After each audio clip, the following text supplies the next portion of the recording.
via the e-conference platform Kudo. You will be able to turn on your microphone and camera only when your request to speak has been submitted and accepted by the chair. We also welcome participants joining us via YouTube. May I ask all guests at the ESCAP Hall to take their seats for the opening of the forum. It is my pleasure to welcome Her Excellency Ms. Rosemaria de Leon, Undersecretary for Policy and Planning, National Economic and Development Unmute Authority na.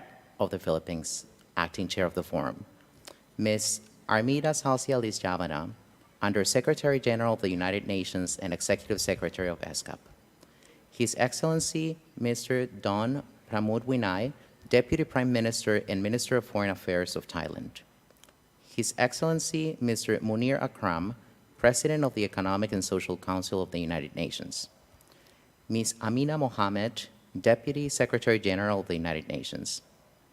Ms. Wanum Permpibul, Civil Society Representative from Climate Watch, Thailand. And Ms. Katinka Weinberg, Environment and Development Division of ESCAP, Secretary of the Forum. And now, I hand over the floor to Her Excellency Ms. Rosemaria de Leon to proceed with the opening of the forum. Excellency, the floor is yours. Excellencies, distinguished delegates, welcome to the 8th Asia-Pacific Forum on Sustainable Development. I am pleased to officially open the forum. As we start the 8th APFSD, please allow me to say a few words. Excellencies, distinguished participants, good morning from Manila, the Philippines. I am honored to address you today as Vice Chair of the 7th Asia-Pacific Forum on Sustainable Development, or the APFSD, representing the Bureau of the Forum, and Her Excellency Samantha K. Jayasuriya, the former Ambassador Extraordinary and Plenipotentiary and Permanent Resident of Sri Lanka to ESCAP, and the Chair of the 7th APFSD. The 7th APFSD was held as we were just beginning to understand the heavy humanitarian and economic toll of the COVID-19 pandemic. The forum underscored that openness and transparency on causes and impacts of COVID-19 will ensure that we, as a global community, address these issues together. Deliberations at the 7th APFSD showed that countries are working towards a concerted regional response to unlock new opportunities, drive new growth, and deliver new efficiencies supported by all institutions and members of society. The outcomes of the forum demonstrated that member states are unwavering in their commitment to the Sustainable Development Goals. These messages were brought back to the High-Level Political Forum on Sustainable Development on 15 July 2020 by the Chair of the 7th APFSD. Following the first virtually convened APFSD, the Chair of the Forum consulted with representatives of major groups and other stakeholders on ways to strengthen the quality of engagement in the virtual context and beyond that, the future forums. These deliberations will shape the approach to stakeholders in the upcoming and future APFSD discussions. Over the past year, 5 sub-regional consultations organized by the ESCAP sub-regional offices in preparation for this 8th APFSD gave the opportunity to member countries to share achievements, challenges faced, and opportunities arising from the 2030 Agenda, including for the preparation of the voluntary national reviews, progress of implementation on the 9 SDGs under review at the HLPF in 2021, and the theme of sustainable and resilient recovery from the COVID-19 pandemic in Asia and the Pacific. While the COVID-19 pandemic has changed the socio-economic and political landscape of Asia and the Pacific, the 2030 Agenda for Sustainable Development must continue to be our guiding light for a sustainable, green, and inclusive recovery. Against this backdrop, I am pleased to note that the 8th APFSD has chosen a theme, Sustainable and Resilient Recovery from the COVID-19 pandemic in Asia and the Pacific. I trust that the present and future sessions of APFSD will continue to embody the same spirit of collaboration and multi-stakeholder engagement that has become the mark of past APFSD. I also trust that the APFSD will continue to play an important role by supporting crucial dialogue among member states, sharing experiences, and strengthening implementation in order to achieve sustainable development in Asia and the Pacific. I look forward to our deliberations over the next 4 days. I thank you. It is now my pleasure to invite Ms. Armida Salcia Alice Jabana, Under Secretary General of the United Nations and Executive Secretary of ESCAP, to deliver her welcome address. Excellencies, distinguished participants, ladies and gentlemen, welcome to the 8th Asia-Pacific Forum for Sustainable Development. Our theme this week is Sustainable and Resilient Recovery from the COVID-19 pandemic in Asia and Pacific. 1 year on, the socio-economic crisis brought on by COVID-19 remains the most critical threat to our achieving SDGs by 2030. This week is a timely opportunity to engage with governments and stakeholders to review our progress towards SDGs and to explore together policy innovations and solutions. Simply speaking, our region is not on track to meet any of the 17 goals by 2030, as highlighted in this year's edition of the Asia-Pacific SDG Progress Report, which was launched last week. This is even before the onset of COVID-19. The most progress in the region was observed in good health and well-being, and industry, innovation, and infrastructure. Some progress was also seen in goals on no poverty, zero hunger, quality education, reduced inequality, and partnerships for the goals. But I'm deeply concerned by the region's lack of progress on climate action and life below water. In addition, progress remained uneven across all 17 goals at the sub-regional and national levels. It is also clear that the effects of COVID-19 might actually reverse hard-won development gains, especially as countries in special situations have been hit the hardest. Over the past year, virtually all countries have faced a deep slowdown in economic growth, leading to falling productivity and job losses. The pandemic has pushed millions of people across the region into extreme poverty, severely affecting the advancement of all dimensions of sustainable development. The pandemic also shows us that in addition to the risk of leaving behind vulnerable groups, including 690 million of persons with disabilities, older persons, and over 65 million migrants within countries, there is also the chance that vulnerable countries will be left behind. With the risk of a K-shaped economic recovery, some segments of our societies, as well as some countries, may recover well, while others continue to lag behind. Without adequate policy coordination and coherence across socio-economic dimensions, our region risks trending towards polarization of development outcomes. Now is the time for us to commit to pausing a K-shaped recovery in the post-COVID-19 era. I'm calling on the decision makers to formulate a set of policy packages that could create harmony between health and economy and between economy and environment. Today, let us commit to build resilience to the twin crises that threaten our future the most. First, let us focus on overcoming the socio-economic fallout of the COVID-19 crisis by safeguarding lives and livelihoods. By managing and containing health risks, governments are in a better position to address poverty, hunger, good health, and well-being. We must scale up healthcare provisions and universal healthcare schemes and work towards providing adequate social protection for all. To ensure a sustainable economic recovery, governments must support policies that produce higher levels of productivity, reduce inequalities, and encourage responsible consumption and production patterns. It is also critical that we revive trade and build resilient supply chain and sustainable connectivity. Second, we must use all of our investable resources to support increased climate action ambition in order to combat the climate crisis. our pledge to decarbonize economies by 2050, end fossil fuel subsidies, tackle air pollution, and step up ambition for the nationally determined contribution must be mainstream in the recovery plans of countries. Along with accelerating our energy transition for a new economy, it is possible for us to pivot our way of life and interaction with nature into one that is more harmonious rather than hostile.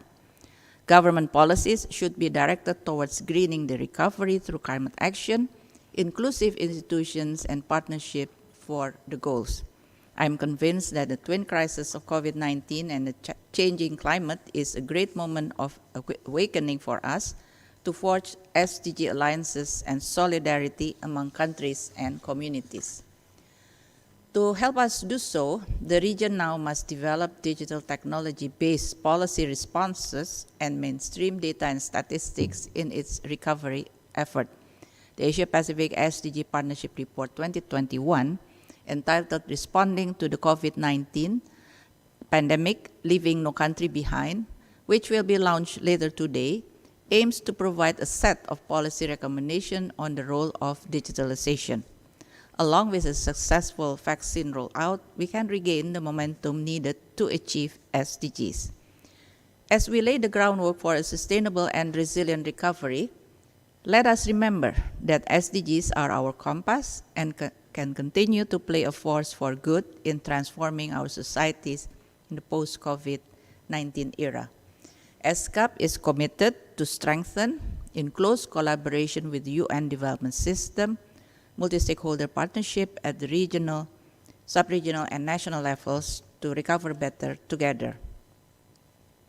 As in prior years, we will convey your policy priorities and key messages from this forum to the 2021 High-Level Political Forum in New York. I look forward to listening to your views and suggestions on the future course of action towards attainment of SDGs.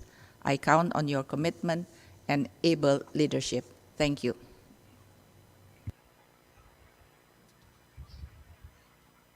Thank you, Madam, for your inspiring remarks, calling us to vigilant action, not just for recovering from this COVID-19 pandemic, but also in building our resiliency going forward, and always making use of sustainable development as our compass for development. Excellencies, distinguished delegates, it's now my pleasure to invite His Excellency, Mr. Don Pramudwinai, Deputy Prime Minister and Minister of Foreign Affairs, Thailand, to deliver his statement.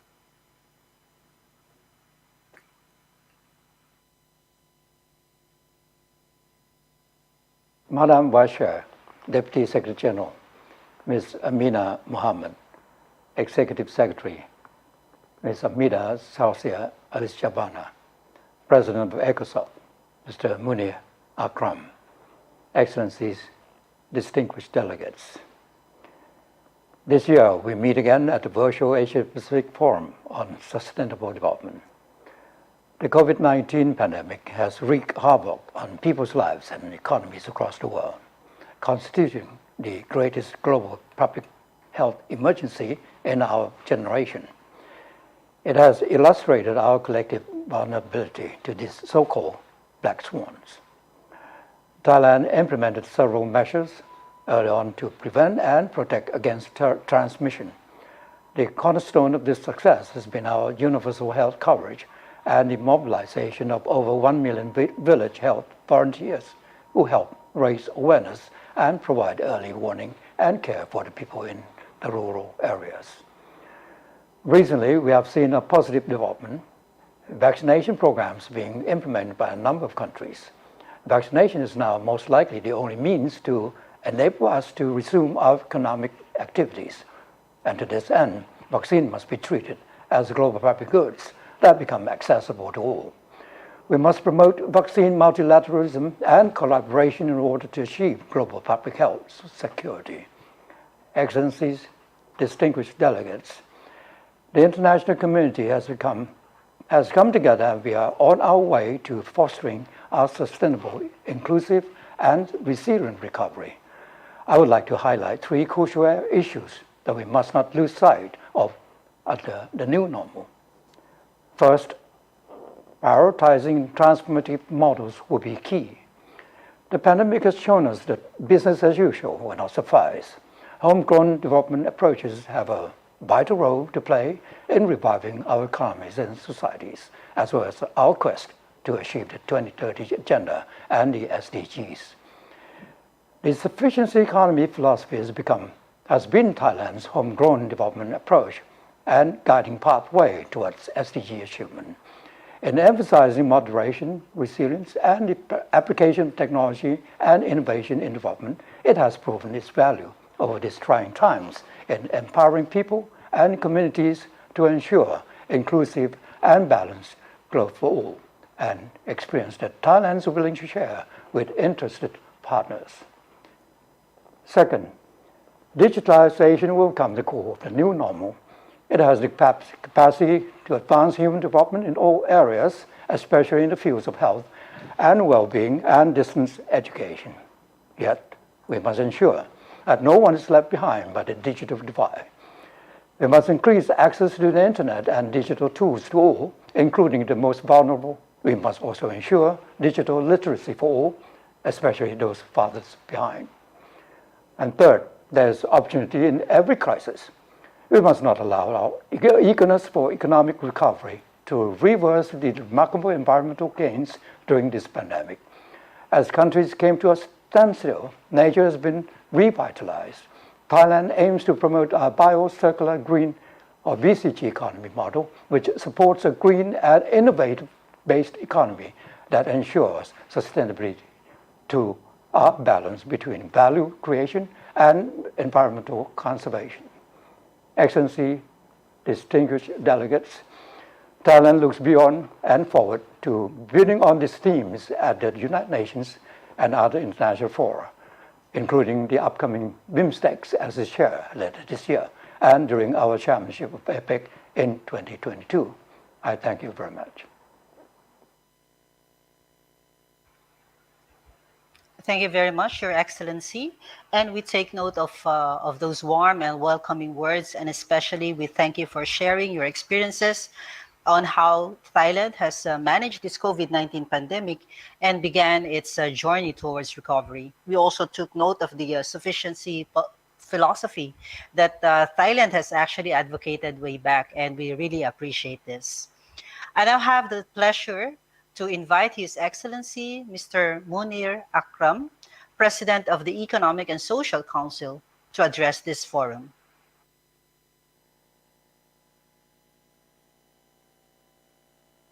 Excellencies, ladies and gentlemen, thank you for the invitation and the opportunity to address this regional forum. Your meeting takes place at an important inflection point in world history. The COVID-19 pandemic has had a devastating effect on the global economy and on the Asia-Pacific region. The COVID pandemic has also exposed our weaknesses and revealed how the most vulnerable have suffered the most and how the unbalanced approach to production, consumption, and exploitation of our planet's resources is unsustainable. Excellencies, ladies and gentlemen, the COVID vaccine must be treated as a global public good. Inequity in access to the COVID vaccines could erode the international solidarity and cooperation required for overcoming this crisis. It will delay global economic recovery, and the virus could roam and return. To recover better from the COVID-19 pandemic, three things appear to be essential. One, availability of adequate finance. Two, significant investments in sustainable infrastructure. And three, the full utilization of science, technology, and innovation. The developing countries need an estimated $4.3 trillion to recover from the COVID crisis and achieve the SDG targets. Last April, the Prime Minister of Pakistan, Mr. Imran Khan, proposed a global initiative on debt relief as the quickest way to provide fiscal breathing space to the developing countries. The Debt Service Suspension Initiative, or DSSI, by the G20 has provided breathing space, but its extension and expansion to all countries in debt distress appears to be essential. The private sector holds a large part of global debt. It must participate in debt relief and restructuring. So far, it has remained unresponsive. Excellencies, most developing countries need additional liquidity. The recent statement of the US Treasury Secretary recommending the creation of $500 billion of new SDRs was most encouraging. Unutilized SDRs should also be redistributed to the developing countries in need. The 18th IDA has allocated around $30 billion in concessional finance.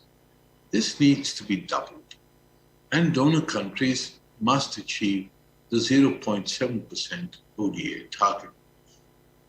To ensure a sustainable recovery, it is also essential that developed country partners fulfill their promise to mobilize $100 billion annually in climate finance.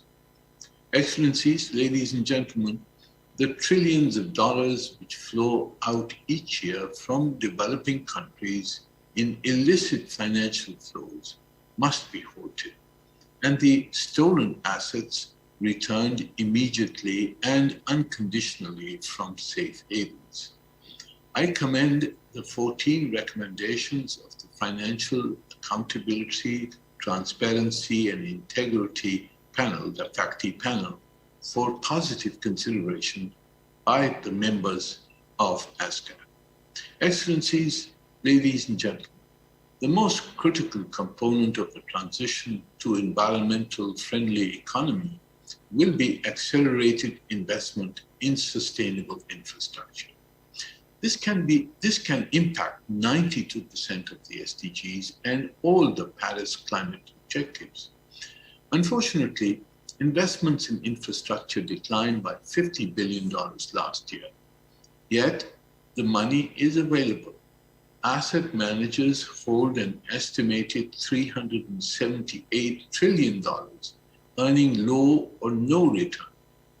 1% of these assets would be sufficient to fund all the investment needs of the developing countries. A UN-led private-public facility can help to mobilize investment in sustainable infrastructure by harmonizing policies and incentives, identifying viable infrastructure projects in developing countries, and coordinating the work of the several platforms which have been created in different settings to promote sustainable infrastructure investment. Excellencies, the rapid development of the COVID vaccine has demonstrated that scientific breakthroughs can be achieved rapidly once the research objectives are clearly identified, and when scientific communities and companies collaborate and cooperate.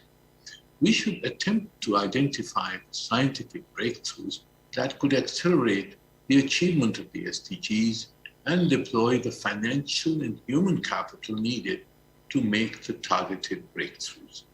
Most urgently, we must marshal the power of digitalization to accelerate equitable and green growth. Finally, Excellencies, we must address the structural obstacles which impede global growth and exacerbate inequality. Build equitable trade, taxation, and technology regimes, and enable the developing countries to unshackle the potential of their peoples for sustainable production and consumption. The countries members of the Asia-Pacific region have a vital role in promoting such a transition to a more equal, dynamic, and prosperous world. I thank you.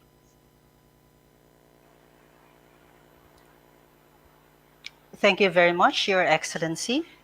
And we fully support your call for responsible investment, production, and consumption, and as well as your call to have equity in access to the COVID-19 vaccine and to science, technology, and innovation in general.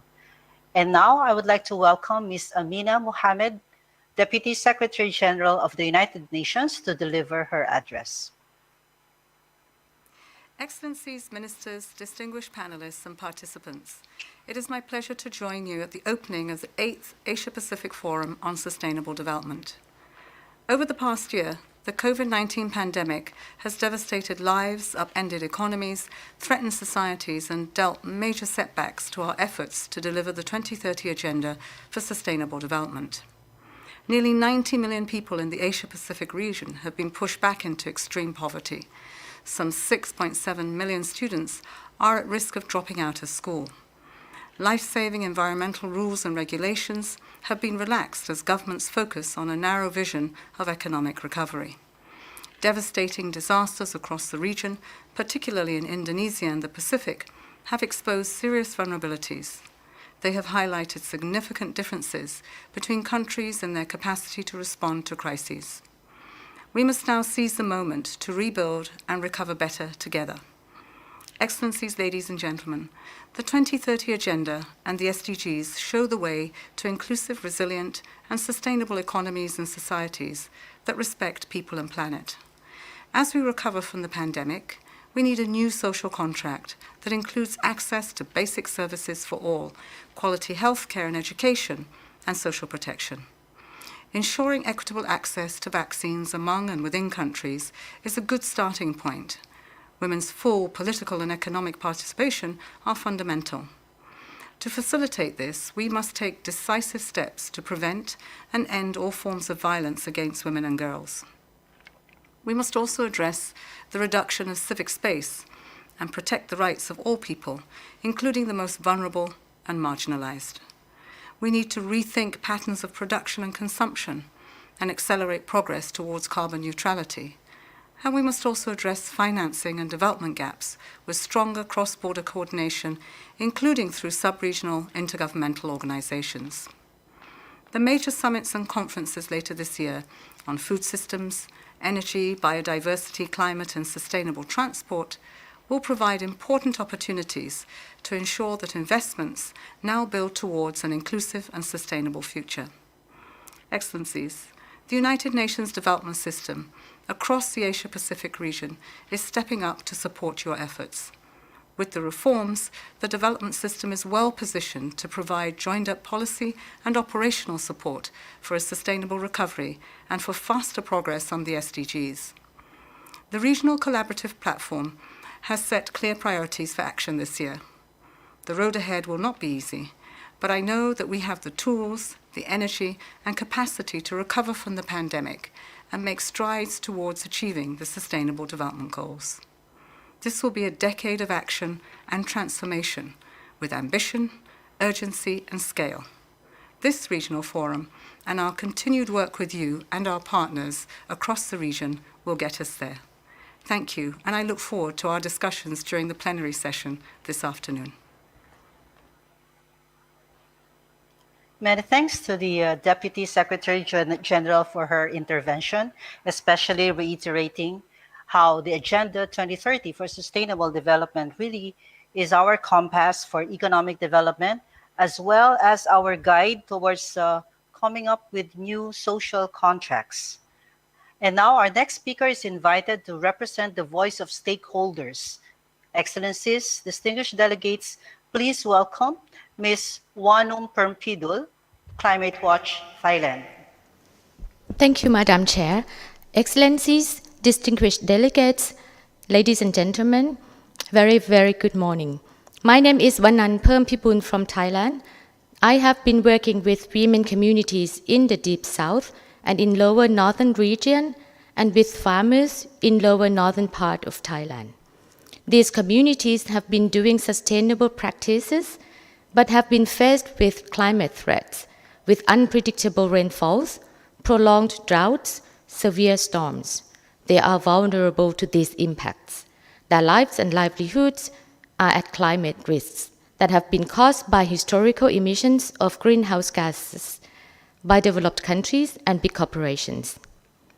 Land, forests, and marine resources that they are depending upon are being destroyed by large and harmful development projects like coal and fossil fuels projects, by undemocratic and unfair investments, as well as trade agreements. We call the attention of governments in the alarming and increasing rates of violations against women, human rights, and environmental defenders. We are already living in the climate emergency. COVID-19 is now putting another pressure on communities. Loss of livelihoods due to climate impacts caused by rich countries and corporations, diminishing adaptive capacities to deal with climate change. Lives on the ground are already difficult. Jobs that are supposed to bring income of farming season, such as being domestic workers, cleaners, selling foods, are lost due to COVID-19 pandemic. Communities are now even more vulnerable. The recovery plans are not engaging local communities and continue business as usual. But it is not only the Patani, the farmers from lower northern Thailand, who are struggling through this pandemic, but everyone, everywhere. So, what does recovery mean for us? Recovery is working with farmers to cultivate the lands and develop sustainable agriculture, strengthening local food systems, and promoting agroecology. It is the creation of decent work and livelihood opportunities, especially in developing countries, while directly assisting impacted workers and peoples. It is nationalizing essential services like health, making it accessible to all, regardless of status, and regarding the COVID vaccine, a global public good. It also means suspending patents and lifting trade rules that impede access to medicines and medical technologies. It means delivery of just and equitable transition away from consumption-based, exploitative, and extractive economy. We can only recover when we rebuild a gender-just society that redistributes care work, that realizing the full potential of women as actors in society, and making patriarchy, fundamentalism, casteism history. It is when the voices of peoples on the ground are heard, like our sisters and brothers in Myanmar, when their calls for democracy are acted upon, and that they are seen as partners in development, not enemies. It is when rich countries, especially those with their historical responsibilities and big polluters, work towards revitalizing our environment, our planet. People's recovery is sustainable and resilient recovery. It can only be realized when we have development justice, a development framework that aims to address inequalities between countries, between rich and poor, and between men and women and other social groups. Throughout history, major crises have resulted in significant political, economic, and social changes, sometimes for better, sometimes for worse. This pandemic will change the world forever. It is not enough to build back better. We need to build back fairer. We need to build back differently. We must make sure that the crisis delivers our region a healthier, kinder, more equitable future for all. Peoples are the real power. In shaping sustainable development in Asia and the Pacific, do not leave out the peoples. We are determined to come out of this pandemic with hope, deeper solidarity within and across nations, and with a path towards development justice. We need system change. I thank you, Madam Chair. Thank you, Ms. Perm Pibul. Thank you also for highlighting for us the situation of the vulnerable groups. We understand that for them, the challenge is even greater as they already confront with this climate change problem, and then now compounded by the COVID-19 pandemic. Excellencies, distinguished delegates, I would now like to move on to agenda item 1B, the election of officers to the Bureau. The Bureau will comprise a chair and vice chairs. May I now open the floor for any nominations for the positions of chair and vice chair? I recognize the distinguished delegate from Australia.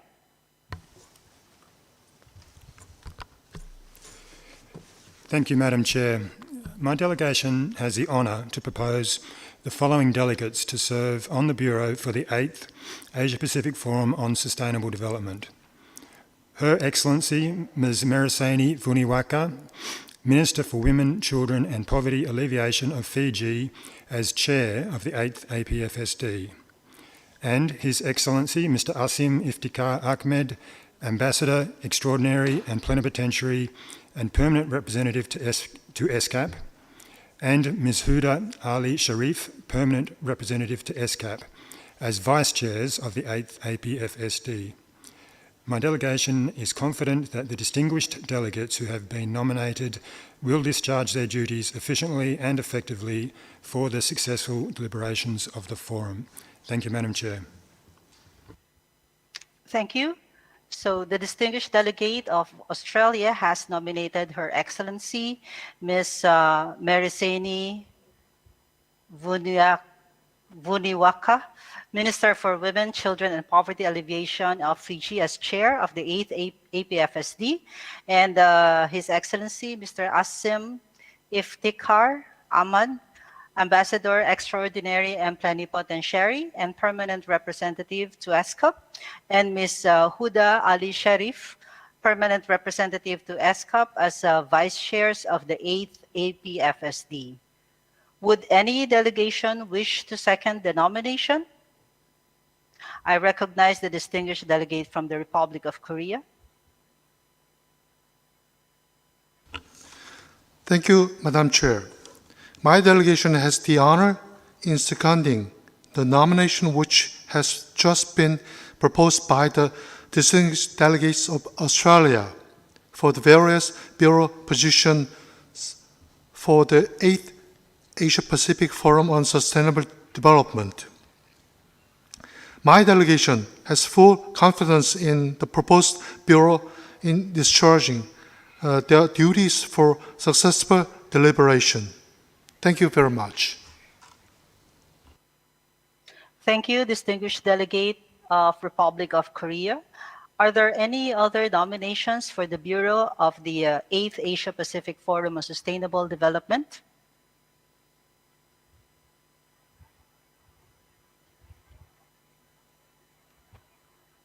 I hear none.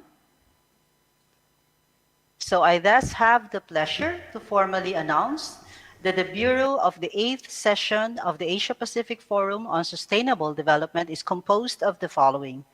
As Chair, Her Excellency Ms. Mereseni Vuniwaqa, Minister for Women, Children and Poverty Alleviation of Fiji, and as Vice Chairs, His Excellency Mr. Asim Iftikhar Ahmad, Ambassador Extraordinary and Plenipotentiary and Permanent Representative to ESCAP, and Ms. Huda Al-Sharif, Permanent Representative to ESCAP.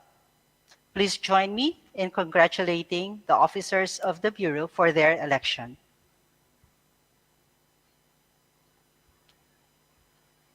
So it is now my honor to invite Her Excellency Ms. Mereseni Vuniwaqa, Minister for Women, Children and Poverty Alleviation of Fiji, to conduct this meeting in representation of the Bureau of this meeting from this point forward. Thank you very much.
Chair, would you please request to speak button?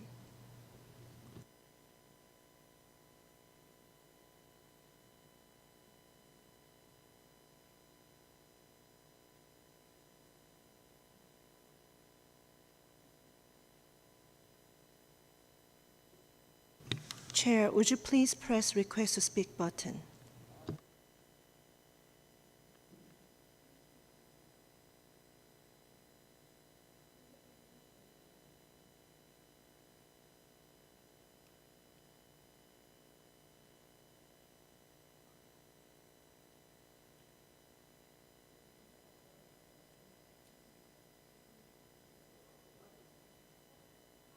She's back.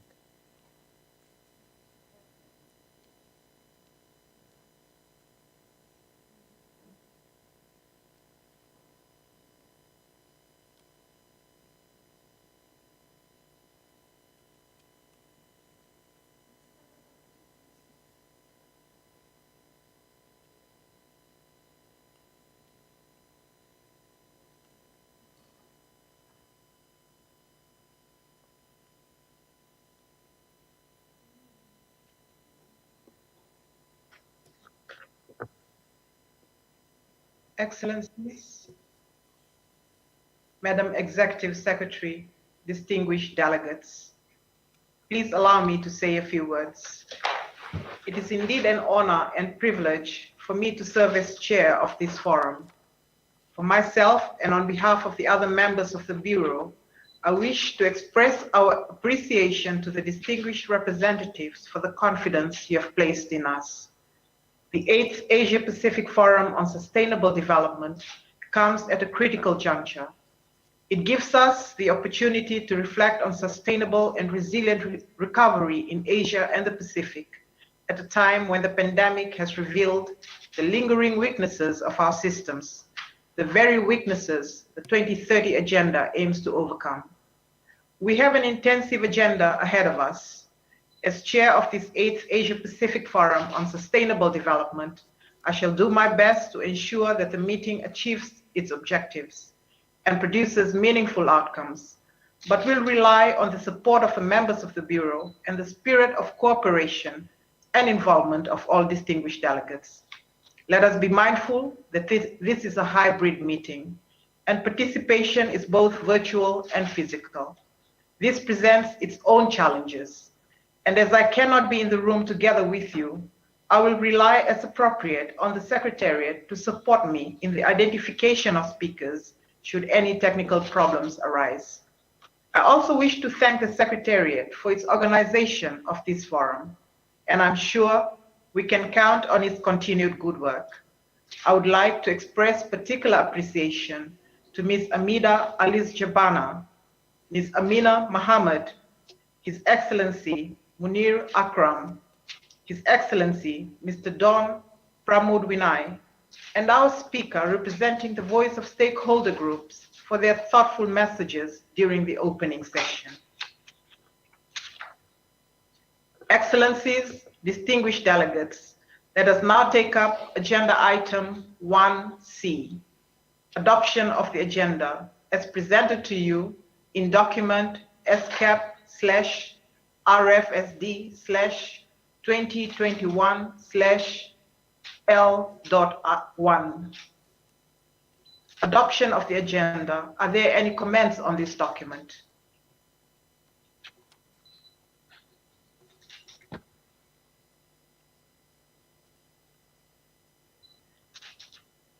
If there are no comments, the agenda as contained in document SCAP/RFSD/2021/L.1 is adopted.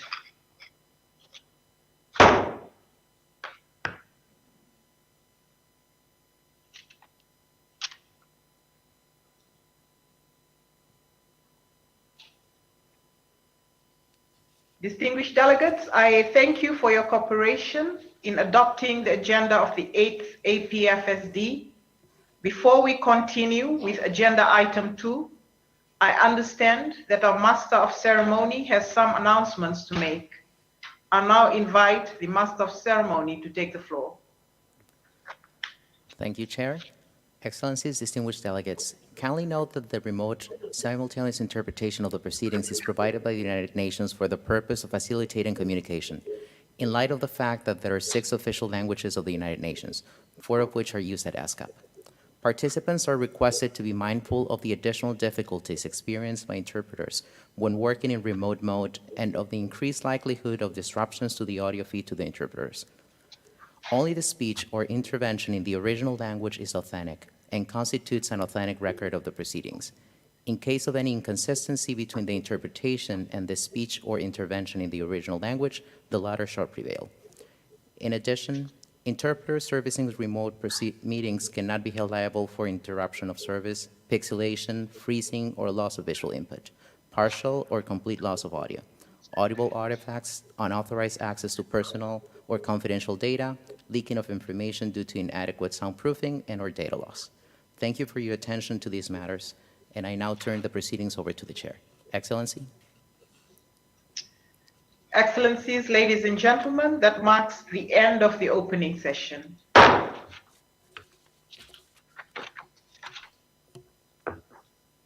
Excellencies, distinguished delegates, the meeting is called to order. It is indeed an honor and privilege for me to assume the responsibilities of session chair for our consideration of agenda item 2. Regional perspectives on accelerating progress on the 2030 Agenda for Sustainable Development. Specifically, this session will discuss the theme of sustainable and resilient recovery from the COVID-19 pandemic in Asia and the Pacific. The document pertinent to this section is titled Sustainable and Resilient Recovery from the Coronavirus Disease Pandemic in Asia and the Pacific. ESCAP/RFSD/2021/1. This session is structured as follows.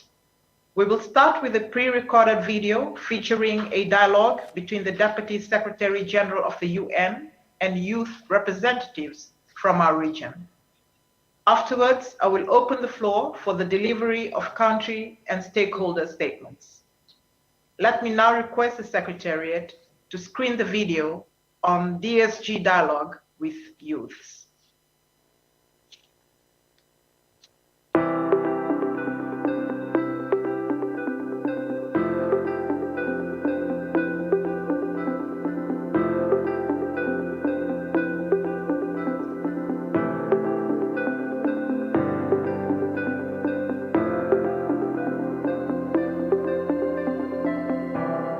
Thank you very much.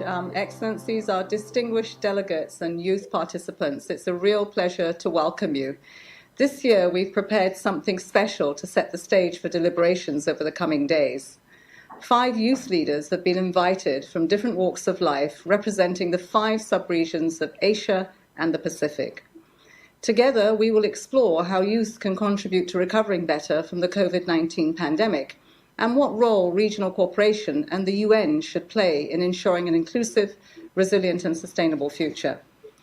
Dear colleagues and friends, transformative pandemic responses and recovery efforts are urgently needed to reignite the global movement behind the 2030 Agenda.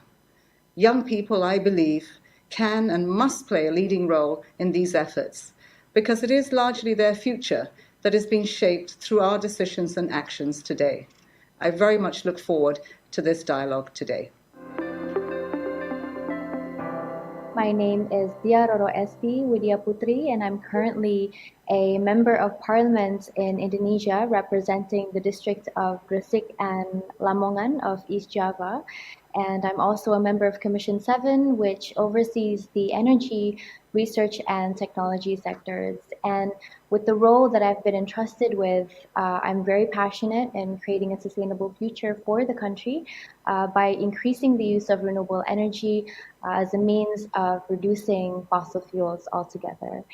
So my question, dear DSG, as we advance towards our climate goals, how can countries around the globe strategize and also synergize to really just ensure sustainable development actions are being achieved, and not only in the developed countries, but also in developing countries?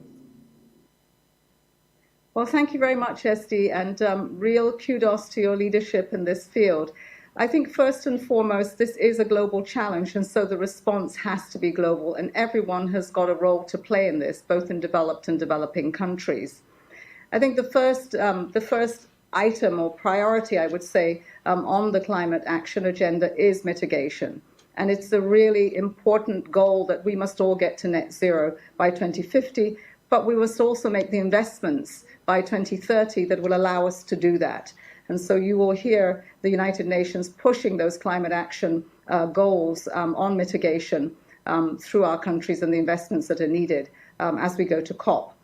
The 2030 investments, there's a huge opportunity right now and focusing on adaptation to use the stimulus packages that are an opportunity from COVID and to get those investments in there so that we can begin those transitions. Investments in the energy transition, investments in connectivity, enabling countries to grow and to grow green. So just transitions, and every country has got a different place at which it is starting. But that's what we want to see now. Between now and 2030, those are the investments that will lay the foundations for net zero by 2050. In developing countries, this will mean a lot of technical assistance and support so that the enabling environment can be in place with regulations, policies that need to be there so that these investments can be made and the private sector can be brought in as partners on this green transition. Parliaments are going to be key to this because they are the ones who will be making the laws. They're also the ones that will be looking at the investments that are made in the green transitions in the stimulus packages that we have. So I think that governments in their own way will have to look at the financial resources, they'll have to look at the enabling environments and really begin those plans to move in the green transitions. So I think I have a question for you too, SD, as you are having a question for me. It's really important, the work that you do in Parliament. And as you sit there, how would you see parliamentarians ensuring that the climate crisis is not only tackled, but is seen within the context too of moving the Sustainable Development Goals? Yeah, so just to answer your question, we believe, the issue of carbon emissions and the climate crisis is really just a multi-sectoral problem. And its handling also requires a multidisciplinary approach. And, with this being said, everyone has a very significant role to play in fighting the climate crisis altogether, whether it be from the private sector, the industry, academia, governments, or the civil society as well. So we have to really just work hand in hand. And we have a saying in Indonesia, which is gotong royong, which essentially means working collaboratively together in creating the right solutions going forward. And from the lens of a legislator, especially now in Commission 7 of the Indonesian Parliament, we remain fully committed to the collective endeavor of putting policymaking on the right path towards realizing the SDGs, particularly SDG 7, affordable and clean energy, and also SDG 13, which in turn is all about climate action. And one concrete example of what we're doing right now in Indonesia is pushing forward the renewable energy bill, which hopefully will be done by the end of this year. And as we move forward, we are confident that renewable energy will play a very decisive role in achieving sustainable development and hopefully as well a climate safe future for everybody. Hello, my name is Asel Kupanishbekova and I'm from Kyrgyzstan. I'm leading Women's Entrepreneurship Development Fund in my country currently, and also I'm passionate about women's economic empowerment. Dear DCG, today so many processes are happening in the world, including in the context of women's rights. But young women are underrepresented in decision-making processes, and so many voices of young women and girls and their needs are not counted. So what actions are being taken by the UN to ensure that no one is left behind when it comes to gender equality and the rights of young women? Thank you, Assal. There's a great question. Women's representation writ large is key to us being able to achieve the aspirations of the 2030 agenda. when one is not investing or opening up the space and the rights of women to participate and to lead with half of the population, then we clearly know we're not going to make it. Good news is that we have started to see that since Beijing, we have doubled the number of girls that are receiving an education, and that's incredibly important because it is the most important tool if one wants to advance, and once that space is created, that you fill it and you're able to lead in it. What is the UN doing? Well, COVID has been a health crisis, and it's further exacerbated that we have a socioeconomic crisis. And so the response of countries has come in how we can respond today with the stimulus packages and making the investments to ensure that the recovery is not only better, but different. And different in taking on the intergenerational transition that we must have. And so putting measures in place and targets in place that we see investments in young women and the space that needs to open, and in particular, ensuring that they are not only at the table, but at the head of the table, and helping to shape those decisions that will be made. Now, for us, in many cases, this has got to do with helping to create the space, not just in parliaments, but pushing for this in cabinets, pushing for cabinets that are not only equal, but that we are holding portfolios, and that people are younger in those cabinets taking on those portfolios. In other sectors of investment, we know that it is very clear now to get women into decision-making positions. The additional tool that we need today is to embrace the technology that is available to us, but in closing that digital divide. And so we are hoping that in these stimulus packages, we will see investments in a green transition that creates the opportunity for the infrastructure, energy transitions that we just heard from Esti. It's really important that that energy mix is seen to be moving towards a green or blue future. But the connectivity is also needed. Many women are in the informal sector. How do they increase their ambitions and move their businesses into e-commerce, into platforms where they would be more equal and more connected with the rest of the world, and therefore access to other markets? That's important in terms of them leading their businesses. Lastly, I would say that the UN's critical, support to this whole endeavor is our ability to convene, not just at the global level, but at the local level through our UN country teams, the space for you to occupy and bring people to the table that otherwise you may not have the opportunity to meet or to engage, to open up those spaces and to make the demand for women's leadership at all levels. Having said that, question for you, Asol. You're leading the Women's Entrepreneurship Development Fund, and that's very exciting because for me, the real energies that I see in many countries is entrepreneurship, and it's not given enough attention. It is the brave new world of different skill sets and connectivity in the markets, and you're helping to assist your government to develop the national program. So question to you is that what urgent actions would you say are needed from governments to ensure that there is full economic involvement of young women? Thank you so much for this question. From the position of the young feminists, I think that there must be systematic changes in governments promoting change in institutional, economical, social, and cultural practices to push for women's economic empowerment. First of all, this necessitates political willingness to economically empower women, especially young women in rural areas. Practically, this means providing continuous budget implement committed actions. Actions such as ensuring increased access to finance and developing women's business literacy. It also includes linking women up with digital technology and financial operations. And it means ensuring access to all needed elements such as logistics and e-payment systems to fully integrate to e-markets. That's very important, especially for our region. What we feel now. Also, we can draw on many lessons that we have learned during COVID-19. There are key practical and realistic proposals that can be implemented by our governments. When such infrastructure and support is in place, all stakeholders can meaningfully contribute. At the Women's Entrepreneurship Development Fund, where I'm working now, we developed different initiatives, and one of them is enabling rural women produce and sell eco bags from renewable materials. And we're trying now work on promoting them online. So this way we reduce plastic waste and provide a source of income during the pandemic for women, especially for women from rural areas. Hello, my name is Mukristan Dawajo.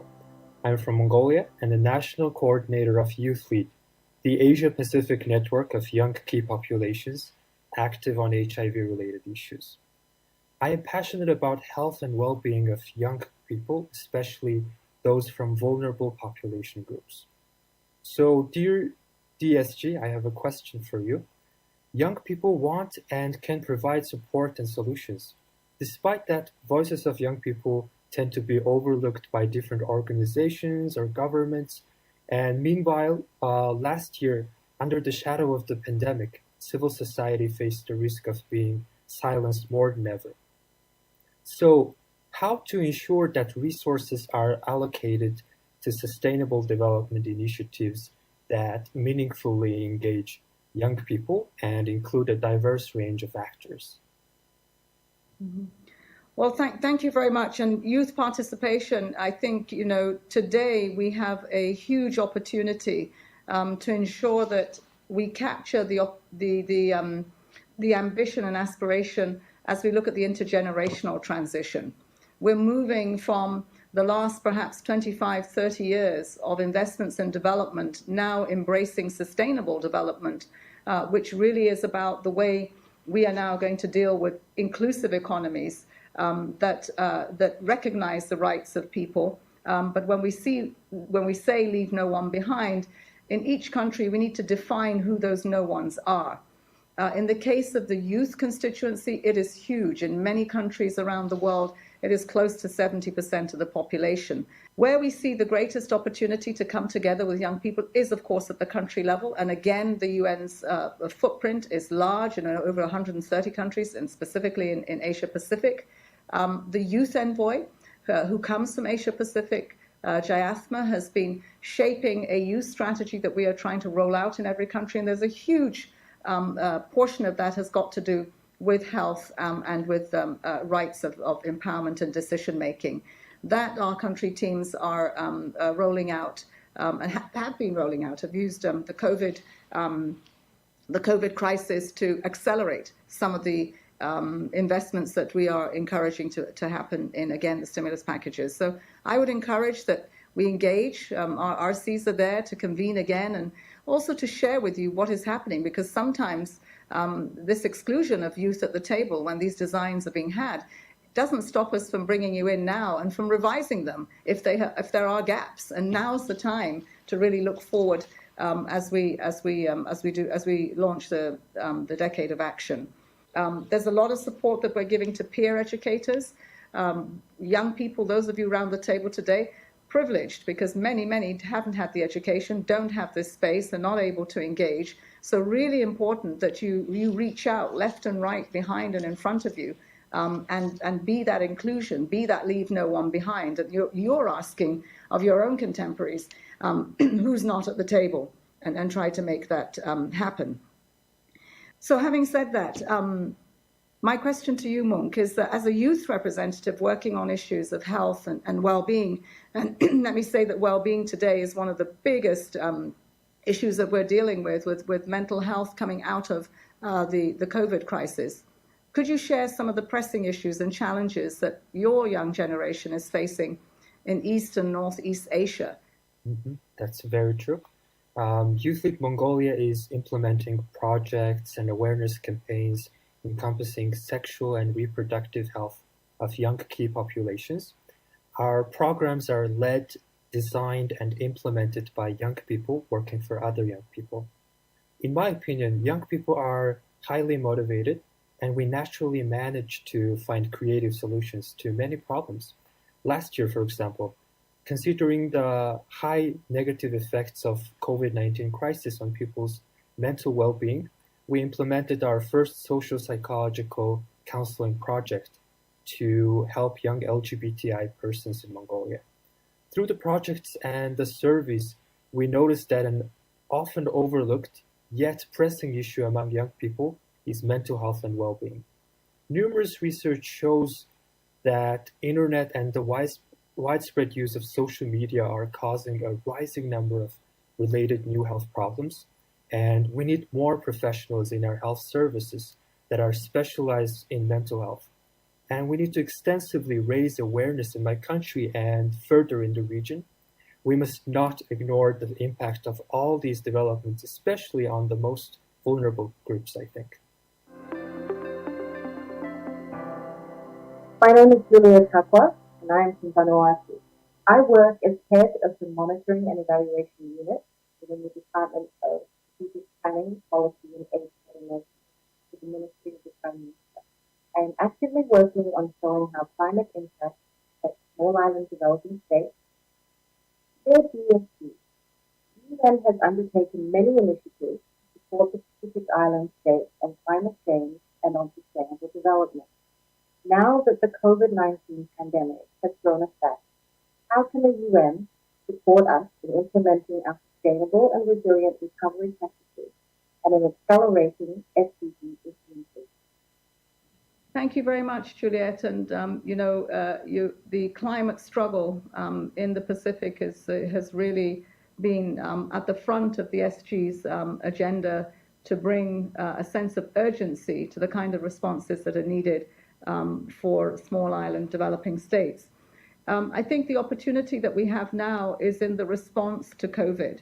And in that response to COVID, we are speaking more strongly, more visibly to the green transitions. And those green transitions, we should begin to see investments in what we need to create that enabling environment. We've pushed very hard, and we've had so far quite a bit of traction. We hope in the coming months that we will see in various multinational spaces and in the G20, the G7, certainly the World Bank meetings, the push for adaptation and funding for that to go to 50-50 with mitigation, and we're seeing commitments to that. Now we have to see how those can be channeled to small island developing states. The Green Climate Fund has been one vehicle, but that vehicle also needs now to be much more targeted, increase the funding, and make it accessible with a sense of urgency. The pandemic has exacerbated the debt crisis, which is faced by many small island developing states, and so therefore innovative solutions to how we can deal with the debt crisis is also something that we're bringing on, and you will see a meeting that will happen with heads of state and government with a focus on debt architecture, on debt climate swaps, on how we can be much more targeted towards financing, getting to states to do the development that is needed. And so member states in the reform of how we support countries has put a focus on our multi-country partner offices in the Pacific, in the Caribbean, and there I hope that you'll begin to see now a partnership that brings in the UN with business and with the green transitions in mind, or the blue transitions as they would be. Juliet, I have a question for you. From your perspective, how are islands like yours, Vanuatu, and other Pacific islands really ensuring that their sustainable and resilient recoveries from the COVID-19 pandemic will be interlinked and a big part of the climate action that is needed in the recovery? Vanuatu 2030, the People's Plan, is our National Sustainable Development Plan, 2016 to 2030. It reflects the unique identity of the Ni Vanuatu people. Vanuatu is located in the Pacific Ring of Fire and the Pacific Cyclone Belt. Within the framework of our Vanuatu 2030, our national recovery strategy covers 14 different sectors, responding to social, economic, and environmental impacts. It supports communities to build and emerge more resilient. It is premised on renewing our traditions and values, taking care for one another. While the government coordinates recovery efforts, community-based organizations are critical for implementation and community cohesion, and are now receiving enhanced support. Are active in many such organizations and are very motivated to advance.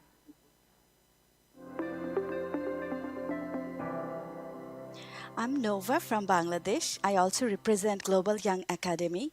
I'm a computer scientist and I'm passionate about inclusion of women and marginalized community in technology to bridge the digital divide and contribute more to equality and prosperity. So my question to you, DSG, We have digital platforms and digital finance. They have removed global boundaries. But the digital divide is still widening. How can UN better support young activists in bringing together marginalized user communities, technology developers, and policymakers to ensure that no one is left behind? Thank you. Thank you very much, Nova. A big part of leaving the no one behind is to really map and understand country by country, society by society, where youth are and what the skills gap is in closing that digital divide. As I said earlier, it's really important that in the stimulus packages we have now, the just transitions to green or blue economies, important that the infrastructure is invested in that does that connectivity. But in addition to that, one needs a basic literacy. One needs to ensure that businesses should have a keen interest in ensuring that young people have these skill sets because they will need them. They will need to employ them. They will need to partner with them. They will need to help to grow revenue bases in a country that can only come from a thriving business, and thriving businesses in the future will have to take technology as a very major part of their business models. So the voice for this, again, comes in national planning, again comes in the ask that you have of your parliaments. I mean, civil society, young movements, youth movements have to take these issues to parliaments where your representations there actually formulate the budgets and the policies that would include you. Now, there are examples of initiatives that the UN has, and scaling that up is one of the things that we would like to do, the Global Partnership for Gender Equality in the Digital Age. It's a joint initiative between ITU and UN Women. This is one that really will open up the space in trying to close the digital divide. We're also looking at our generation equality. That's another one where we are putting women and youth at the center and closing the divides. The other, I think, exciting program that we have at the country level, and this is where UNDP is rolling out the SDG Accelerator Labs, and here providing innovative and flexible platforms to find some practical solutions of really engaging entrepreneurs that are young, the informal space, and making those transitions happen into the formal space that is needed to see young people as a vibrant part of the economy. So ICT playing a really big role, many opportunities that are opening up. But again, we are convening. We would like to amplify voices. So in countries where you want to be heard, and perhaps it's you don't have the voice, again, reach out to us, and we would be very happy to open up those spaces and to convene together with you. Nova, let me ask you a question. Digitalization has opened up opportunities, and we know more especially in the current pandemic, and many have connected on a wide range of issues and services. But we have seen a lot of people being left behind, and so perhaps in urban centers where connectivity is better, we can see that as education was closed down, going online at home perhaps was not so difficult. But there has been many who have been left behind. And so how would you say we could bridge that digital divide in a country, in countries such as Bangladesh, in support of the SDG acceleration? So fundamentally, we need policy-level support to ensure better accessibility and safe technology usage for all. Lack of infrastructure and money are, of course, big challenges, but there are other aspects that hampers the need of change. Currently, policies are designed without listening to technology designers and marginal users. This has led to vague ICT laws and gender-blind law enforcement system. During COVID-19, a lot of excellent information was communicated online, but many could not access to it or understand it. So we conducted group discussions in communities to understand the perspective, and we found out that availability of mobile devices are high. Everybody has a mobile phone, but the problem remains regarding the interfaces, regarding the language. So we were thinking about if we can have better designs using picture, symbol, or voice, that can be helpful. Also, we have seen where community is strong, we get better support. So when the community can come together, one can support the other. So there is one story that inspired me a lot, and I would like to share it with you. It's a story of a garment worker father. And the day his daughter was born, he went outside and bought a computer for his daughter because he wants his daughter to be a computer engineer, a very big deal in Bangladesh. So he was proud to share this story, like everybody learned to write their name on a paper, but his daughter typed it on a computer. As a computer science teacher, I can see rays of hope, and I think there are better ways, better days we can expect if we can work it together. Thank you very much. I hope that we can all leave this forum with a fresh commitment to collectively work together and continue sharing innovative solutions to achieve the Sustainable Development Goals. I'm encouraging everyone to take an action towards a world where no one is left behind. Girls and women must be a priority, never an afterthought, in every crisis, everywhere. You all have a role to play to heal the world from inequality and injustice. Thank you. I hope by adding our voices to the forum this year, each of us can contribute to achieving the Sustainable Development Goals and making our region a better place. Dear friends, colleagues, fellow young people, we are not alone, we are strong, we are capable, and we can achieve anything we want. Our islands may be small in size, but we have so many best practices stories that may be useful to others. Our youthful populations are the future of our island development, and we are committed to empowering their voices. I thank you all for this wonderful opportunity in the hope of a world where all the voices are heard and we can support each other for a brighter day. A person alone cannot change things, but we can do it a lot together. Thank you. Thank you so much for having me. This has been very exciting, and you've given me lots of homework to take home. Every single one of you is clearly a leader, both our men and our women. And this is what's important, and I hope that in this intergenerational transition, you will be the generation that really understands equality and the partnerships that need to be had between men and women in forging this brave new world. And that has to happen, and so we're counting on you. You're an incredible resource. The energy, the enthusiasm, imagination, and skills that you have are really the components that we need for real transformation to happen. And we talk about reforms, but it is a transformation.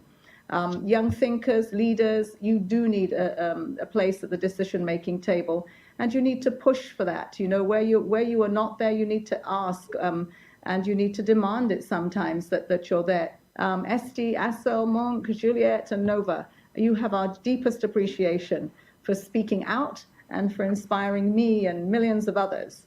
So thank you so much for participating in this dialogue.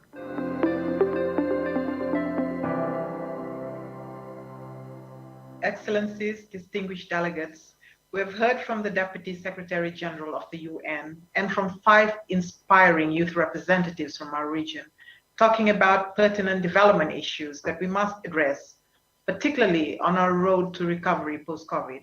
Their contributions also cement the need to include the voices of youths and their contribution to achieving the Sustainable Development Goals. And with that, it is now my pleasure to invite Ms. Kani Wignaraja, Assistant Secretary General, Assistant Administrator and Director of the Regional Bureau for Asia and the Pacific, to provide short remarks.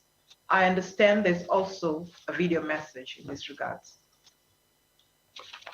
Excellencies, as we know, the COVID pandemic has caused an unprecedented worldwide shock, and with it, asymmetric consequences, leaving us with many lessons on what needs to be immediate development priorities for faster recovery. While we have learned some hard lessons, we've also seen some amazing leaps forward. So let me stress a few of those. First, universal and affordable access to the internet will shape the future of work, dividends associated with a young demography, and their exercise of agency in a fast evolving economic paradigm of the 21st century. From enhancing user access and digital skills to ramping up digital finance and remote learning, the pandemic has accelerated the shift towards universal digital connectivity. We must all recognize that high-speed internet is the new currency. Second, investing in human capability also means new social protection regimes. Social protection is no longer a cash handout done during emergency. If seen as an investment in human capital and well-being, ad hoc responses cannot be a substitute for a standing and viable social protection infrastructure.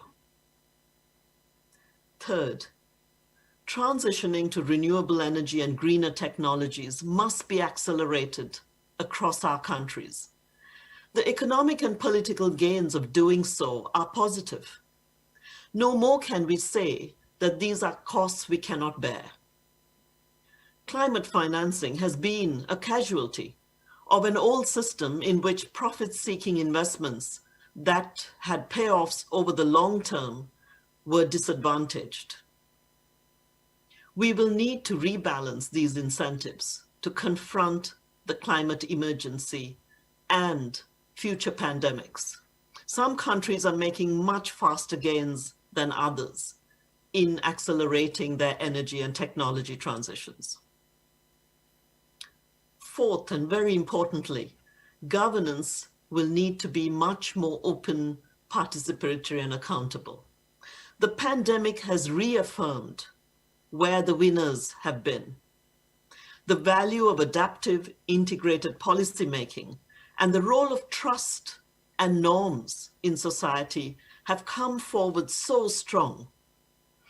Investing in science-based evidence, but also in leadership and policymaking being more democratically accountable, are important facets of modern governance. Finally, and while this seems obvious, it is worth repeating and often, greater regional and global cooperation is indispensable in our interconnected world. COVID-19 exposed the strengths and the deficiencies of such cooperation, not least through positives on the development of the vaccine, but the downside during its distribution. How we forge models of collective action to fight collective threats will be our passports to a better future. So let me conclude by affirming that UNDP, working with our partners, will be there to help shape these recovery responses in the region. We do so behind the efforts of national governments, state capacity, private sector and civil society to plan, finance, and deliver for sustainable human development. Thank you. Many thanks to UNDP for this intervention. And I'm glad to welcome Mr. Bambang Susan Tono, Vice President for Knowledge Management and Sustainable Development of the Asian Development Bank, to also provide short remarks. Thank you, Madam Chair. Excellencies, ladies and gentlemen, thank you for convening this important forum. The discussion has reminded us that young people who are already addressing challenges to sustainable development at every level hold the key to our region's prosperous future. COVID-19 has driven home the severe consequences of the uneven progress made on SDGs. Yet our societies have proven capable of adapting to dramatic changes. Last year, all of us adopted different ways of living and working while traveling much less. This change has been made possible to a great extent owing to innovation and digital solutions. They also hold keys to unlocking post-crisis growth of Asia and the Pacific. However, as we saw around the world, these solutions have not been readily available to all. We need to refocus our approach on the principle that no one should be left behind. In April last year, ADB approved a $20 billion package to support countries to address the pandemic. Our programs targeted the needs of the poorest and most vulnerable people, with an emphasis on the needs of women who have been disproportionately affected by the crisis. Then, in December 2020, ADB launched the $9 billion Asia Pacific Vaccine Access Facility, or APVAX, to help governments provide safe and effective vaccines for all. It is part of ADB effort to support collective actions in our regions toward more equitable access to vaccines, which is key to ending this pandemic. Excellencies, ladies and gentlemen, it has never been more important to refocus the SDGs. To this end, ADB co-led the first joint report on the SDGs by 11 multilateral development banks and the IMF last year, outlining common priorities for pandemic recovery. Then, last week, ADB released a new report entitled ADB Support for the Sustainable Development Goals, Enabling the 2030 Agenda for Sustainable Development through our ADB Strategy 2030. This report articulates our institutional approach to supporting green, inclusive, and sustainable recovery for the SDGs. They are both available through our web. Excellencies, ladies and gentlemen, the path ahead remains uncertain, but we have cause for optimism as the vaccines have become available. Also, through renewed cooperations, we can help ensure that no person or country is left behind. This is the focus of the 2021 ESCAP ADB UNDP report on responding to the COVID-19 pandemic, which will be launched later today. Thank you, and I look forward to the discussion. Excellencies, distinguished delegates, ladies and gentlemen, I'm pleased to invite the distinguished delegates to intervene on Agenda Item 2, Regional Perspectives on Progress on the 2030 Agenda for Sustainable Development. I will open the floor to statements from delegates in the speaking order as received from the Secretariat, from both participants present in the room and connected through Kudo. I kindly remind delegates to limit their statements to no longer than 3 minutes to allow all delegates the opportunity to speak.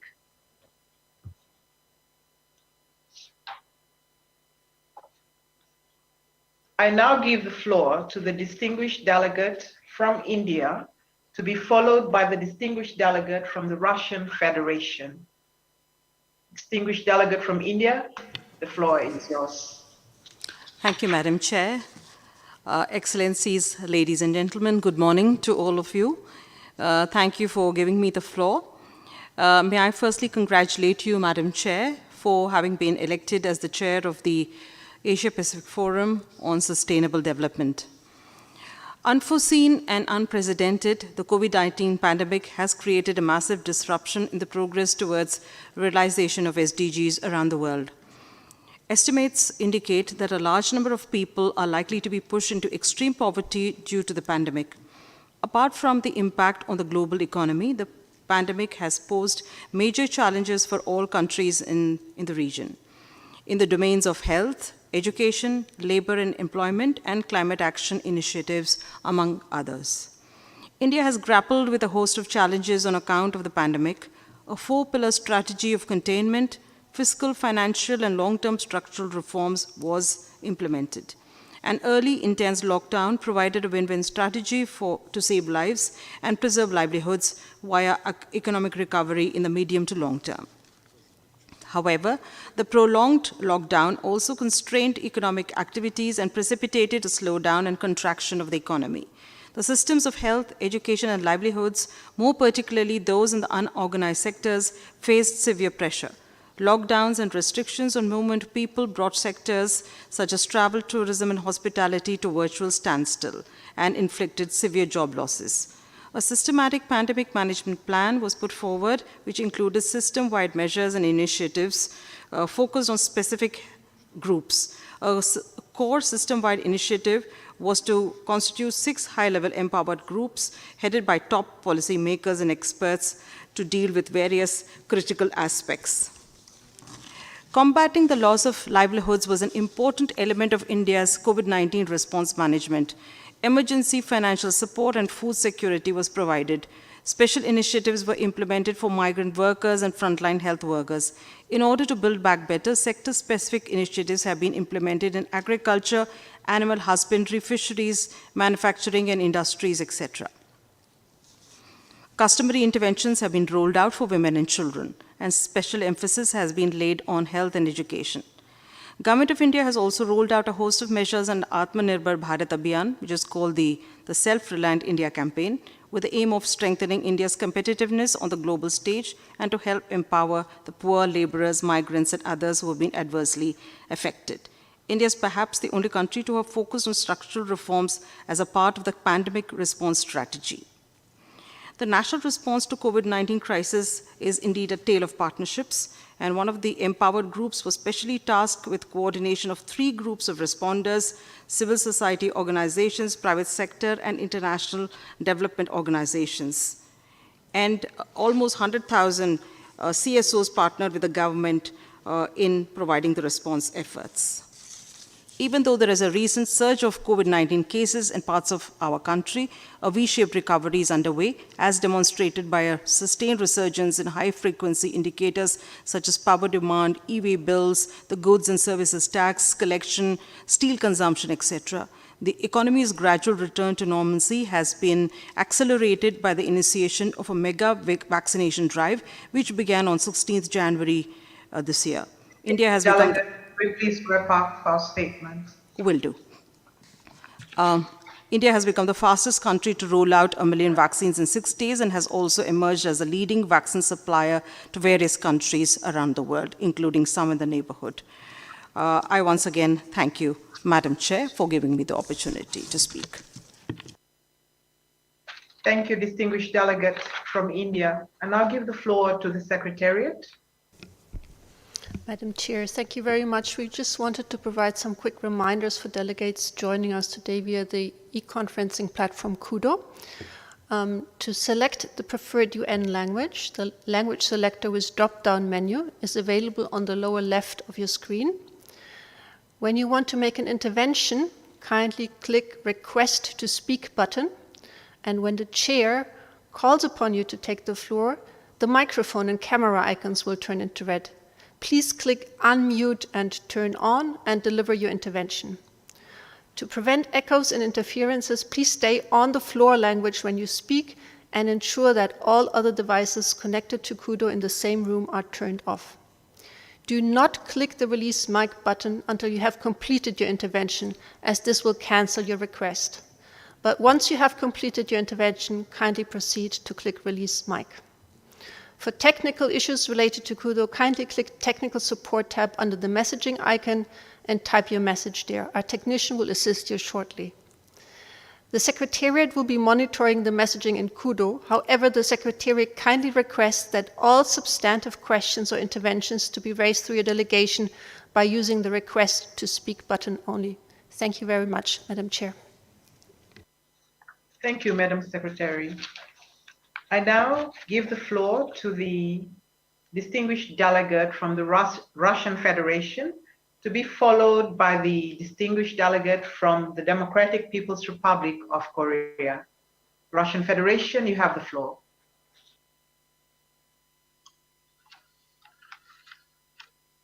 The speech will be in Russian. Уважаемая госпожа. Madam Chair, ladies and gentlemen, dear colleagues,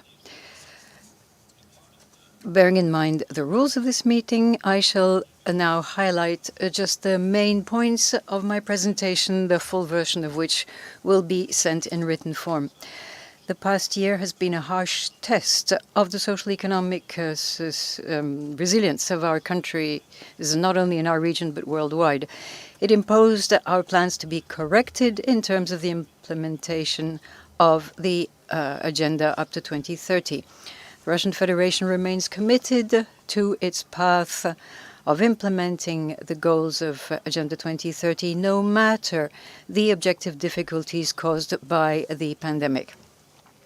In 2020, at the HLPF under the aegis of ECOSOC, my country presented its first national voluntary review on the implementation of Agenda 2030.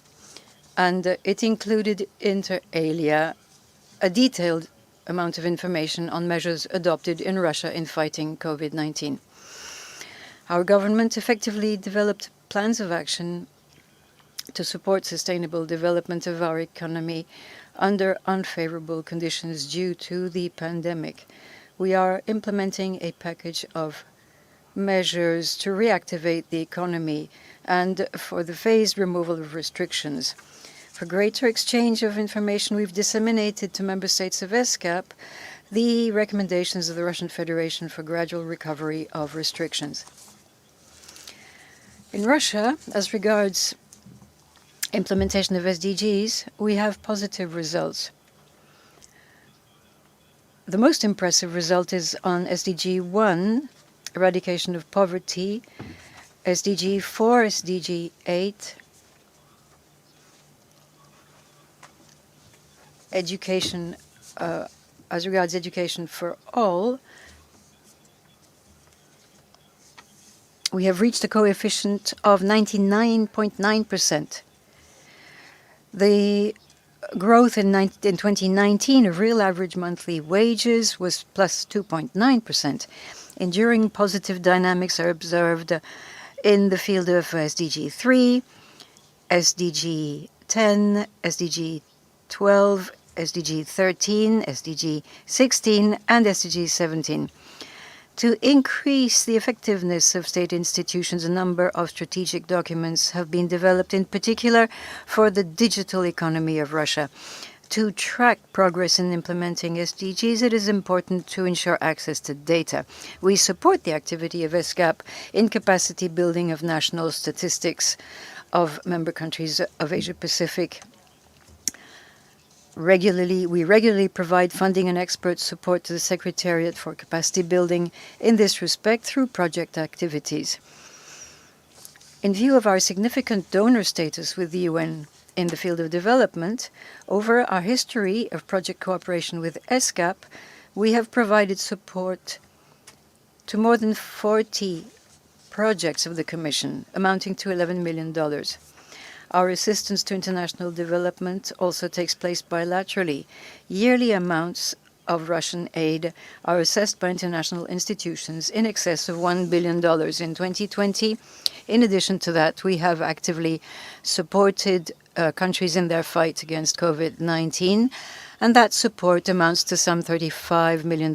Dear colleagues, in spite of the difficulties of 2020, 2020 also taught us a valuable lesson to the effect that achieving the SDGs, no less than resolving other global issues, can only be done by all of us together. We call on all to uphold and strengthen the spirit of constructive partnership. Thank you for your attention. Thank you, distinguished delegate from the Russian Federation. I give the floor to the distinguished delegate from the Democratic People's Republic of Korea, to be followed by Urbanpur Kadame. Democratic People's Republic of Korea, you have the floor. Madam Chair, let me start with congratulating your elections as the chair of the 8th session of the Asia-Pacific Forum on Sustainable Development. I'm confident that the session will be fruitful under your able leadership. At the same time, I express my thanks to the government of the Kingdom of Thailand and the Secretariat of UN ESCAP for the efforts to make this session possible. Madam Chair, several years have already passed since the 2030 Agenda for Sustainable Development was adopted at the UN Summit on Sustainable Development in September 2015. The DPRK government expressed its support to the 2030 Agenda, recognizing that the Sustainable Development Goals outlined in the agenda conform to the National Development Policy, the general goal of which is to further improve people's living standards based on the People First principle. For the implementation of the 2030 Agenda, the National SDGs Implementation Task Force, NITF, was set up, involving representatives from relevant line ministries and agencies. The Vice Premier and Chairman of the State Planning Commission was appointed as the Chair, and the Deputy Director of the Central Bureau of Statistics as the Vice Chair.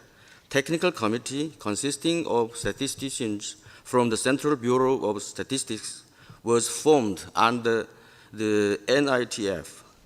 Madam Chair, the DPRK government will submit its first voluntary national review report for the implementation of SDGs to the high-level political forum on sustainable development in July 2021.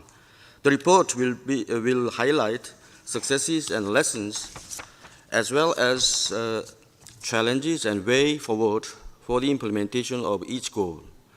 I would like to take this opportunity to reiterate our appreciation to the Secretariat of UN ESCAP for its full support provided to the DPRK for nationalization of SDGs and targets, strengthening of statistical capacity, and preparation of UNR. My thanks also goes to the member states for their frank exchange of views with our experts during the workshop organized by the ESCAP. It is my hope that the collaborative relations between us will be continued in the future. Madam Chair, continued sanctions and blockade against the DPRK, recurrent severe natural disasters, and prolonged COVID-19 pandemic since 2020 are the obstacles that stand in the way of the DPRK government striving to achieve sustainable development of the country and to improve people's living standards.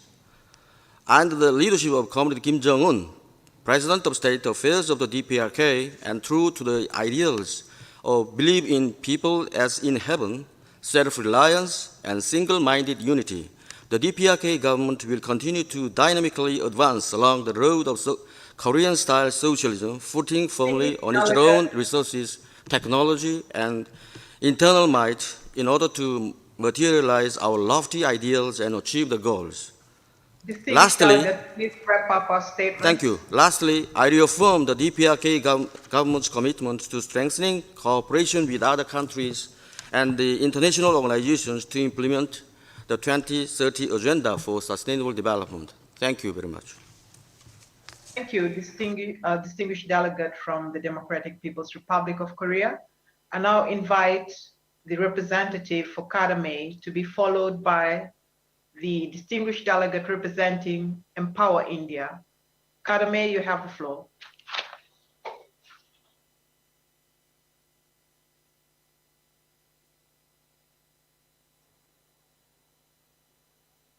The representative for Urban Poor, Kadame, you have the floor.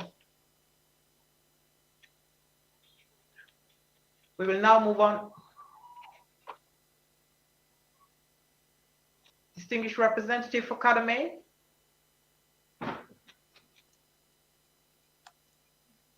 Hello, thank you, Your Excellencies. The COVID-19 pandemic and the resulting crisis it caused is historical. We've witnessed how COVID-19 exacerbated wealth inequality and poverty. Millions fall into working poverty and joblessness.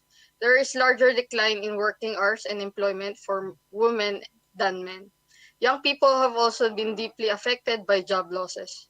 We've witnessed how autocratic measures that circumvent democratic and accountability processes are imposed as emergency responses in many countries in Asia Pacific. Internationally agreed human rights standards and rights-based approach to the pandemic have been ignored. But countries have also shown that sustainable solutions to the pandemic are possible when people's voices and agency are strengthened and heard. We also see how those left furthest behind are also the most vulnerable to COVID-19. Vulnerability arises from who they are: older people, people with disabilities, and people with existing health conditions, including HIV. Vulnerability also arises from jobs they perform: essential workers, health workers, farmers, and fisher folks. And lastly, vulnerability also arises from the failure of the existing system: LGBTQIA+, urban poor, and migrant workers. Casteism, racism, feudalism render Dalits and indigenous communities vulnerable and deprived of health rights. Women face multiple burdens in dealing with increased violence, bigger health responsibilities, and added teaching load as they still struggle to provide and care for their families. We, the 610 civil society organizations from 18 constituencies from 38 countries across Asia and the Pacific, recognize that the pandemic is a tragedy of unprecedented proportions and requires responses way beyond what government are accustomed to.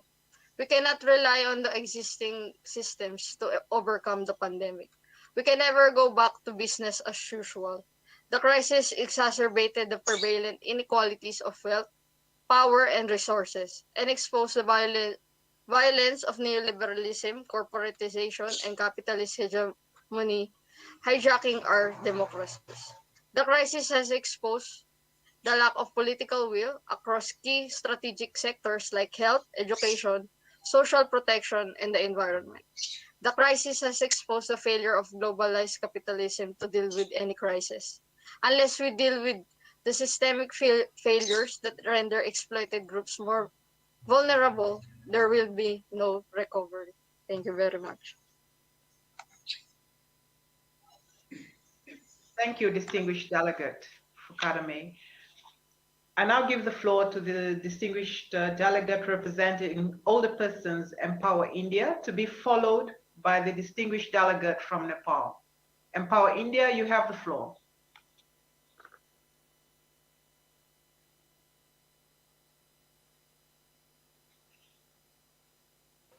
Can you hear me, please? Yes. Very good morning to all. Sustainable and resilient recovery from the COVID-19 pandemic in Asia and the Pacific. Statement of older persons constituency from APRSM. The COVID-19 pandemic is among the gravest global health and economic crisis in the history. Millions of people have been infected and died worldwide. This pandemic affects all of us, but having the greatest impact on those already experiencing poverty, poor health, and discrimination. Responses to the COVID-19 pandemic at all levels of governance have exposed significant gaps and systemic failures in the protection of the human rights of older persons. Across the Asia-Pacific region, older persons have been denied their human rights, discriminated against on the basis of their age, and subjected to ageist hate speech, stigmatization, prejudice, abuse, and neglect. Failure to consider and address these issues will result in a more serious and without specific and inclusive measures for older persons. We are slowly putting our lives on the edge. We, the older persons constituency, recommends the following. Number one, universal social pension for older persons.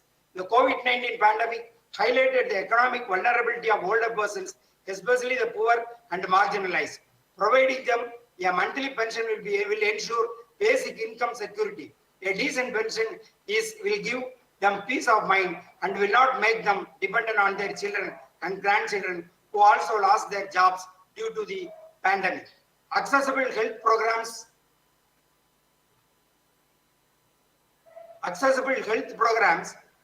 and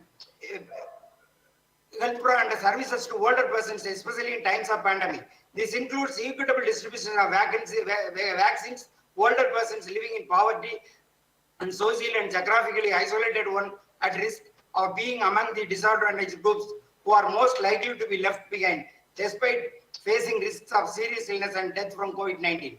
Number three, accessible information. The COVID-19 pandemic has once again reinforced the challenges in getting information with diverse groups of older persons, as well as those with literary challenges, those without digital or telephone access, those who do not speak language used for communication, and those with sensory or cognitive disabilities. 4. Availability of age and sex disaggregated data. Across the Asia-Pacific region, older persons have faced significantly higher series of serious illness and death from COVID-19 due to gaps in available age and sex disaggregated data about the spread of the virus. No detailed, complete picture of the extent of infection, serious disease, and the mortality among different age groups is available. Number 5, last but now, approval of proposed UN Convention on the Rights of Older Persons that will provide a guide on how to fully respect the rights of older persons in all their diversity and trigger the change in practice to make this happen. Thank you, Excellency, and distinguished guests. Thank you, distinguished delegate from Empower India. I now invite the distinguished delegate from Nepal to take the floor, to be followed by the distinguished delegate from the Republic of Korea. Nepal, you have the floor.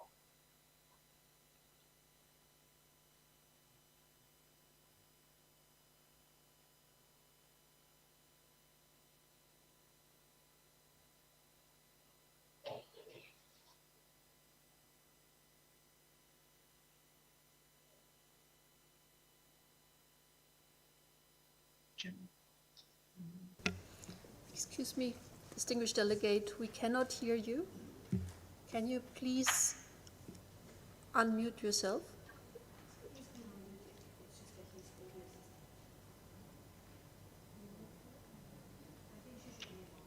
Can you please continue, Madam Chair, with the next speaker, and we will revert to Nepal.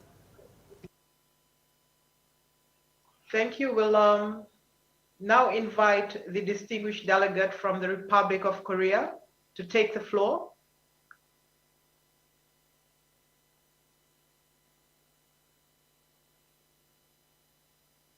Distinguished delegate from the Republic of Korea, you have the floor.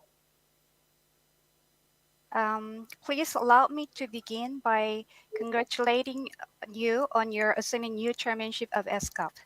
I would also like to express my appreciation to the Secretary of ESCAP for organizing this year's Asia-Pacific Forum on Sustainable Development during these very challenging times. There is no denying that the COVID-19 pandemic is the defining challenge of our generation. Today, the Asia and Pacific region has an important opportunity to come together to seek a more sustainable and resilient future for all by sharing our experiences and commitments. Against this backdrop, I would like to make 4 points. First, we need to invest in strengthening national health system. Korea, under our Building Trust ODA initiative, has been actively assisting countries respond to COVID-19. We provide health assistance to over 120 countries while sharing our experiences in pandemic response. And to help ensure equitable and affordable access to vaccines for all countries, we are taking active part in the COVAX facility and positively considering to increase our contribution. Second, there is a pressing need for the climate action.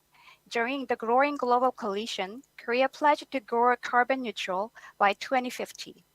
And this coming May, Korea will host the second P4G summit to reinforce global partnership for increased green recovery toward carbon neutrality.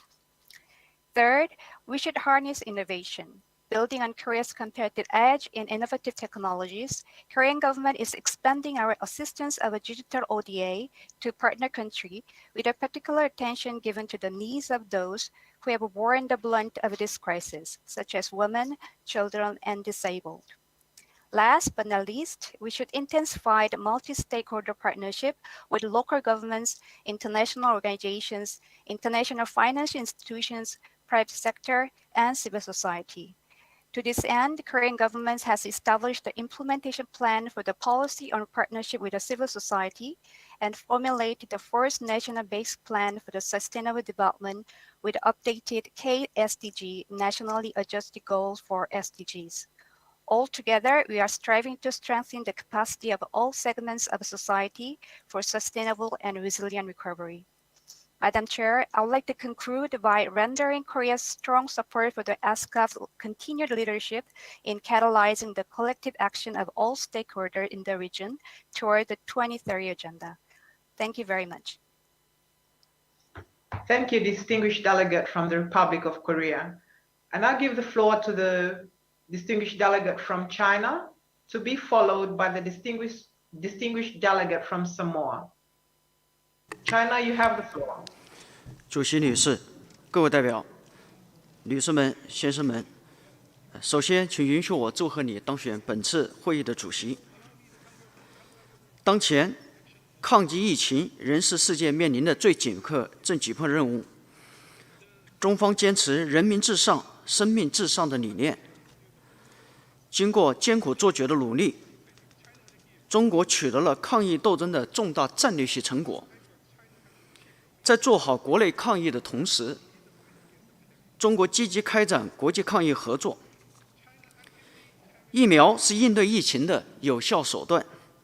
习近平主席向世界庄重宣示，中国疫苗将作为全球公共产品，为实现疫苗在发展中国家的可及性和可负担性做出中国贡献。中方决定向新冠疫苗实施计划提供1000万剂疫苗，用于支持发展中国家抗疫。中方迄今已向69个国家和2个国际组织提供疫苗援助，并向28个国家出口疫苗。中方还将向联合国维和人员捐赠30万剂疫苗。中国一直以实际行动体现一个负责任大国的担当，践行合作共赢精神。主席女士，面对疫情挑战，各方要着力破解疫苗分配赤字，加强国际合作，促进疫苗的公平合理分配，特别是实现在发展中国家的可及性和可负担性，应坚决反对和疫情相关的歧视、仇恨言论、污名化、种族主义和仇外心理，增进社会的团结与包容。亚太地区疫后重建任重道远，各国要坚持以人民为中心的发展思想，加大对卫生、教育、公共服务等民生领域的投入，应增进地区团结，深化区域多边合作，促进互联互通和数字经济发展，实现开放、包容和可持续的经济增长。应携手应对气候变化挑战，坚持低绿色低碳发展，促进人和自然的和谐共生。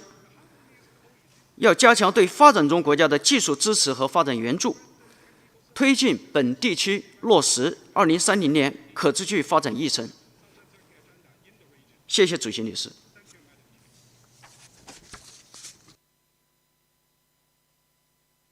The distinguished delegate from Samoa, to be followed by the distinguished delegate from Nepal. Samoa, you have the floor.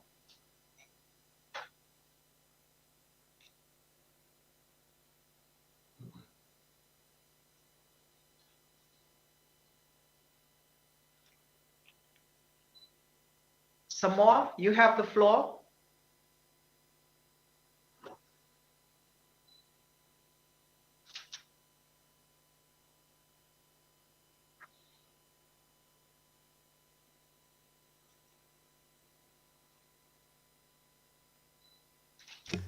Distinguished delegate from Samoa, we cannot hear you. Madam Chair, Excellencies, ladies and gentlemen, I thank the Secretariat for the documentation provided to inform discussions on this agenda item.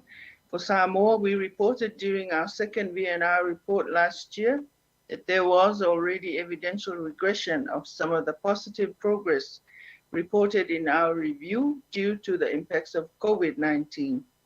The next steps in accelerating SDG implementation is determined against the context of continued threat of natural hazards and climate-induced disasters, and an uncertain and unpredictable future and global economic environment. The COVID-19 pandemic is not just a health issue, it's a development, environmental, human rights, and a security concern. Thus, pursuing the 2030 agenda in alignment with our Samoa 2040 strategy and the Pacific 2050 strategy is key to any sustainable and resilient recovery strategy for the pandemic.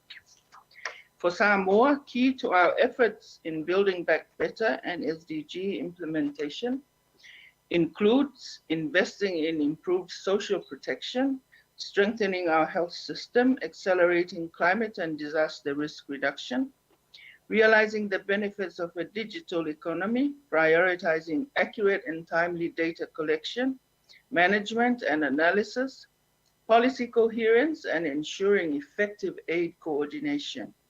In all our efforts, our partnerships are critical to our success. For example, Samoa is currently working with the United Nations on expanding the coverage of its social protection measures in place. This is an important step in our response to the impacts of climate change, natural disasters, global shocks, and the COVID-19, particularly for the most vulnerable. Enhancing our digital economy is one of the key priorities of the recently launched Samoa 2040 strategy. And Samoa continues to work closely with many key development partners to realize this vision.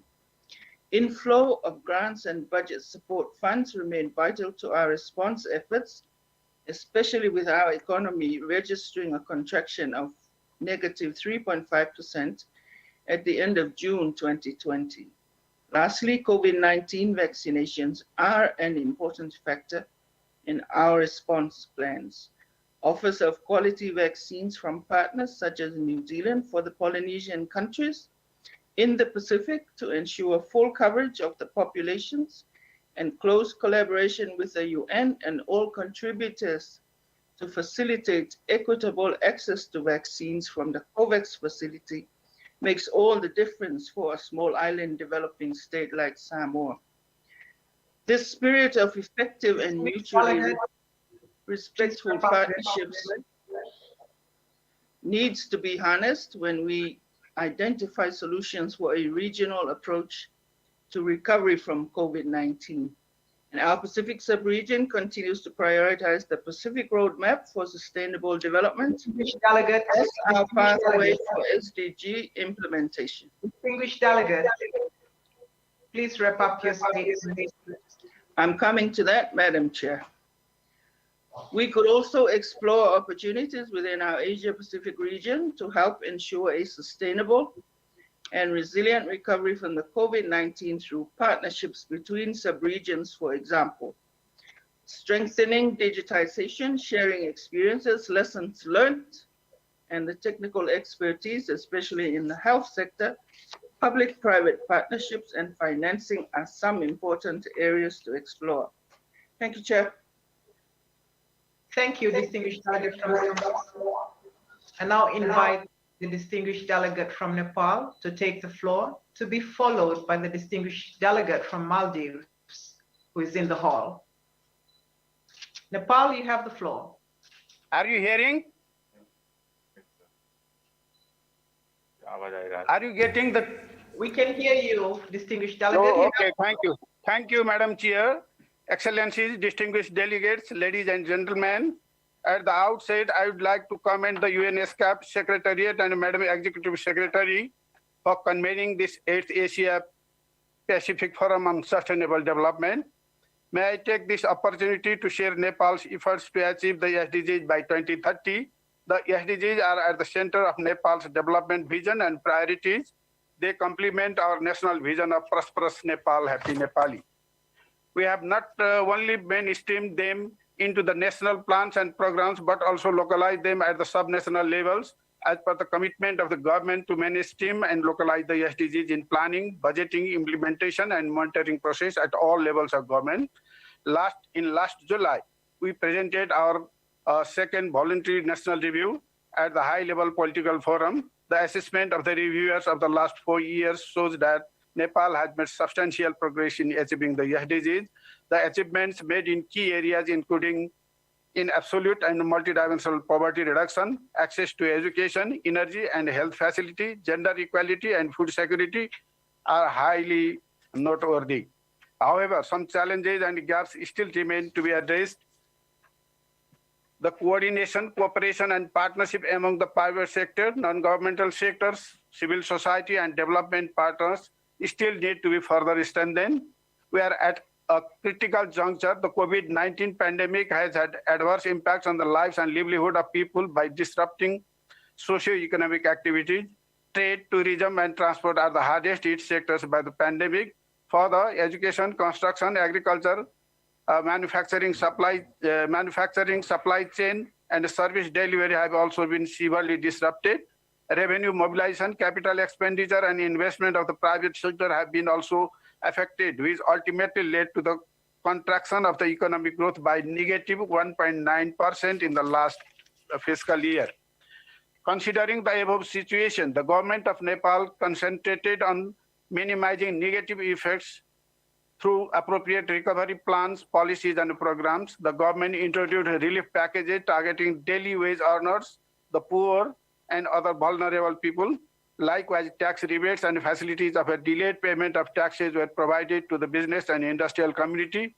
Similarly, concessional loan facilities have been provided to the severely affected sectors. The government of Nepal has also committed to providing free vaccines to all citizens. We should also ensure easy access of all to anti-COVID vaccines, which are global public goods. In this concern, we thank the UN Secretary General for convening the 31st special session of the UN General Assembly in response to COVID-19 pandemic to muster the collective political will of the member states. There is no time greater than the current one where we need the support of one another. Collectively, we need to emphasize on the socio-economic sectors to make people's lives better by building their capacities through income generation activities to absorb adverse shocks. Madam Chair, in the end, I commend the role of the UN ESCAP and other development partners in tackling pandemonium and supporting Nepal in achieving SDGs, and look forward for receiving support for sustainable, smooth, and irreversible graduation from the LDC status. Last but not the least, a renewed sense of urgency and accountability in our collective efforts is critical to achieving SDGs and ensuring that no one is left behind in this process. I thank you, Madam. Thank you. Thank you, Nepal. I now invite Maldives, presenting from the ESCAP hall in Bangkok, to take the floor, to be followed by the distinguished delegate from Georgia. Maldives, you have the floor. Good afternoon, Excellencies, distinguished delegates, ladies and gentlemen. On behalf of the Maldives delegation, I wish to express my sincere appreciation for the comprehensive presentation and for the substantive report issued for consideration under this agenda item. Let me also take this opportunity to congratulate the newly elected chair and vice chair to the bureau of the meeting. Undoubtedly, the biggest challenge humanity has faced in the 21st century is the COVID-19 pandemic. The pandemic has disrupted the established norms and practices and caused socioeconomic devastation for countries both in the short and long term. A year into the pandemic, and we can already see how it has dampened the achievements in attaining the SDGs. Global poverty and unemployment levels are already on the rise. It is accentuating the inequality gaps and pronouncing existing vulnerabilities of marginalized groups in society. Nevertheless, we are determined to reach our targets and work harder to achieve the SDGs. In fact, we believe that this is the most opportune moment to re-evaluate our past actions and work together to find common solutions to address the challenges the pandemic presents in achieving the 2030 agenda. Maldives is notably one of the hardest hit countries during this crisis in terms of the impacts on our GDP. Maldives is a country that is largely dependent on tourism, which accounts for 27% of our GDP and 60% of foreign exchange receipts. The pandemic forced us to close our borders for the first time in the history of Maldives, which subsequently brought our tourism industry to a complete standstill. The direct impact on those employed in tourism, the operators, and other related sectors reverberated rapidly, affecting our people and the economy. My government made it a priority to take care of those who lost their source of income by providing income support, financial assistance for the most vulnerable, extension of loan repayment, tax exemptions, and various indirect support measures for the private sector. The pandemic shows that when the government and private sector work hand in hand, the outcome can be achieved faster and delivered more efficiently. This health crisis has also shown the important role of the private sector in contributing to the government's emergency response and the potential for strong partnership between the private sector and CSOs in delivering the relief assistance and providing support to those in need. Such collaboration is vitally important for carrying out the development agenda, and it would help relieve the government to focus on areas where government support is more critically needed. As the countries in our region navigate the road to recovery, we need to be mindful of the need for resilience to be inclusive and to adopt a sustainable path for a stronger recovery. It must be noted here that the sub-regions have demonstrated generosity and close cooperation, offering support where most needed, from critically needed machines, medicines, and PPEs, repatriation support and cargo flights, as well as donation of vaccines and other assistance. We have in our region many lessons to learn and share, from managing the pandemic, the social and economic crisis, and how to emerge from the crisis stronger. Please wrap up your statement. It's important that the partnerships and collaborative work continue forward and to regain the progress on achieving the SDGs. The pandemic has revolutionized and accelerated the concept of digitalization. Both the public and private sector has been forced to rethink the way business is done. And digital connectivity has provided the means to track the affected and reach out to the people to provide much needed assistance and manage the crisis more effectively. However, there is much to be desired in ensuring the digital connectivity reaches everyone equally. So we strongly believe that regional cooperation will play a key role as we embark on the post-COVID-19 recovery that is resilient, inclusive, and sustainable. Let me reaffirm the Maldives is committed to working closely with our regional partners and different stakeholders to get back to a development trajectory that can attain the SDGs. I thank you. Thank you, distinguished delegate. The time has caught up with us. I will have to ask the distinguished delegate from Georgia to make a presentation after lunch. Thank you all for your contributions and for an excellent segment. We will now break for lunch, and I'll now close this.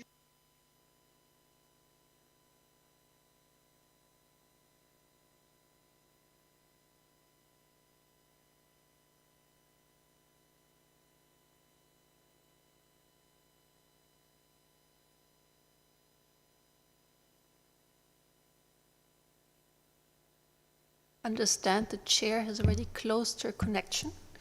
So let me just quickly make the announcements that she had asked me to do, which is to kindly invite all delegates and participants to join the launch of the SDG Partnership Report at 1 p.m. Bangkok time on YouTube.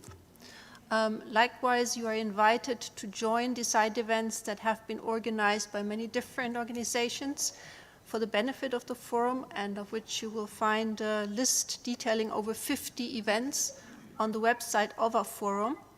These events started yesterday and will continue until the end of the forum on Friday, and I think you will find many interesting topics to be discussed there. And finally, after this break, the forum will resume at 2:30 Bangkok time sharp this afternoon. Thank you very much.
Excellencies, distinguished delegates, I would now like to invite to the Bureau and panelists to the rostrum.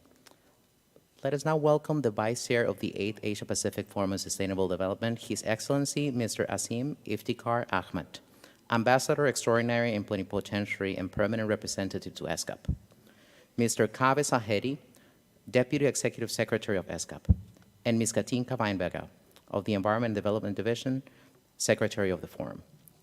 We would like to highlight that the 8th Asia-Pacific Forum on Sustainable Development has adopted the approach of the high-level political forum, where non-government stakeholders' statements may alternate with those of member states. And now, I would like to hand over the floor to His Excellency Mr. Asim Iftikhar Ahmed to proceed with the forum. Excellency, the floor is yours. Thank you. Excellencies, distinguished delegates, the meeting is called to order. During this session, we will resume the proceedings of Agenda Item 2, Regional Perspectives on Accelerating Progress on the 2030 Agenda for Sustainable Development. As you would be aware, we have a couple of statements remaining from the morning session, so we will proceed in the beginning and take that list of speakers outstanding from the morning session. I will open the floor to statements from delegates in the speaking order as received from the Secretariat from both participants present in the room and connected through Kudo. I kindly remind delegates to limit their statements to no more than 3 minutes. This will allow us the opportunity to conclude our work in a timely manner and all delegates to have a speaking opportunity. I now recognize the distinguished representative of Georgia. This will be followed by the distinguished representative of Pakistan. You have the floor, Georgia.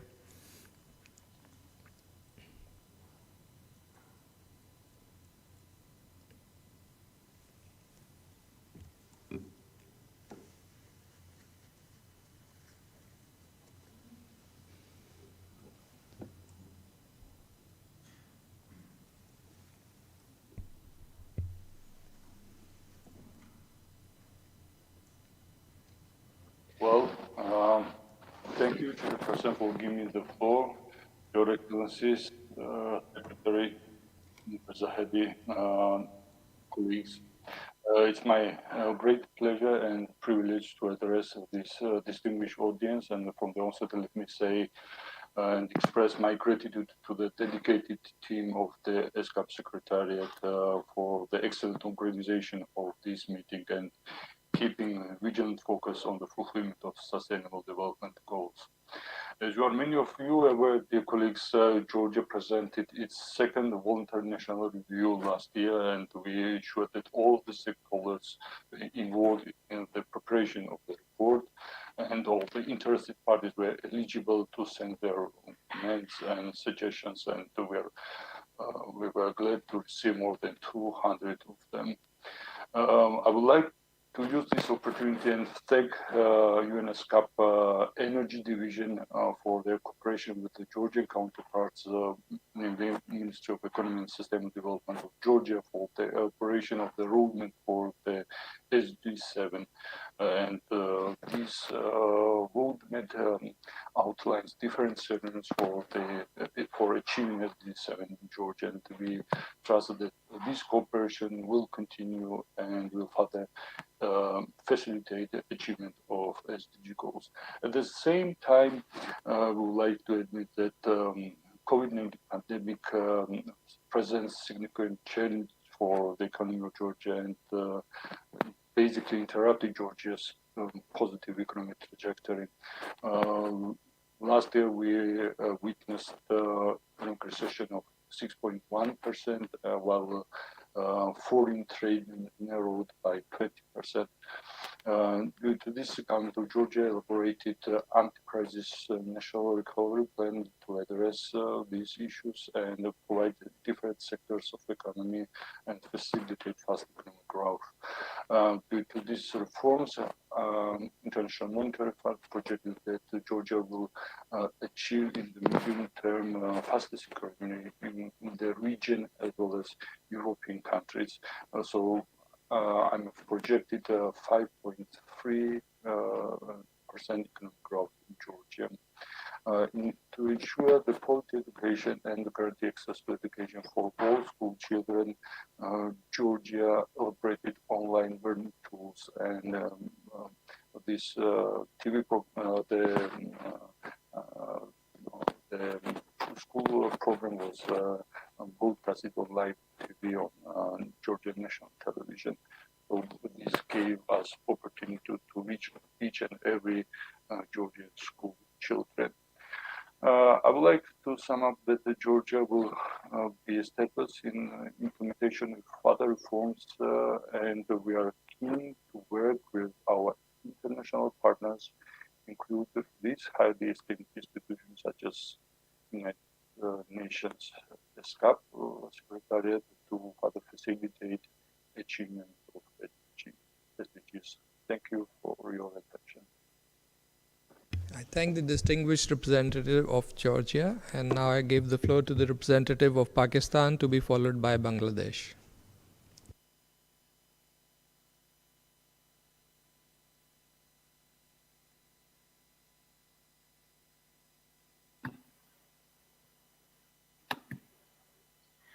Thank you, Vice Chair, distinguished excellencies, honorable dignitaries, and spokespersons.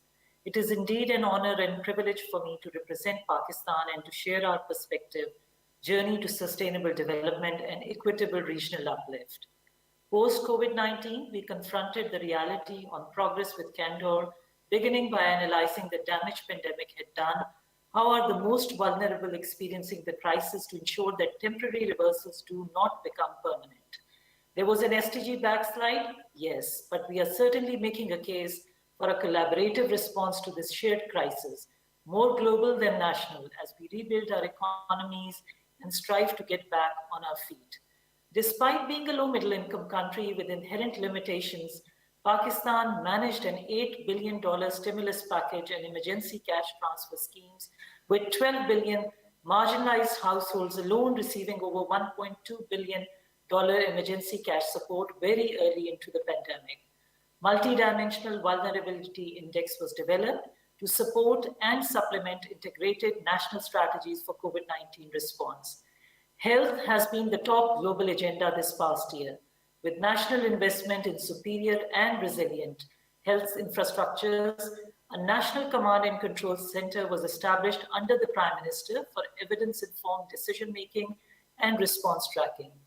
Pakistan was lauded by the World Economic Forum as one of the 5 countries to be learning from during the pandemic.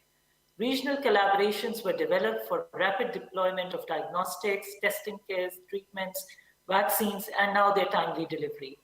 COVID-19 may have set us back, but we are using evidence to build back and are fully cognizant of the dividend associated with the youth demography.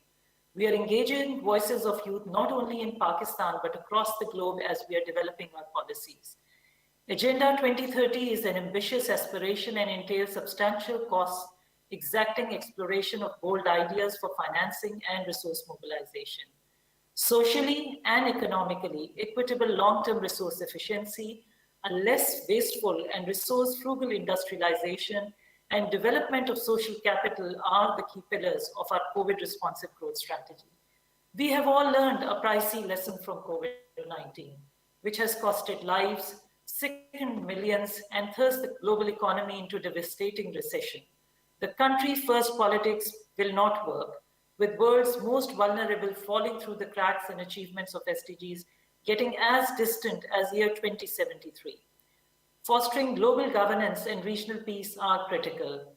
This exacts revitalizing and deepening global partnerships for exploiting the power of synergies in the face of the political, economic, and social disruption.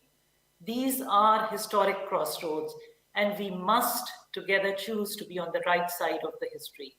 On behalf of the government of Pakistan, I would like to offer all support and look forward to benefiting from the power of synergies as we strengthen our collaboration and partnerships. Thank you so much.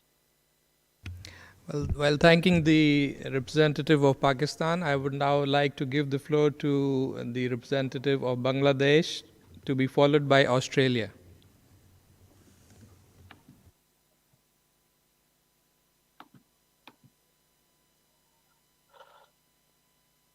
Respected Chair, Excellencies, ladies and gentlemen, good afternoon. At the outset, on behalf of the Bangladesh delegation, let me offer you the greetings of Mujibiyat. As we have been celebrating the centennial birth anniversary of our father of the nation, Bangabandhu Sheikh Mujibur Rahman. Concurrently, we are celebrating the golden jubilee of our independence. Now, I would like to thank the ESCAP for organizing the 8th Asia Pacific Forum on Sustainable Development during the trying time. Respected Chair, last month in the second triennial reviews, the UNCDP provided the final recommendation for Bangladesh to be graduated from LDCs in 2026, which revealed the sustained and inclusive growth in social, economic, and environmental spheres in Bangladesh, particularly in the last decade under the dynamic and visionary leadership of our Honorable Prime Minister Sheikh Hasina. It will give us an impetus in fulfilling the commitment of SDG by 2030. Recently, the government has approved its flagship strategic document, say the 8th five-year plan, which has incorporated the targets of SDGs in a befitting way. The government has been following the whole of the society approach in the process of formulating the SDG action plans. This action plan is now being reviewed to prepare a revised version conducive to the 8th five-year plan. Presently, the localization of SDGs has been given more emphasis in the country by identifying 40 nationally priority indicators to be implemented at the local levels, with a view to ensuring that no one is left behind. One special indicator is selected at the local level that need extra efforts.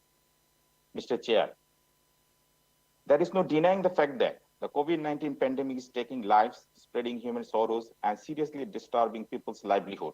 However, the farsightedness of our Honorable Prime Minister and her timely intervention, focusing on lives and livelihoods, is showing positive signs in the economy.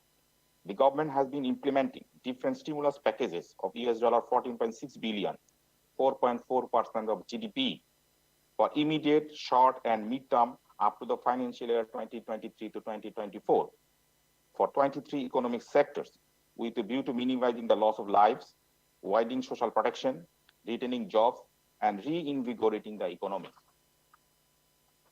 The second voluntary national review of 2020 of Bangladesh shows that before the onset of the COVID-19 pandemic, Bangladesh could achieve or was on track in some of the nationally determined targets related to SDGs to be achieved by 2020.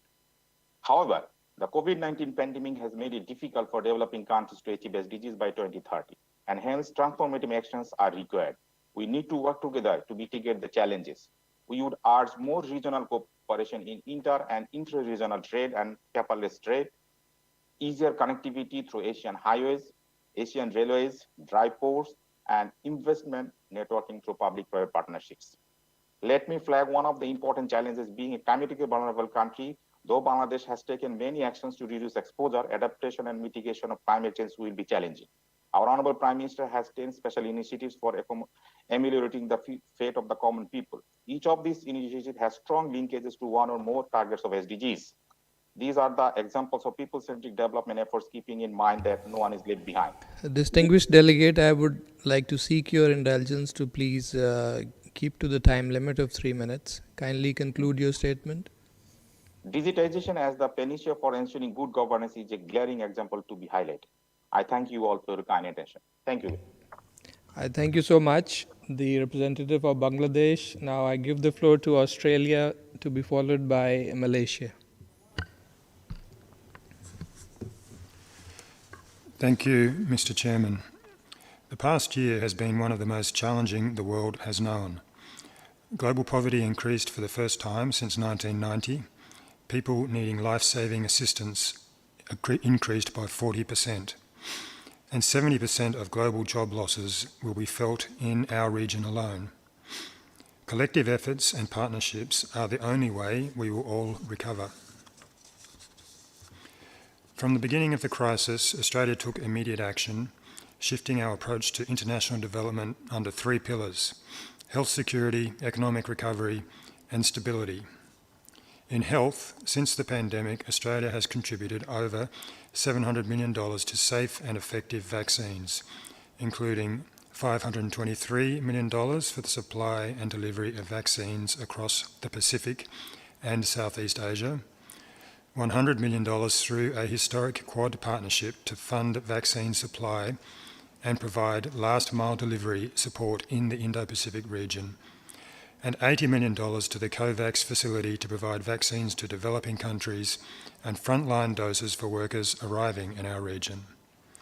In economic recovery, since the pandemic, Australia has increased our engagement with partner governments, including over $300 million over 2 years for an economic-focused COVID-19 response package for the Pacific and Timor-Leste, $500 million for new economic development and security measures to support our partners in Southeast Asia, and using our $2 billion Australian infrastructure facility for the Pacific to focus on projects that promote climate resilience and recovery. Finally, Australia is supporting the most vulnerable people through our stability pillar by focusing over $1.3 billion on gender equality initiatives, supporting a range of disability-inclusive programs, including sign language and access information for COVID-19 response, and investing over $580 million to work with partners in education, including helping more children learn remotely. Australia is pleased to be able to attend this forum in person this year. We look forward to participating and listening to our friends and neighbours as we identify key problems and share solutions. It is only by working together that we can get on the road to recovery and stay on it. Thank you. I thank the distinguished representative of Australia. Now I give the floor to Malaysia, which will be followed by Sri Lanka.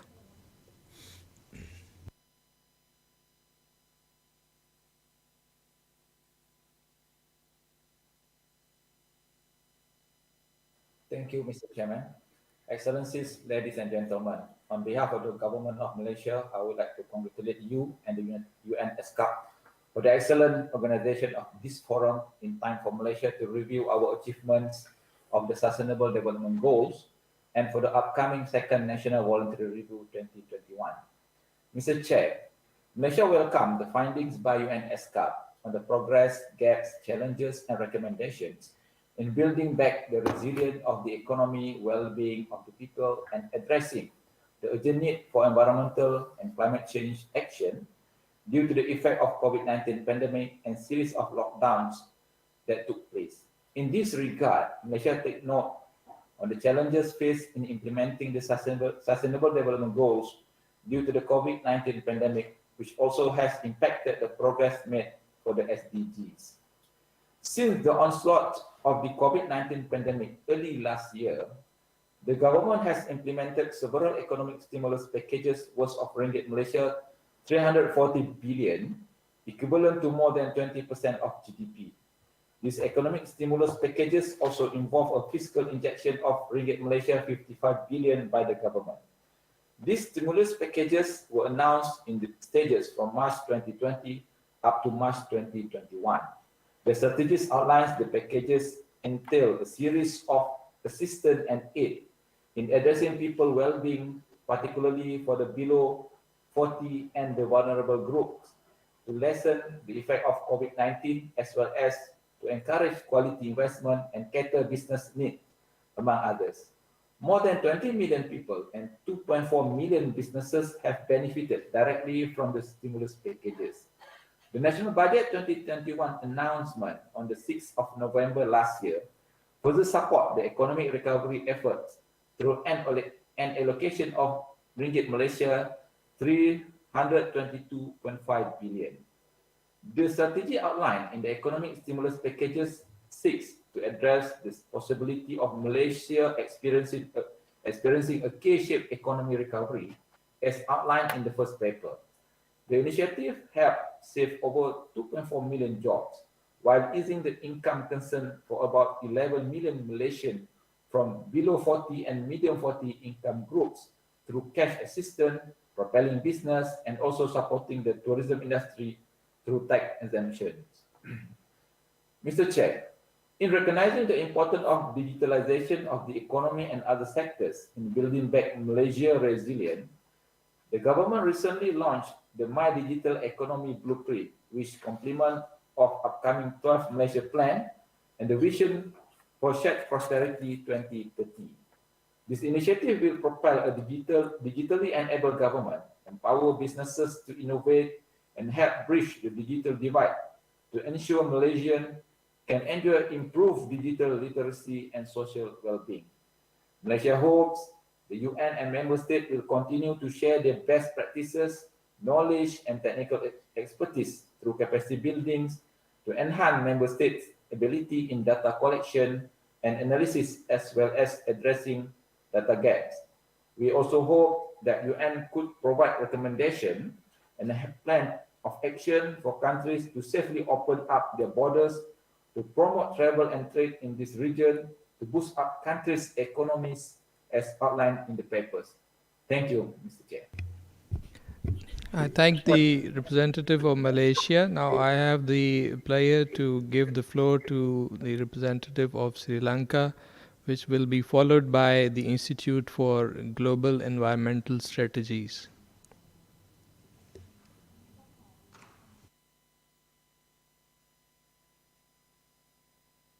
Thank you, Mr. Chair. Excellencies and distinguished delegates, I take pleasure in presenting to you the progress made in Sri Lanka in ensuring the resilient and sustainable recovery from the COVID-19 pandemic. The paramount consideration of the government has been to define. Distinguished delegate from Sri Lanka, we cannot hear you. Can you turn up the volume of your microphone?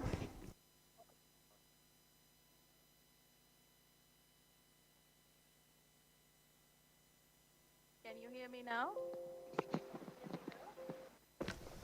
Yes, please go ahead.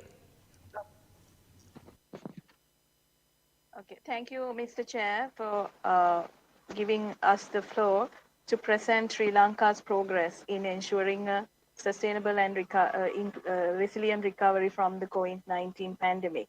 Excellencies, distinguished delegates, the paramount consideration of the government of Sri Lanka has been to minimize the economic and social disparities likely to be created by the pandemic, and to ensure that the important gains made by Sri Lanka on SDGs are not reversed. A multi-pronged approach focused particularly on ensuring good health and well-being, food security, and building resilient livelihoods is promoted in an inclusive and equitable manner to address the multiple forms of vulnerabilities created by the pandemic to ensure that no one is left behind in our recovery efforts. Sri Lanka has made great strides in keeping the spread of the pandemic to a minimum through strict enforcement of quarantine regulations, social distancing measures, and clinical practice guidelines. We have managed to keep the fatality rate extremely low at 0.6% and a high recovery rate of 96%, becoming one of Asia's success stories in managing the pandemic. Immediate steps have also been taken to make the COVID-19 vaccination available on an equitable basis to the population, while ensuring priority access to those who are most vulnerable, guaranteeing the health and well-being of all Sri Lankans. Daily wage earners, micro, small, and medium enterprises, and the informal sector workers account for more than 70% of the labor force in Sri Lanka and are the most vulnerable of being pushed below the poverty line threshold, with potential job losses caused by the contraction of both the domestic and the external labor markets. The strict application of our labor regulations have provided security against excessive staff retrenchment and ensured minimum wages during lockdown periods. To ensure the resilience of MSMEs, a package of incentives were given, such as low-interest working capital loans, to ensure business operations during the most pressing periods. The government of Sri Lanka recently signed a $165 million loan agreement with the Asian Development Bank to provide immediate financing support for SMEs, which have been severely affected by the pandemic, including businesses led by women and tea smallholders. several concessionary schemes are still in place to support the affected businesses, particularly on leasing facilities obtained by businesses and individuals until their income-generating activities return to normalcy. A range of financial and material benefits have also been granted to over 6 million affected families and vulnerable groups, which greatly supported them in coping with the socio-economic shocks emerging from the pandemic. The cumulative effect was a resilient recovery from the pandemic, ensuring that the populations at the threshold of vulnerability were prioritized in the recovery efforts. I'm pleased to state that reinforcing its commitment to SDGs at the highest level, an interministerial steering committee headed by the Prime Minister of Sri Lanka is now leading the SDG process in Sri Lanka, building strong national ownership of SDGs and mobilizing all stakeholders, both government and non-government, towards SDGs. Our policy of friendly and constructive engagement with all our friendly nations has enabled us to mobilize both bilateral and multilateral cooperation towards the recovery efforts. We look forward to further strengthening our ties with the regional allies, particularly for greater collaboration on investments, trading opportunities, technology, and knowledge transfer. Thank you. Thank you. May I kindly request the distinguished delegates to stick to the 3 minutes time limit. We are proceeding in a timely manner so far, so let's conform to these time limits. I now give the floor to the representative of IGES to be followed by Timor-Leste.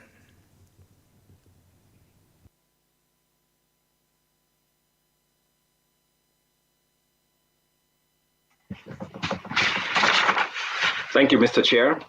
In the interest of time, all protocol duly observed. I'm speaking on behalf of the Science and Technology Major Group from the Institute of Global Environment Strategies. In 2015, the world's governments agreed to Agenda 2030 as our global social contract with hope and aspiration. Looking back, we now see that performance on the SDGs has not yet lived up to these expectations. The UN ESCAP's regional SDG progress report that came out the other day shows us that the majority of countries in this region are not yet making enough progress on most of the goals. Some models demonstrate that at the current rate, the global community may achieve the SDGs by 2073, which is 43 years later than envisioned. But we don't have that much time. The IMF estimates that countries spend between $4 to $6 trillion a year on subsidies that damage the environment. Our carbon-based economy has us on a trajectory for 3 degrees of global warming this century alone. We have seen that even though global greenhouse gas emissions reduced during the widespread COVID lockdowns, the reduction constitutes only 7 to 8%. Meeting the 1.5 degree target in the Paris Agreement will require annual greenhouse gas reductions of the same extent. It is clear that business as usual is impossible and that serious changes are necessary. UNEP has coined the triple crisis, the interlinked climate, biodiversity, and pollution crisis. The burden falls mostly on women, who represent 80% of those displaced by climate disruption. On the environment, more than 1 million of the Earth's around 8 million plant and animal species are at risk of extinction. Air pollution causes some 6.5 million premature deaths every year, and polluted water kills further 1.8 million, mostly children. Meanwhile, inequality is greater than it has ever been. 1.3 billion people remain poor, and some 700 million are hungry. These existential crises require urgent action from the whole of society, thus we emphasize. COVID recovery must build back differently, with primary attention to social justice and environmental sustainability as core requirements for resilient society. Governments now finally need to deliver on the decade-old commitment to abolish fossil fuel subsidies. We need updated and ambitious NDCs ahead of COP23 to stay on track for a 1.5 degree target. Vaccine hoarding will just prolong the pandemic. International organizations need to stop uncritically advocating for market-oriented solutions and engage with transformation that integrates social and environmental concerns. Individuals need to be ready to forego conspicuous consumption and support our local economies. We all need to shoulder the burden of change and its benefits. Thank you. Thank you so much. I would now like to give the floor to the representative of Timor-Leste, to be followed by IMF.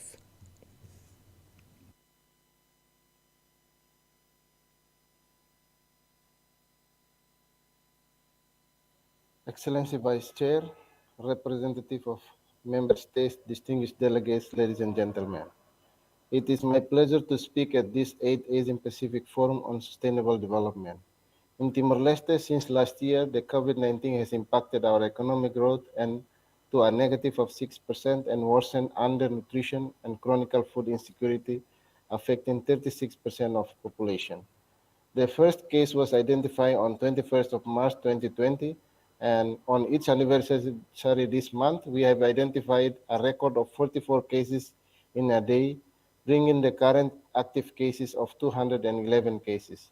The government have imposed a state of emergency and locked down 3 affected municipalities in Timor-Leste, only allowing selling and transporting foods and medical items to operate. On SDG, as you may have seen in our VNR 2019 reports, that we have made some achievement but still have challenges. The COVID made the challenges even more difficult. Like many other countries, Timor-Leste is now working on readjusting and refocusing our intervention to get back on track to achieve its SDG targets. Last year in 2020, the government established an integrated center for crisis management led by the Prime Minister to manage COVID situation.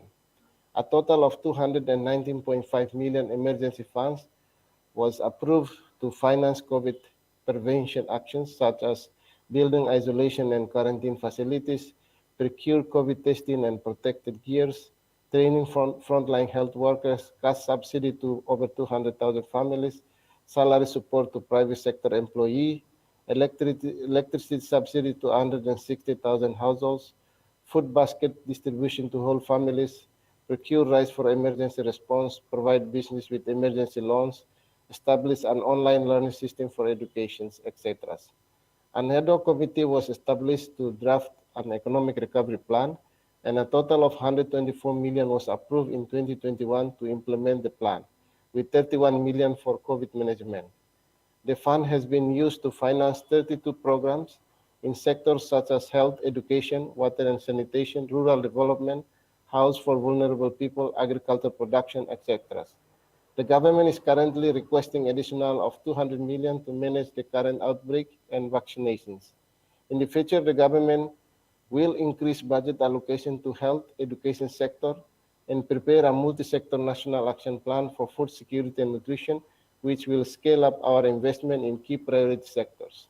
Timor-Leste is also planned to launch an integrated national financial framework and conduct an evaluation of strategic development plan. Lastly, I believe that with better coordination, more transparency, and better program alignment will help to ensure that 2030 SDG targets are achieved. Thank you very much. While thanking the distinguished representative of Timor-Leste, I would now like to give the floor to the representative of IMF, to be followed by Marshall Islands.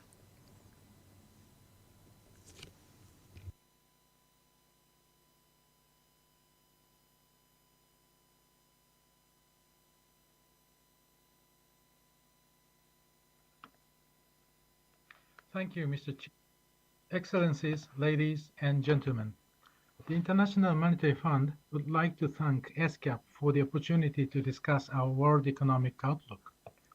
The pandemic and the restraints of economic activities taken to contain it have had grave impact on economic activities. In addition to tragic loss of lives, the year 2020 saw the shrinkage of world GDP by 3.5%, the largest shrinkage since the Great Depression. Emerging and developing economies, which continue to grow in most economic downturns, also shrunk this time by 2.4%. The crisis is far from over, and the governments need to continue to do what needs to be done to save lives and livelihoods. The big near-term challenge is to determine when to start normalizing. The IMF is advising to avoid premature withdrawal of lifelines and very gradually shifting to support reallocation of resources. The recovery you have started to see is incomplete, uneven, and subject to tremendous uncertainty. Even after containing the pandemic, we will face plenty of policy challenges. First, the pandemic has affected supply-side capacity and will likely leave long-lasting scars on economies. For example, the decline in the labor force participation, loss of educational opportunities that damage human capital, and loss of business know-how due to discontinued businesses. These have long-time implications. The world may not be able to grow as fast as envisioned before the pandemic. Also, the large buildup of debt, both public and private, will pose a big challenge. Here, on the private side, bankruptcy has been kept artificially low by extraordinary support measures. But as policy normalizes, we will need to tackle the private sector debt overhang and the bank bad loan problem. We have observed that the recovery path will be slower and prolonged when there is an issue for financial stability. We need strong, sustainable, and inclusive growth to achieve sustainable development goals, and the challenges ahead are daunting. On the bright side, though, the world now seems to recognize more explicitly the need for a greener and more sustainable recovery. Public investment in these areas is expected to boost the economy and advance the SDG objectives. It would be better if the public investment has a crowd-in effect to encourage the private sector to invest as well as to improve productivity. Also, spending wisely is very important, and here the IMF offers capacity development to help national governments to manage public finance and the public investment more efficiently and effectively. The IMF stands ready to support member countries through financial assistance as needed, as well as with technical assistance and capacity development, including through workshops. Thank you very much. Thank you. We have covered in good time the remaining speakers from this morning session. We can now continue with the proceedings under the current session. Still under agenda item 2, regional perspectives on accelerating progress on the 2030 Agenda for Sustainable Development. Specifically, now we will discuss a review on regional progress on SDGs. The documents pertinent to this session are Progress Report on the Sustainable Development Goals in Asia and the Pacific, 2021, ESCAP/RFSD 2021/2, updates on the implementation of the 2030 Agenda for Sustainable Development at the sub-regional level, ESCAP RFSD/2021/INF/1, and assessment of progress on Sustainable Development Goals 1, 2, 3, 8, 10, 12, 13, 16, and 17 at the regional level. Document ESCAP RFSD/2021/INF/2. This session is structured as follows. We will start with a presentation from the Secretariat on progress on implementation of the SDGs in Asia and the Pacific. And afterwards, I'll open the floor for the delivery of country and stakeholder statements. It is my pleasure to invite now Mr. Kaveh Zahidi, Deputy Executive Secretary of ESCAP, to deliver the presentation on behalf of the Secretariat. You have the floor. Thank you so much, Your Excellency. It's a pleasure to join you at the podium for this session. Excellencies, distinguished participants, ladies and gentlemen, dear colleagues. We would like to share with you an assessment of Asia-Pacific's progress in the implementation of the 2030 Agenda for Sustainable Development, as well as to provide an early evaluation of the impact of COVID on that progress. Now, the basis for this presentation is the annual Asia-Pacific SDG Progress Report that really provides a comprehensive picture for our region and for its sub-regions. The 2021 report is the 5th in a series since the start of the 2030 agenda in 2015. This year's report also benefited greatly from the expertise and inputs from our regional partners, such as ILO, UNHCR, UNICEF, UNDP, UNESCO, the UN Environment Programme, and UNFPA. The SDG Progress Report is drawn from and supported by the SDG Gateway, a comprehensive platform for SDG progress assessment based on data from the global SDG indicator database maintained by DESA. The Gateway provides the reference point for the region, the 5 sub-regions, and the countries to assess progress and make the necessary course corrections to achieve the SDGs, including, of course, in the wake of the pandemic that we have heard so much about from the previous speakers. Drawing on the SDG Gateway, this year's progress assessment shows more clearly than ever before that acceleration is needed across all 17 SDGs.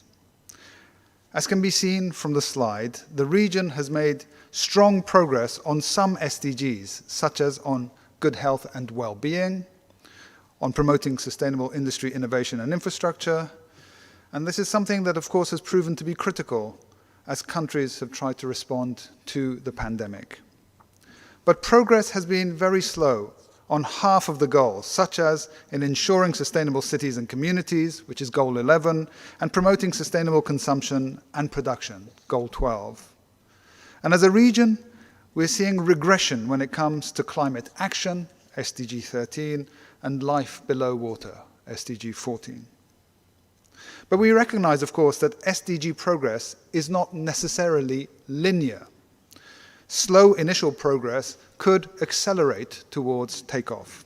So looking backwards helps us to see whether indeed the region has accelerated progress on any of these SDGs over the past 5 years. Again, as the slide shows, unfortunately, maybe with the possible exception of sustainable industry and innovation and sustainable cities and communities, this is simply not the case. The only thing moving forward fast is time. Looking forwards, the progress assessment also shows us where the region could be heading by 2030. The green tells us, for example, that if we maintain our current trajectories, mortality at birth will no longer be a threat, and universal and affordable access to the internet could become a reality. But the predominance of the yellow and red shows that the region can only succeed with the SDGs through accelerated actions. For example, addressing the intensive use of natural resources and the burning of fossil fuels, the lack of investment in social protection, and the looming threats from climate-induced disasters. And the grey areas show targets that cannot be tracked yet because of a lack of data. But this year, we are seeing much less of these grey areas. Compared with 2017, data availability has almost doubled. When we started, only 25% of indicators had sufficient data for progress assessment. For this year's progress report, we had 48%. The improvement of SDG data shows that the commitment and investment of countries in monitoring progress is beginning to bear fruit. But we still have the remaining third of the SDG indicators without any data. And we will continue, of course, to provide the regional technical support needed for countries to fill the remaining gap. Moving back to the progress assessment, the improved data is also helping us to better understand sub-regional differences. For a region as diverse as Asia and the Pacific, areas of progress and regression, of course, differ across its sub-regions. For example, East and Northeast Asia is on track to eradicate poverty, Goal 1. North and Central Asia is the only sub-region showing good progress in reducing inequalities, Goal 10. While Southeast Asia is on track to promote sustainable industry and innovation. But when it comes to environmental protection, Goals 13, 14, 15, the progress is either stagnant or in the wrong direction across all of our sub-regions. And for the Pacific, of course, the implications of the lack of progress is most alarming, as it quickly translates into climate-induced disasters and a looming threat to their fisheries and to their tourism. At the country level, we are better able to take stock of progress using the national SDG tracker, the latest addition to our regional offer. The tracker was recently launched along with the 2021 Asia-Pacific SDG Progress Report. This national tracker allows governments to develop their own SDG progress assessment using national indicators and data. And the results of the national tracker can, of course, help countries to assess progress and identify areas for scaled-up action during this decade of action for the 2030 Agenda for Sustainable Development. But the traditional SDG progress assessment can really only show a pre-COVID picture. With the time lag in official data collection, it will probably take some years to see which SDGs have been the hardest hit in this pandemic. But because we simply could not wait, together with our UN partners, we have developed an assessment of COVID-19 impact on the SDGs that is included in this year's report. The overview, developed by the 8 partner UN institutions whose logos are shown on this slide, shows 7 areas where COVID-19 impacts are likely to most affect hard-earned progress. According to the latest estimates from UNICEF, for example, at least 500,000 additional children under 5 could lose their lives over a 6-month period in the worst-case scenario. This means reversing the pre-COVID-19 progress in SDG 3 in relation to maternal and children's health. An analysis by UNFPA shows that in 2020 alone, maternal mortality could increase between 16 and 42%. That is the best and worst case scenarios. And the enormous strain of COVID-19 on the health systems is also causing disruptions across the board, including in the delivery of essential sexual and reproductive health services. In terms of economic contraction, well, the economic contraction has led to a 1 trillion loss of labor income. That means workers across the region lost on average about 7% of their income.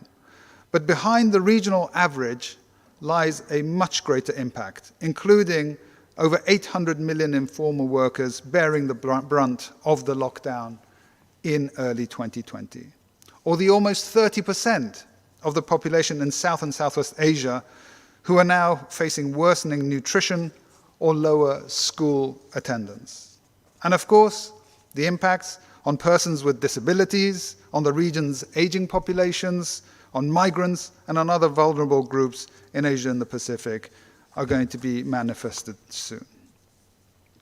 In spite of this, in spite of these impacts, the level of investment on social protection across the region is less than half of the global average, as highlighted by the recent ESCAP ILO Social Outlook report. So in order to bridge this gap, we've worked with member states to develop, for their adoption, an action plan to enhance the implementation of comprehensive social protection measures. And what lies ahead is pressing ahead with the national implementation of this action plan, including support to countries to develop adequate social protection systems in the wake of the pandemic. With this analysis, we are seeing a clearer picture of SDG progress and where the impacts of the pandemic will most likely intersect with our pathways towards sustainable development. And again, the progress assessment reiterates the urgency to accelerate progress. But the clear assessment of progress is also the basis for seizing the opportunity to reset development pathways.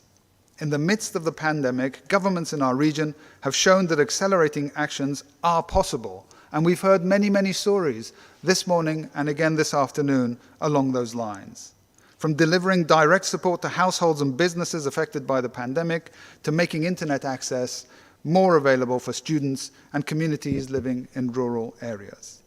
These actions, and the actions that we've heard about again during today, are not separate from the implementation of the SDGs. Quite the contrary. SDG solutions are vital for recovering from the pandemic and for building readiness for future shocks.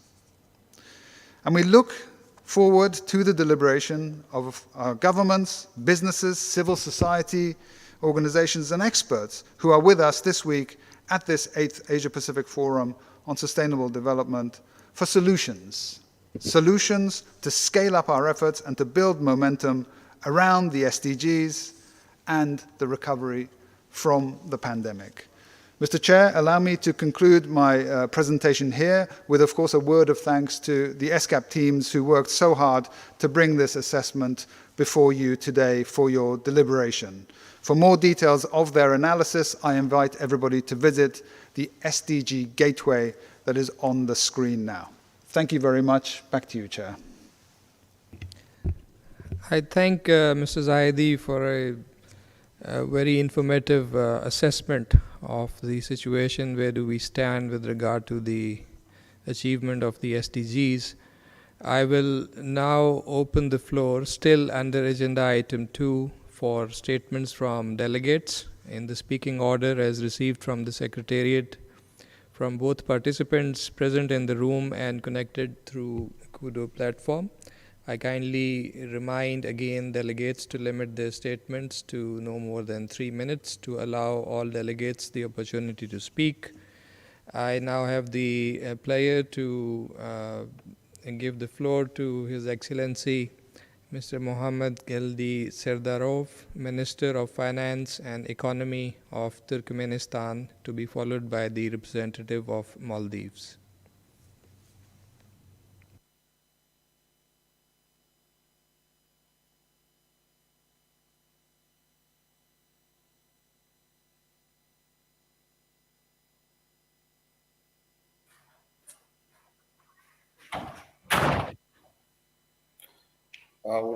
Уважаемые дамы и господа, уважаемые коллеги, прежде всего позвольте выразить признательность за возможность принять участие в Азиатско-Тихоокеанском форуме по устойчивому развитию.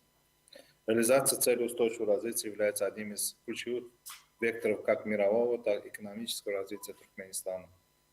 Туркменистан стал первой страной в регионе, которая адаптировала показатели ЦУР в своих национальных программах развития.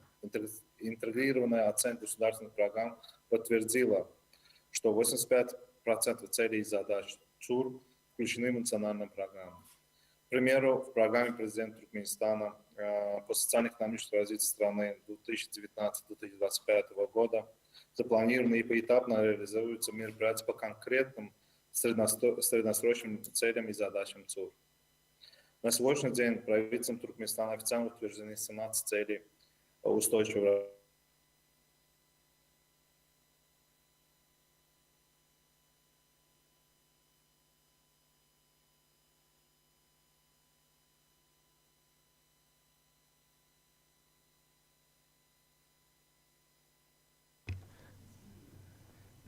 I think we have an issue with the link. Can the Secretariat try to fix it?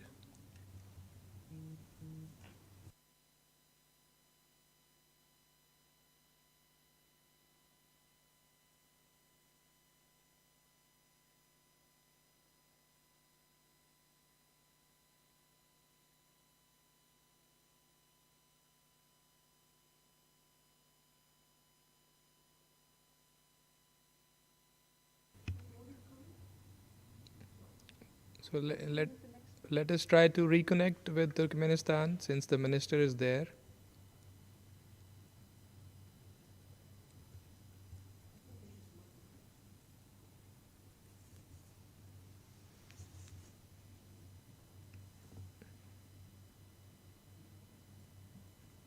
Is Maldives there? Okay. In the interest of time, let us move to the next speaker in the list. I would like to give the floor to the representative of Thailand. And in the meanwhile, please try to reconnect to Turkmenistan. We'll give the floor to the minister again. Thailand, you have the floor, please.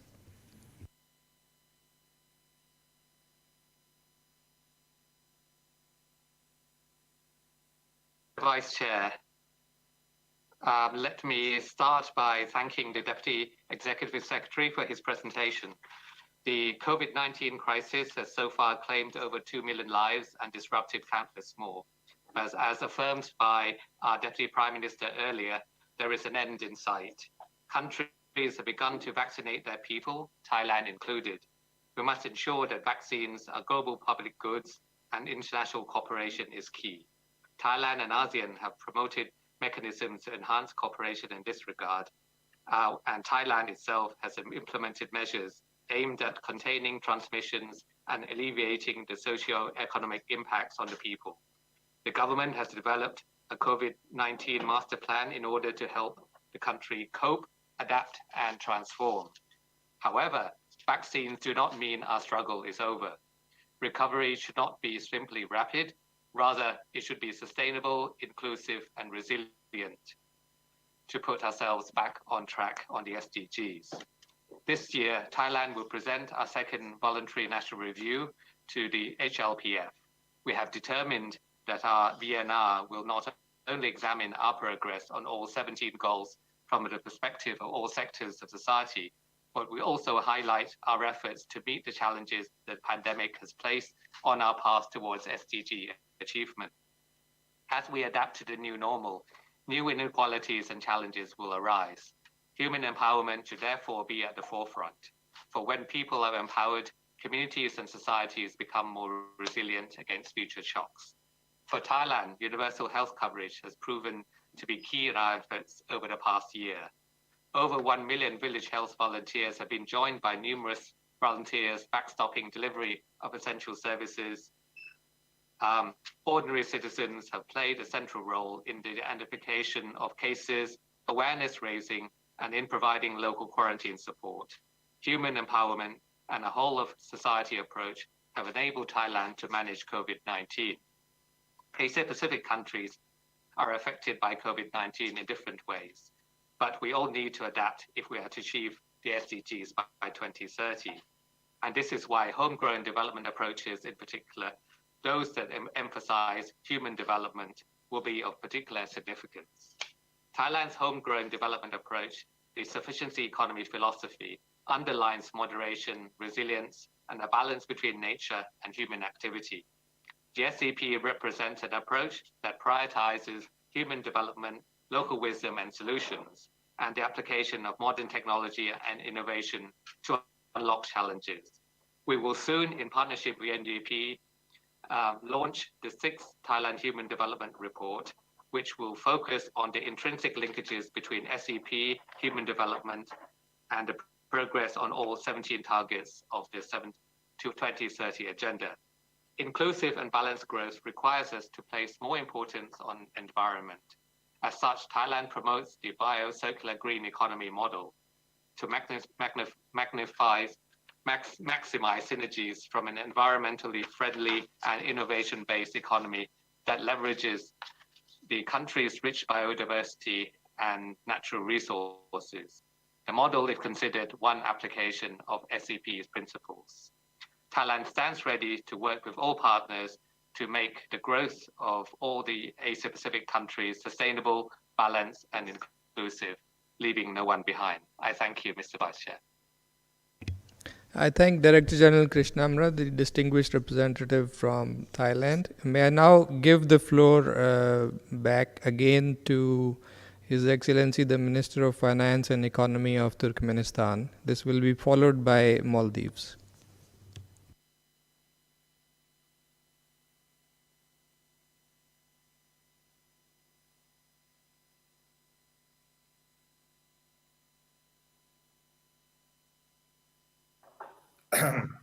Здравствуйте еще раз, уважаемые дамы и господа, уважаемые коллеги, извините за технические неполадки. Я уже часть своего доклада выступления делал, но затрону основные моменты. В частности, я хотел сказать, что Туркменистан стал первой страной в регионе, которая адаптировала показатели ЦУР в своих национальных программах, интегрировала оценку государственных программ, подтвердила, что 85% целей задач ЦУР включены в национальные программы. Также мне хотелось бы отметить, что есть у нас программа президента Туркменистана по социально-экономическому развитию страны 2019-2025 годы запланированы и поэтапно реализуются мероприятия по конкретным среднесрочным целям задач ЦУР. На сегодняшний день правительством Туркменистана официально утверждены 17 целей устойчивого развития, 136 задач и 180 индикаторов, которые будут реализованы до 2030 года. В стране создана национальная рабочая группа по целям устойчивого развития, и Министерство финансов и экономики Туркменистана осуществляет общую координацию деятельности по мониторингу исполнения ЦУРа, включая имплементацию, сбор данных и отчетность. В 2009 году, как вам известно, наша страна представила свой первый добровольный национальный обзор по политическому форуму высокого уровня в штаб-квартире ООН в Нью-Йорке на тему расширения прав и возможностей людей и обеспечения всеобщего охвата и равенства.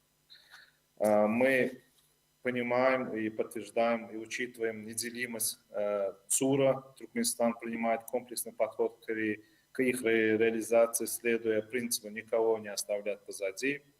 Наша страна уже достигла значительных результатов в плане реализации ЦУР и продолжает активно проводить комплексные мероприятия, ориентированные на развитие рыночных отношений, диверсификацию и повышение конкурентоспособности экономики, внедрение цифровых систем по всей сфере жизни общества.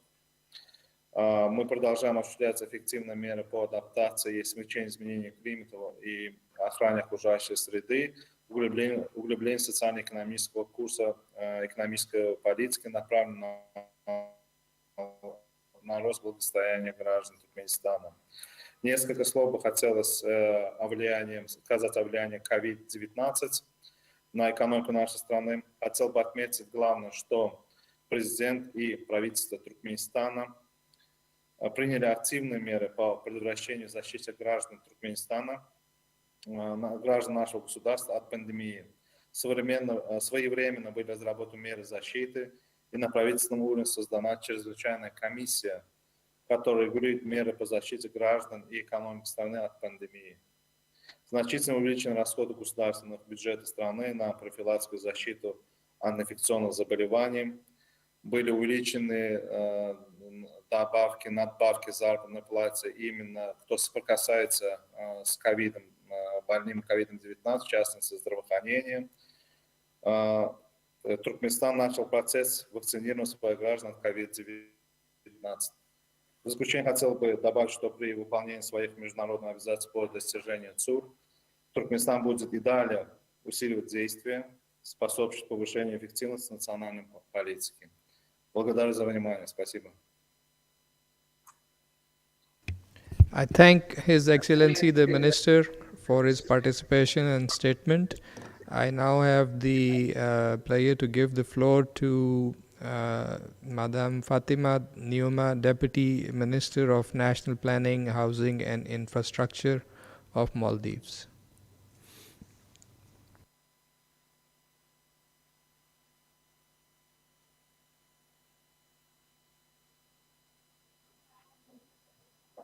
Thank you, Mr. Chairman. Distinguished delegates, ladies and gentlemen, Assalamu alaikum and a good afternoon. Once again, I take this opportunity to express my sincere appreciation for the valuable reports and presentation. Indeed, COVID pandemic has exposed systemic flaws. It has highlighted fundamental weaknesses in our systems. It has taken away lives and continued to challenge and devastate livelihoods, leaving irreversible effects on the global economy and sustainable development. While some SDGs made good progress pre-COVID, the current picture looks bleak. Many goals have become stagnant and some are even seeing a reverse trend. Ladies and gentlemen, as part of the concrete actions under the regional priorities for the decade of action, we need to address the issue of the high need rate in the region. The high rate of youth not in education, employment, or training continue to impact the potential productivity of a large segment of the population in this region. Excellencies, with our domestic and regional economies at a standstill, trade facilitation is a key area that needs attention. Stimulants to increase local, national, and regional trade will enhance job creation, resulting in poverty reduction and uplift socio-economic status of our economies. In this respect, connectivity and better transport linkages are crucial for an island state such as ours. Industry actors must look at supply chain optimization to broaden our economic base. Similarly, local and national projects that have been parked in light of COVID needs to be kickstarted to engage various productive sectors in the economy. As a vulnerable small island developing state, the topic of climate change is always at the forefront. Dealing with its impacts is integral to successfully achieving the SDGs. Mitigation measures must be mainstreamed in all our development efforts to ensure resilient economic development. Initiatives in climate change and energy, such as accelerating private sector investment in renewable energy, are underway. Maldives has also successfully implemented a phased elimination plan for single-use plastic with an ambitious 2023 target. To solidify our works in sustainable and resilient development, Maldives is also working on a comprehensive climate emergency bill that shall address the climate change challenges and in designing and implementing all our development programs. Distinguished delegates, COVID has indeed seen the rise of new vulnerable groups in our societies. It has also challenged advances we made in ensuring gender parity. Moving ahead, while giving due consideration to address the new vulnerable groups, we must ensure that we do not risk sliding back to a situation where women and girls are left behind. Gender parity must be mainstreamed. Our policies and programs for sustainable growth has to be inclusive, leaving no one behind. Ladies and gentlemen, when it comes to reporting on the progress of SDGs, data availability has always been a challenge. However, I'm happy to note Maldives is in the process of developing our national strategy for statistics, and we have a statistics bill in the parliament to strengthen our data systems. Along with local developments, I must emphasize we also need to make use of existing data platforms such as the SDG tracker. Indeed, COVID is making existing challenges impossible to ignore. Development gaps are more prominent now, so let us take this information and use it as a catalyst for growth. Maldives is always ready to work with our regional and international partners to further the agenda. I'm pleased to note we also had the pleasure of co-hosting the South Asia Forum in December 2020, and I thank the ESCAP for that opportunity, and we look forward to further collaboration. Thank you for this opportunity and your kind attention. I thank the Deputy Minister for her kind statement. I would now like to give the floor to the representative of United Cities and Local Governments Asia Pacific, to be followed by the representative of ESCAP Sustainable Business Network.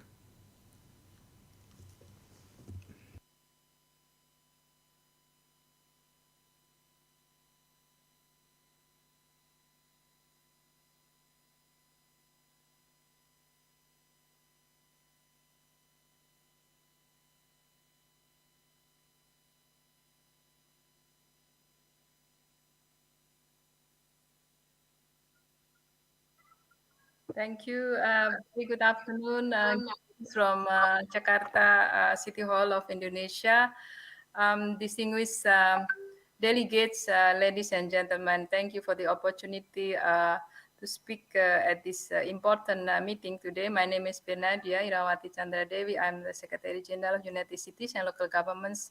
I'm here representing these local authorities, major stakeholders, this coordinated under this Asia Pacific Local Governments coordinating body. COVID-19 continues to ravage our cities and communities.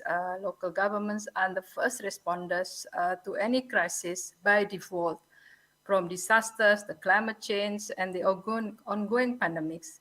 As disaster-prone region, COVID-19 compounded the already complex challenges that local governments face. The capacities of cities and local governments have been truly tested. Local governments rose up to the challenge and demonstrated their adaptability by taking immediate responses and now preparing for recovery. Digitalization efforts have been accelerated to enable access to services, and facilitate contract tracings. Local governments launch so many innovative initiatives and to ensure the access to basic goods and services. At the side events we had yesterday on the local governments leaders speak out, local governments leaders and grassroots women speak out, we have seen how community groups and local governments leaders can facilitate responsive actions on the ground, especially in addressing food security and livelihood. Grassroots women groups and local governments should also be included as we work on the region's recovery. So COVID-19 recovery financing from national governments, financial institutions, different multilateral development banks and other sources should have a clear channels for access of local governments. With focusing budget and priority for COVID-19 recovery, innovative financing for SDGs localization is much more needed than ever. Recovery can be stimulated if it is initiated with and from the local level. With over 65% of the SDGs target actionable at the local level, is it very clear that the 2030 agenda cannot be achieved without local governments. It is alarming that the Asia-Pacific region, our beloved region, is not on track to achieve any of these 17 SDGs, and that least progress has been made on the goal dedicated to sustainable cities and communities, or SDGs 11. As decentralization continues to transform the region, local governments must be equipped with the legal framework and access to resources in order to execute our mandates and deliver the SDGs. Localization efforts should continue and be intensified in collaboration with national governments and all relevant stakeholders. Finally, we continue to support the progress made on the localization of SDGs in the countries. We compliment the member states for providing a good and conducive environments to local governments in integrating SDGs in the local plans and actions. Despite the progress in involving the local governments in the VNR process, we request the central governments to engage local governments much more in the VNR processes. So thank you very much for your attention and have a very nice day. Thank you very much for that perspective from the local authorities.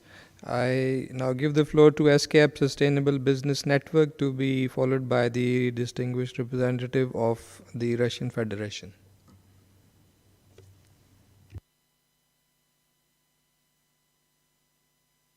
Distinguished delegates, I speak on behalf of the ESCAP Sustainable Business Network. Our generation of leaders in government, business, and in every community of the Asia Pacific faces a grave challenge from global climate change, pandemic, and economic crisis. We must build back better and smarter, taking stewardship of a great transition to a new era of sustainable development.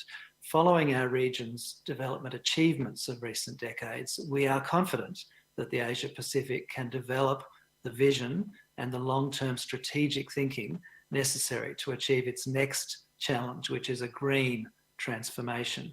We urge governments, businesses, and communities to turn our urgent attention to taking responsibility in three key areas. One, we need clarity and certainty of policy frameworks to move as a region to renewable energy, to sustainable transport, green cities, and sustainable agriculture and fisheries with less waste, climate and disaster resilience, and greater commitment to environmental protection overall. This must be our shared mission. Two, we need regional cooperation, rules, norms, and standards aligned with multilateral cooperation to drive this change and to drive a change to green finance, to green tech, green materials, green logistics, and green waste. This must be our shared action plan. Three, we need a business environment that fosters research, development, and innovation to create integrated solutions from the low-cost, more efficient, clean, green, and safe industries of the next decade to come. This must be our shared innovation culture. The ESCAP Sustainable Business Network urges businesses in particular in our region to, one, pledge support to the UN Global Compact and to environmental, social and governance principles, ESG. Align your business strategies with sustainability, including the transition to net zero greenhouse gas emissions and net zero non-biodegradable waste. 2, commit to research, development and innovation now for stronger, sustainable and smarter solutions. And 3, advocate to governments and communities to make this transition to the green economy. We welcome Partnerships for Action to implement an Asia-Pacific Green Deal. Thank you. I thank you for your statement. I now give the floor to the representative of the Russian Federation, followed by Vietnam.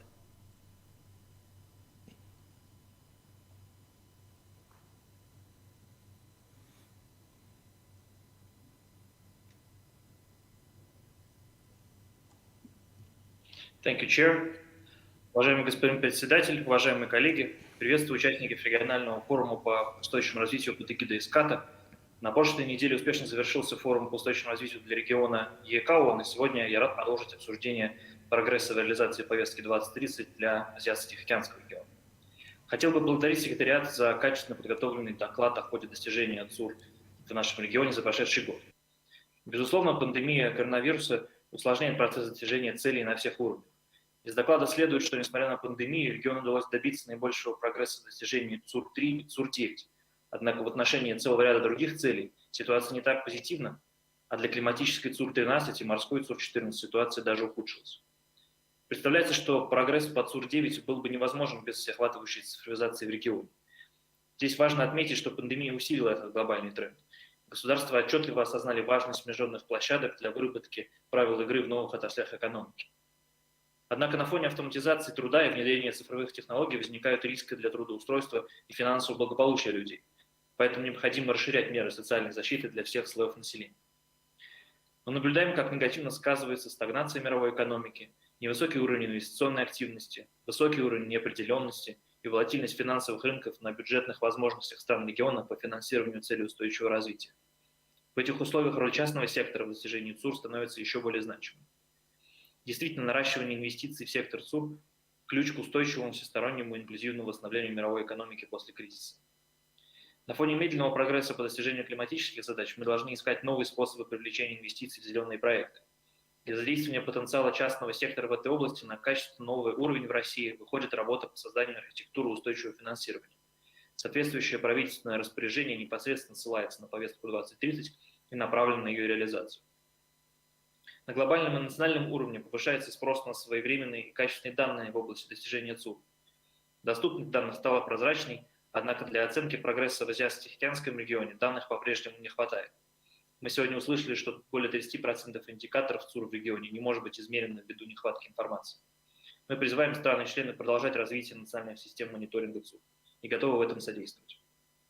Принимая во внимание вышесказанное, успешная реализация повестки 2030 невозможна без налаживания на глобальном, региональном, местном уровне всеохватывающих партнерских отношений между правительствами, частным сектором и гражданским обществом.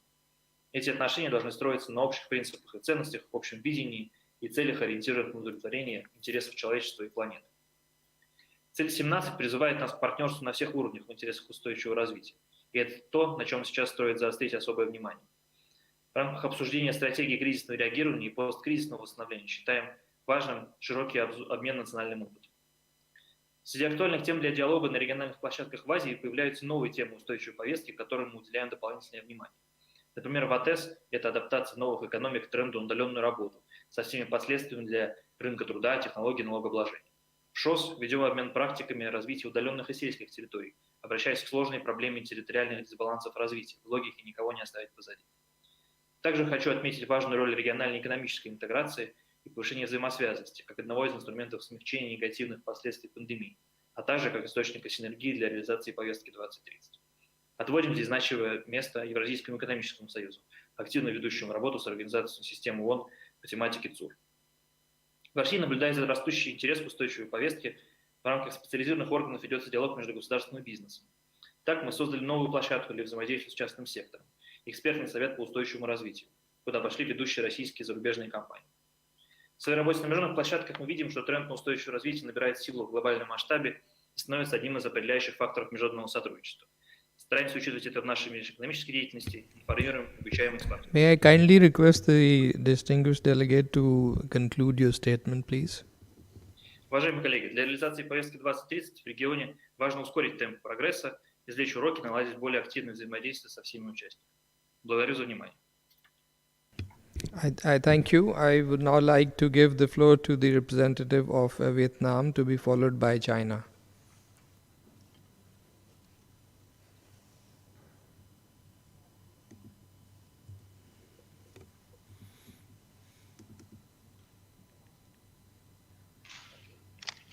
Mr. Chairman, ladies and gentlemen, in order to implement SDG commitment in 2017, Vietnam promulgated the National Action Plan on 2030 Agenda for Sustainable Development with 70 goals and 115 targets. After nearly 5 years of our agenda implementation, our country's rank on Sustainable Development Index has continuously increased and reaching 49 out of 166 countries in 2020. Vietnam has just completed the national report on progress of 5 years SDGs implementation. According to data availability till 2019, Vietnam may achieve 5 out of 17 SDGs by 2030, including the goal number 1 on poverty reduction, goal number 2 on hunger eradication, goal number 4 on inclusive quality education, goal number 13 on actions to protect the climate, goal number 17 on global partnership. However, there remain 12 SDGs difficult to be completed, especially SDG number 12 and SDG number 14. Although gaining positive results in SDGs implementation, Vietnam is facing many challenges in completing the SDGs by 2030, as other countries in the region. And the COVID-19 pandemic exacerbates the challenges of achieving the SDG by 2030. To overcome the challenges and difficulties in implementing the SDGs, Vietnam will synchronously implement tasks and solutions which focus on the following. First, completing the policy system and improving the effectiveness of policy enforcement to assure equal contribution and benefits for all the people, especially for the vulnerable. Second, awareness raising and promote coordination, collaboration, and participation among stakeholders. Third, effectively mobilizing and using financial resources. Fourth, developing human resources quality in accompany with promoting innovation, science and technology development and application. Five, improve resilient capacity to uncertain risks from climate change, natural disaster and disease. Six, proactive engaging in international cooperation and enhancing the role and status of the country. Ladies and gentlemen, the impact of the COVID-19 pandemic as well as recent global disaster shows that steadfastness towards SDG is the only way for the world to resilient and overcome the non-traditional challenges and unpredictable shocks. However, the result from 2021 SDG progress report for the Asia and Pacific shows that our region is not on track to achieve any of the 17 SDGs by 2030. On its current trajectory, the region may achieve less than 10% of the SDG targets. May I kindly request the distinguished delegate to please wrap up your statement? Okay. Thank you. Okay, Vietnam will work at our best to continue joint efforts for this human ambition. Thank you for the kind attention. Thank you. Thank you so much for your cooperation. I would now like to give the floor to the representative of China, followed by Japan. Em tắt chưa? Tắt này đi. Tắt này thì turn off đi.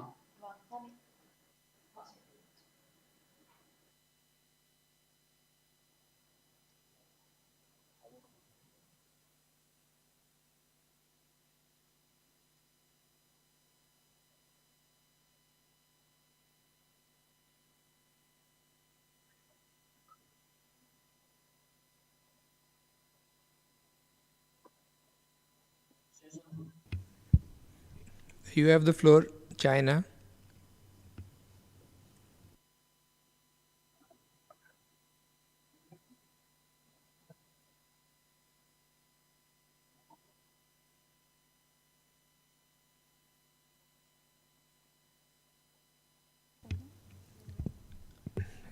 Please go ahead, the representative of China.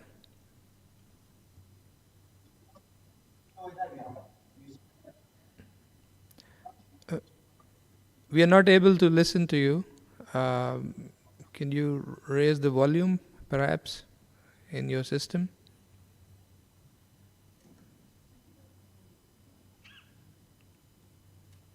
Yeah, we could hear the coughing. Please go ahead now. No? Okay, that was the translator, sorry. No, we cannot hear you.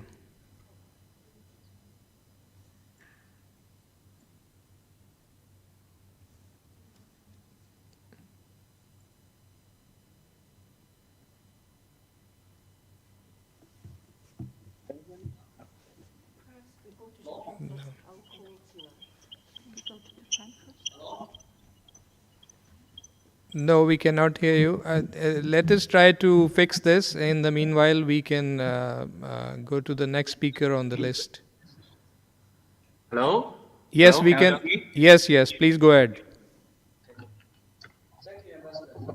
主席先生，各位代表，女士们、先生们，当前新冠肺炎疫情全球蔓延，2030年可持续发展议程落实面临开放和风险，亚太各方应坚定信心和决心，加强团结合作，实现亚太地区可持续、包容和有韧性的议会复苏。第一，坚持多边主义，携手应对挑战。全球抗击疫情的实践表明，人类社会是命运共同体。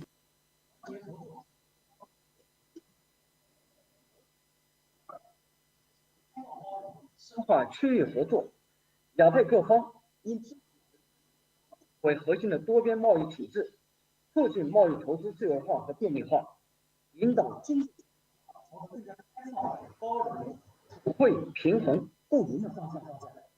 第三，释放增长潜力，深化意见和人员流动的互联互动，确保全球和区域产业链供应链顺畅稳定。中国愿同各方携手高质量共建“一带一路”，为亚太和世界经济复苏注入强劲动力。第四，坚持发展导向，加大发展投入。发展是解决一切问题的总钥匙，应尊重各国选择适合本国国情的发展道路。各方应加强南北、南南和三方合作。主席先生，中国始终坚持以人民为中心的发展思想，践行创新、协调、绿色、开放、共享的发展理念，全面推进落实2030年可持续发展议程，并取得重大进展。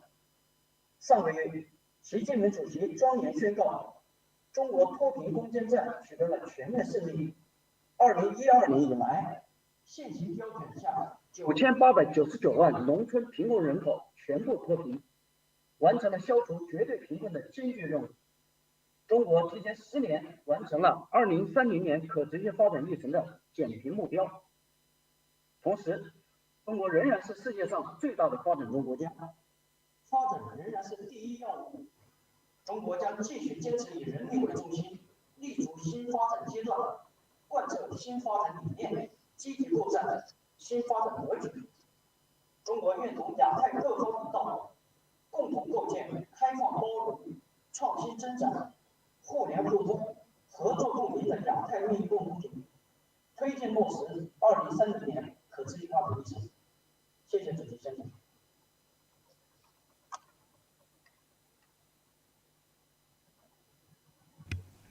I thank the distinguished representative of China for his statement. Now I would like to give the floor to the representative of Japan, to be followed by Papua New Guinea.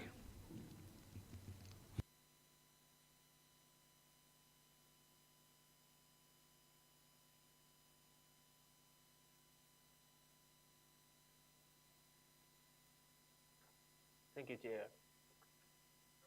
In last December, Ministry of the Environment organized the online platform ministerial meeting on the recovery from COVID-19 and climate change and environmental measures with support of the UNFCCC.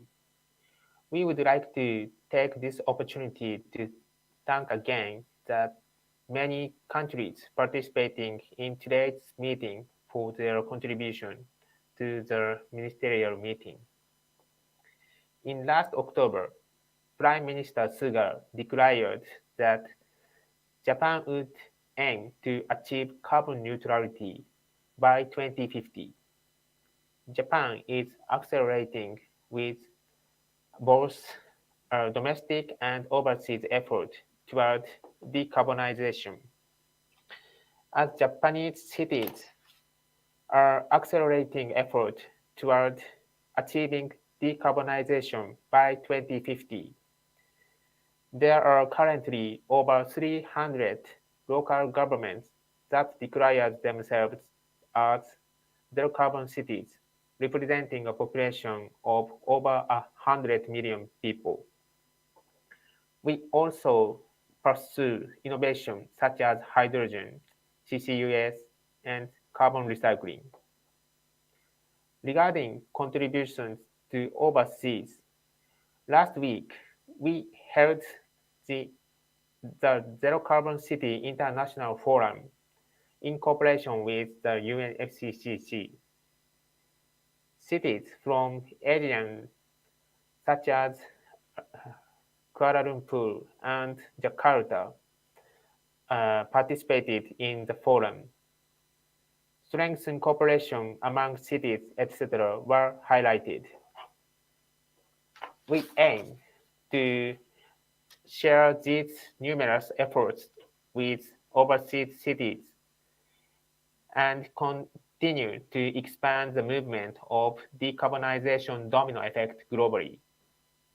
Today, we held the side event, Carbon Neutrality, the future of the Asia-Pacific region, contributing to the transition to decarbonization with the Embassy of France in Thailand, ESCAP, UNEP, and the Embassy of Japan in Thailand. The event addressed the way to accelerate efforts to achieve carbon neutrality and contribute to the multiple SDGs in the recovery from the COVID-19. We continue to aim to contribute to the transition to decarbonization in Asia-Pacific region with a particular focus on cities. Thank you very much for your attention. Thank you very much, Chair. I thank the distinguished representative of Japan for his statement. I would now like to give the floor to the representative of Marshall Islands, to be followed by Papua New Guinea.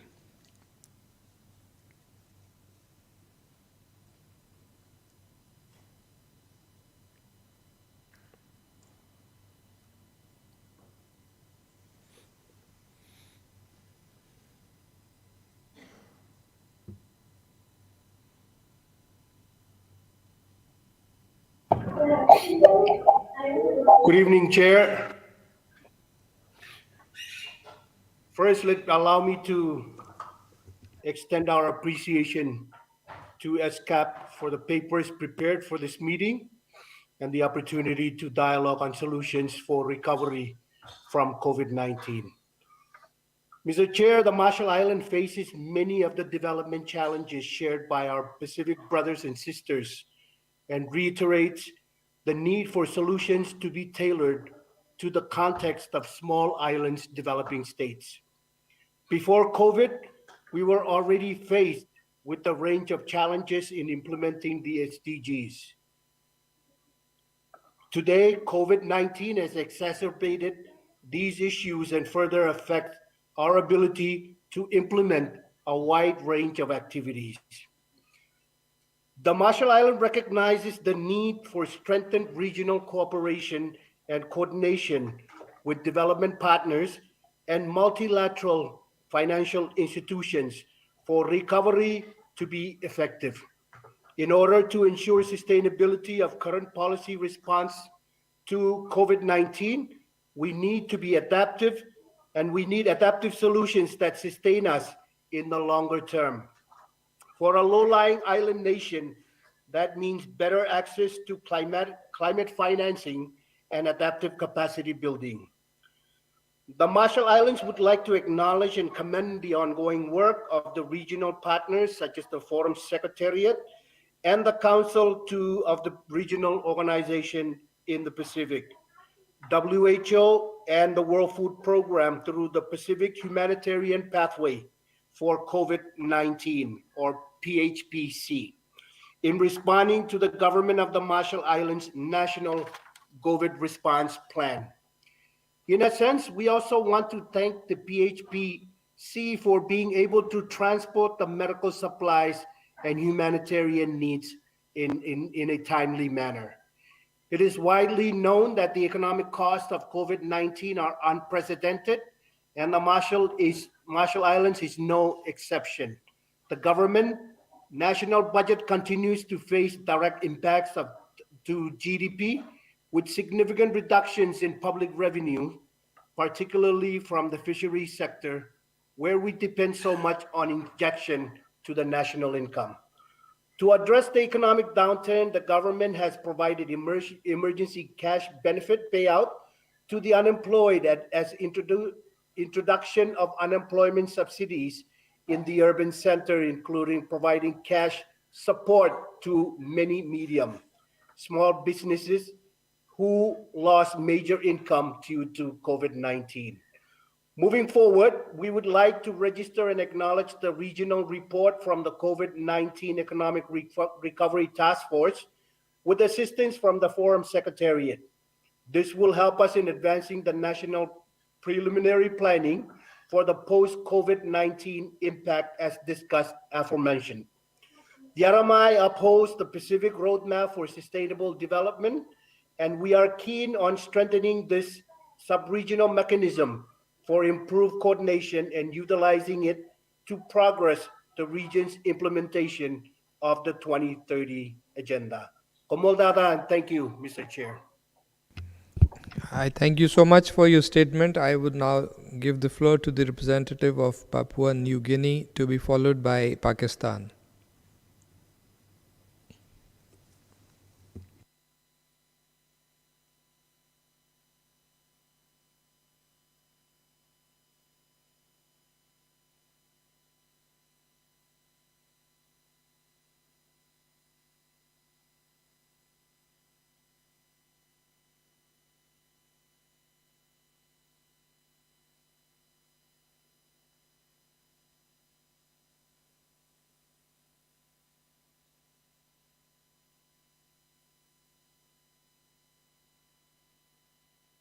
I think we are not able to connect to Papua New Guinea, so I would give the floor to Pakistan now.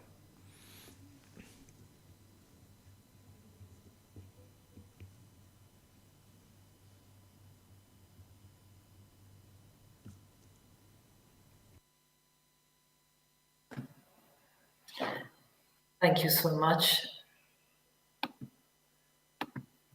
Your Excellencies, honorable dignitaries and spokesperson, I thank you all for this opportunity to share Pakistan's pragmatic approach towards SDGs implementation.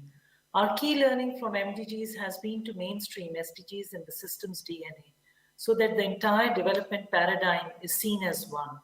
The SDGs framework has been translated to practical application for national planning, with the Agenda 2030 being adopted by the Parliament through a unanimous resolution. Following the country's leadership vision, the SDGs are being ingrained across state plans and programs, being localized and institutionalized as we continue to map targets to program, policies, and legislations and track the indicators. That also entails mainstreaming SDGs in our budget and cost heads, enabling expenditure tracking and mapping of investment needs for the same, data being at the core of the paradigm shift.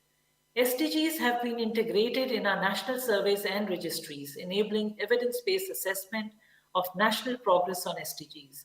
This has enabled us to see the gaps and plan for them.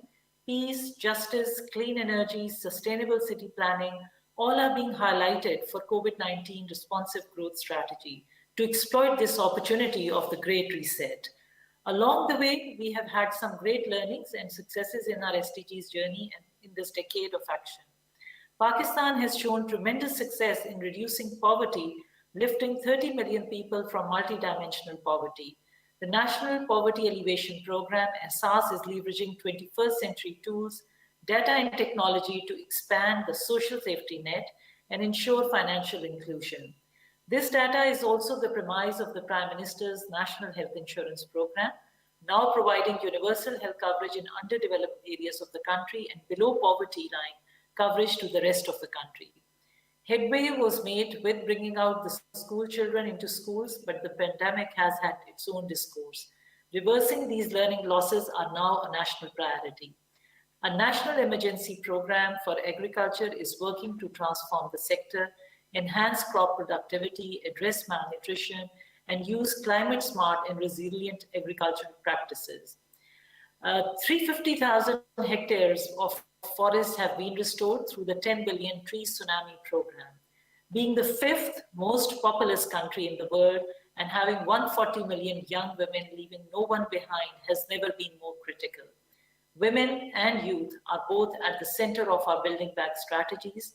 As I speak, a countrywide youth and expert consultation is underway to develop the National Youth Priority Action Agenda with focus on creating opportunities for decent work and reducing inequalities.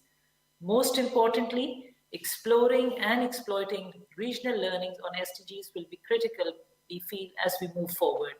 Regional platforms must now be viewed as platforms for informed collaboration and cooperation to complement the effectiveness of our national mechanisms and address transboundary challenges. Either we all achieve SDGs or we continue to strive to close the loop. This is the choice we have to make today for a better tomorrow for our children. Thank you so much. I thank the representative of Pakistan for her statement. I would now like to give the floor to the representative of Institute for Social Entrepreneurship, to be followed by the representative of the Lao People's Democratic Republic.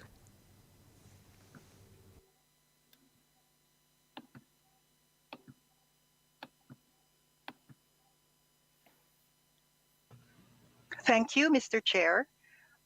Distinguished delegates, I am Marilisa Dacanay of the Institute for Social Entrepreneurship in Asia and focal point of the Social and Community Enterprise constituency of the Asia-Pacific Regional Civil Society Engagement Mechanism. Before the pandemic, social and community enterprises have played a critical role as transformational partners of the poor and marginalized in pursuit of development justice to accelerate the achievement of the Sustainable Development Goals. With the pandemic, they are faced with the challenge of recovery, even as they pursue transformational partnerships with the poor in building back fairer. In this context, it is critical that government recovery efforts in Asia and the Pacific recognize and enable social and community enterprises as critical partners so that these recovery initiatives truly leave no one behind and pave the way towards accelerating the SDGs during this crucial decade of action. Amid the COVID-19 pandemic, we united as a sector to co-convene with UN ESCAP in September 2020 the Social Enterprise Advocacy and Leveraging Asia Conference, where we launched 5 multi-stakeholder platforms for inclusive recovery and building back fairer.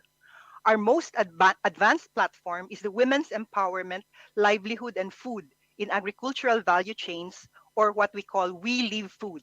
We Live Food promotes a set of benchmarks for transformational partnerships and women's economic empowerment in agricultural value chains that have been translated into scorecards to assist not only social enterprises, but also SMEs, agribusinesses, and AVC program holders to contribute more to the achievement of 13 out of the 17 SDGs.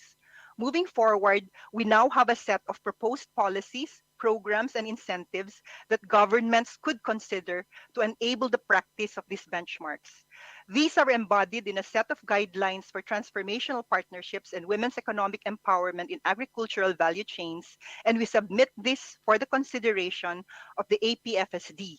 The 5 elements of these guidelines are: first, innovative agricultural value chain development support programs that create food secure, resilient, and empowered small producer communities. Second, investments that expand and enable women's economic empowerment spanning all AVC functions, management, and governance. Third, investments in sustainable consumption and production systems that enable women and men small producers as stakeholders in achieving a climate resilient and green economy. Fourth, recognition and investment in support programs, including hybrid financing for social enterprises and inclusive businesses as key enablers of women and men small producers in AVCs. And last, support for cross-sectoral and multi-stakeholder platforms that mainstream sustainable agriculture, transformational partnerships, and women's economic empowerment in AVCs towards measurable social impact and accelerating the SDGs. To learn more about these guidelines, I would like to take this opportunity to invite everyone to our side event via Zoom on Thursday, March 25, 2021, from 4 to 5:30 p.m. Bangkok, featuring the We Live Food in AVCs platform and the 4 other social entrepreneurship multi-stakeholder platforms for inclusive recovery and building back fairer. Thank you, Mr. Chair. I thank you for your statement. I would now like to give the floor to the representative of Lao People's Democratic Republic, to be followed by the representative of Papua New Guinea.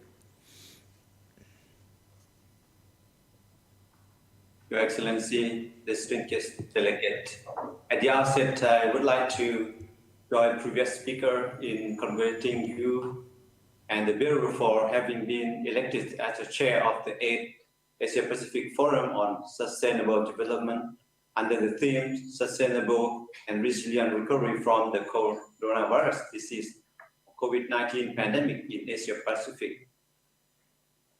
The current unprecedented health crisis caused by the COVID-19 pandemic had remained serious and significantly posed immediate and long-term challenges for countries to respond and to recover from its impacts. For the Lao PDR, the COVID-19 pandemic is affecting both our social and economic development. The recent impact assessment of the COVID-19 on the Lao PDR shows the high possibility of rolling back progress made in the implementation of the SDG in various areas in the country is unavoidable, such as the area of health, food security, employment, poverty, and inequalities, among others. The evidence emerged from the assessment has already been highlighted some key findings and the government possible intervention. In this connection, the Lao government is committed to seeking appropriate interventions and initiatives to help and prevent our people from hardship caused by social and economic impact of the COVID-19 pandemic, and promoting the inclusive and equitable recovery, and to ensure the realizations of the implementation of the 2030 Development Agenda in the Lao PDR, as well as the government ambitious objective to graduate from the LDC status in the near future. In this connection, the government of Lao PDR attaches the great importance to the implementation of the SDG during the time of the COVID-19 pandemic, involving the eradication of poverty, improving the well-being of the people, and other SDG-related issues, including its national goal 18, life saved from the UXO. This has been included in the key priority output of our upcoming, the 9th five-year National Socio-Economic Development Plans. Mr. President, Mr. Chair, close coordination is the key. Development partner, international community, and the local government should intensify its efforts to exchange best practices on how to pursue its sustainable development path, as well as to how to strike the balance between the economic growth and the sustainable development needs. In conclusions, I would like to take this opportunity to extend my appreciations to all development partners, international community, including ESCAP and UN country team, for their continued support extended to the government of Latvia. We reaffirm and looking forward to strengthen our partnership and our realizations of the implementation of the SDG at the country's level, as well as our ACDP and national development priority. I thank you, Mr. Chair. Thank you for your statement. I would now give the floor to the representative of Papua New Guinea, to be followed by the representative of the Indonesian Migrant Workers Union.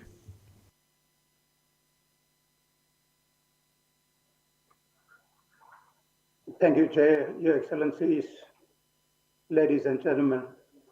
On the outset, please allow me to thank ESCAP Secretariat for hosting the 8th Asia-Pacific Forum on Sustainable Development during these extraordinary times. I further acknowledge the Secretariat in preparing the progress report on the Sustainable Development Goals in the Asian and the Pacific 2021, making it accessible to all member states.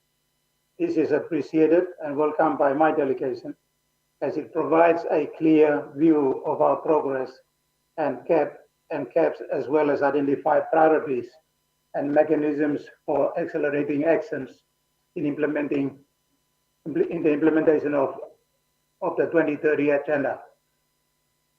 Chair, we cannot deny the fact that we were not on track in the implementation of the 2030 agenda, even before the pandemic. Our common existing vulnerabilities and development challenges, from limited finance and resources to governance issues and capacity constraints, continue to hinder our progress in the implementation of the SDGs. At the same time, climate change continues to remain the greatest threat facing humanity. Our progress on the 2030 agenda will be determined by how best we tackle these ongoing challenges through ambitious and robust strategies, and such forums provide an opportune moment to critically analyze the current situation for governments to take the steps in the right direction. As a small island developing state, PNG has long been an advocate for sustainable development and building resilience. Our profound commitment to implementing the 2030 Agenda for Sustainable Development is reflected in our national efforts to contextualize the SDGs, and was completed through extensive multi-sectoral consultation with the support of UN country team, particularly the UNFPA and the UNDP, that led to the integration of the localized SDGs in our national plan. The 241 UN SDG indicators were localized through this accreditation and generated 279 indicators of national significance, which we are now being implemented through the third medium-term development plan 2018-2022 and sectoral and sub-sectoral plans. Chair, Papua New Guinea presented its first voluntary national review at the United Nations Economic and Social Council Commission High-Level Political Forum on Sustainable Development in July 2020. This review was a milestone achievement for the country as part of our commitment to the 2030 Agenda. Despite the challenges in our data availability, the review indicated a significant level of progress in the national efforts, including identification of gaps and challenges that hinder our efforts. Overall, positive steps were taken by the government through policy reforms in relevant sectors, including establishment of national policies and strategies to drive the implementation of the SDGs. In this context, I'm pleased to highlight that Papua New Guinea has made significant improvement in the SDG 1 on no poverty. There has also been a marked improvement in the implementation of SDG 3 on good health and well-being, as well as taking significant steps on SDG 13 climate action as part of our climate-compatible approach to development. Notwithstanding the achievements on the ongoing challenges posed by COVID-19 pandemic have heavily strained our efforts.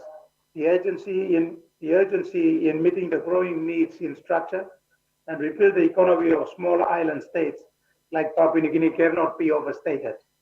This is particularly so given our high vulnerability and fragility to climate change and natural disasters, which continues to challenge our efforts to progress the SDGs.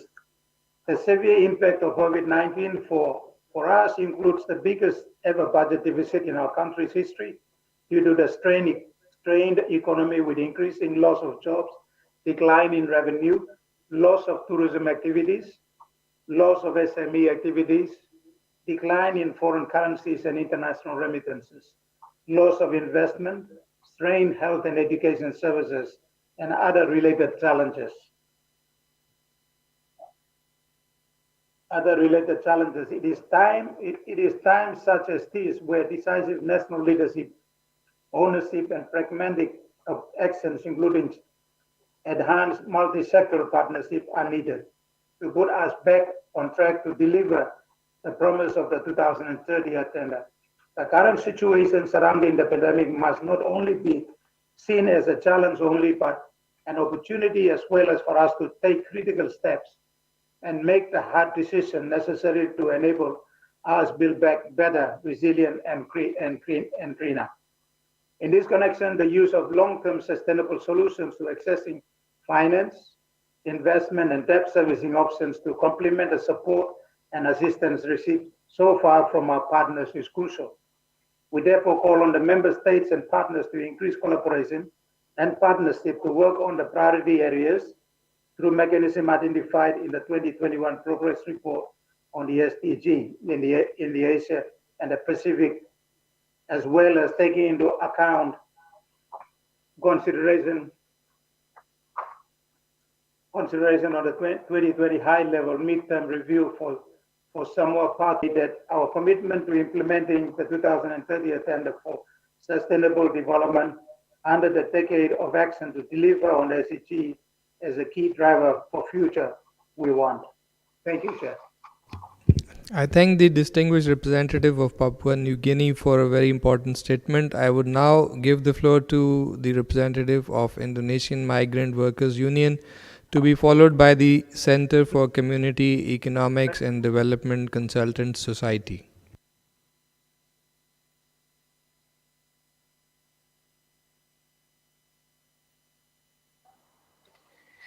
Thank you, Mr. Chair. To all leaders present here today, fellow civil society and stakeholder, good afternoon. My name is Ringatin, an Indonesian migrant domestic worker in Hong Kong and chairperson of Indonesian Migrant Workers Union.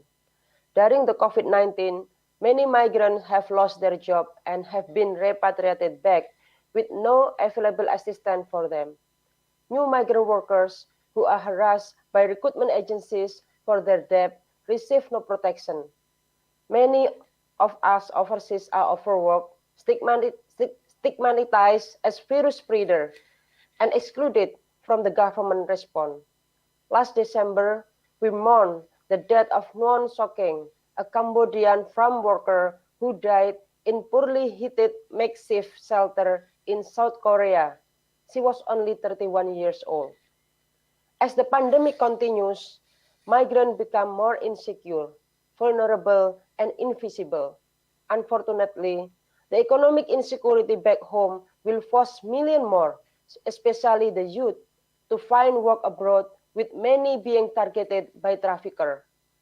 In this regard, we call on our leader to veer away from a remittance-dependent economy and pursue a sustainable economic pathway based on human rights and justice, independent from foreign intervention and people-centered. We need to recognize that the driver of migration, poverty, unemployment, landlessness, climate injustice, conflict are caused and have been made worse by neoliberal policies imposed on economics and people for a very long time. As this is developed, migrant sending country government should set standard for the protection for their national working and living overseas, and incorporate this in bilateral and multilateral agreement that receiving countries should recognize and uphold. Concretely, we call on governments: 1. Safeguard migrants from overwork, exploitation, and being placed in inhuman living and working conditions. 2. Enhance protection for migrants against abuses of recruitment agencies through policies that contain punitive provision and abolition of recruitment fees for migrants. 3. Recognize labor trafficking as trafficking and craft policies to protect us from it, and uphold right of migrant workers to free association, to form or join union and exercise their worker right. Nothing about migrant without migrants. Let us all make vulnerability history. Thank you very much. I thank you very much for your statement. I now give the floor to the Center for Community Economics and Development Consultant Society, followed by the WMO.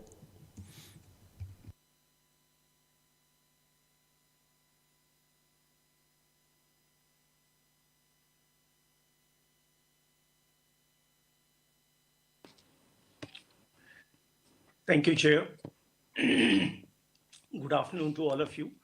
I am Ajay Jha. I represent Sikhodikon, India, and Farmers Constituency of the Asia Pacific Regional CSOs Engagement Mechanism. In the region, 350 million in acute hunger were added during the pandemic to already 1.9 billion people who were facing difficulties in accessing food. 120 million children are stunted, wasted, or obese.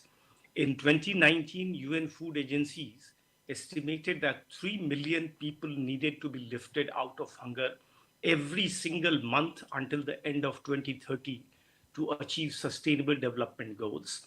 However, that seems to be highly unlikely due to economic recession now.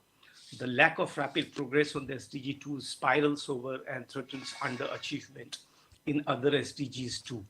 The dominant food system now is highly unsustainable.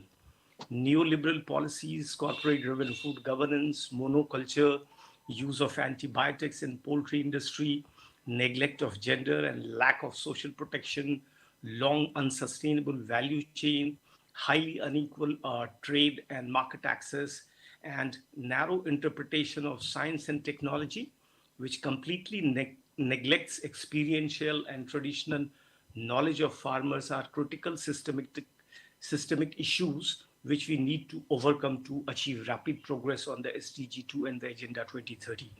Here, I would like to draw your attention to the issue of land, which is very central to farmers.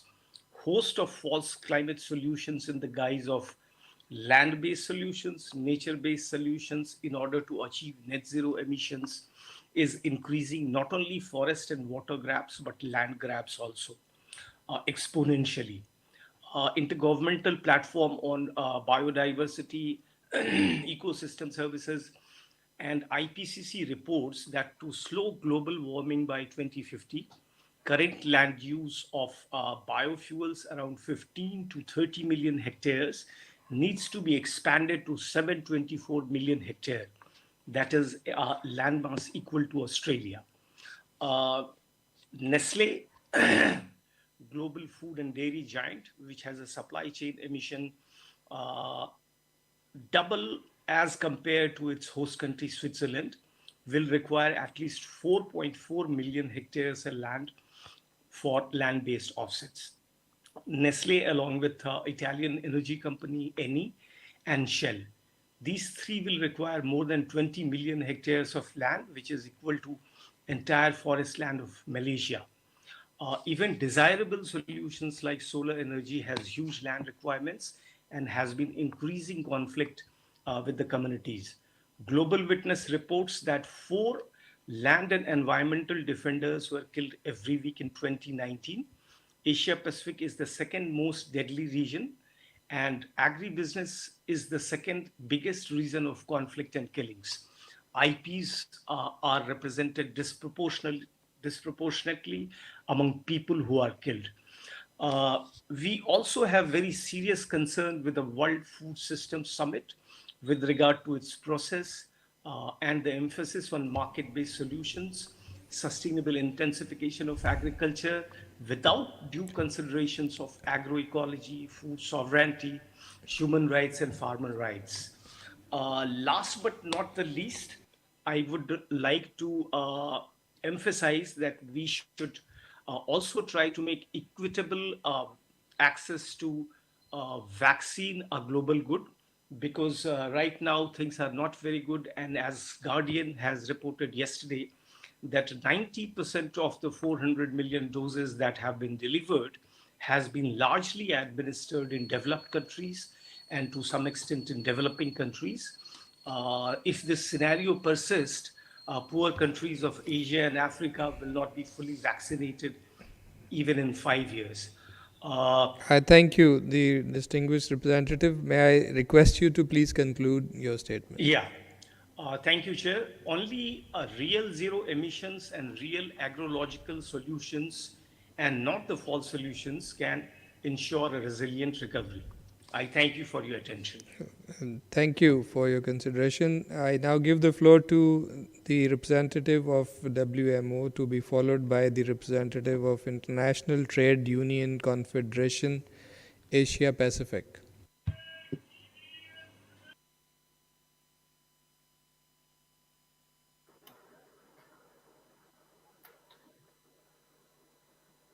Well, thank you, Mr. Chair, for the opportunity to take the floor today.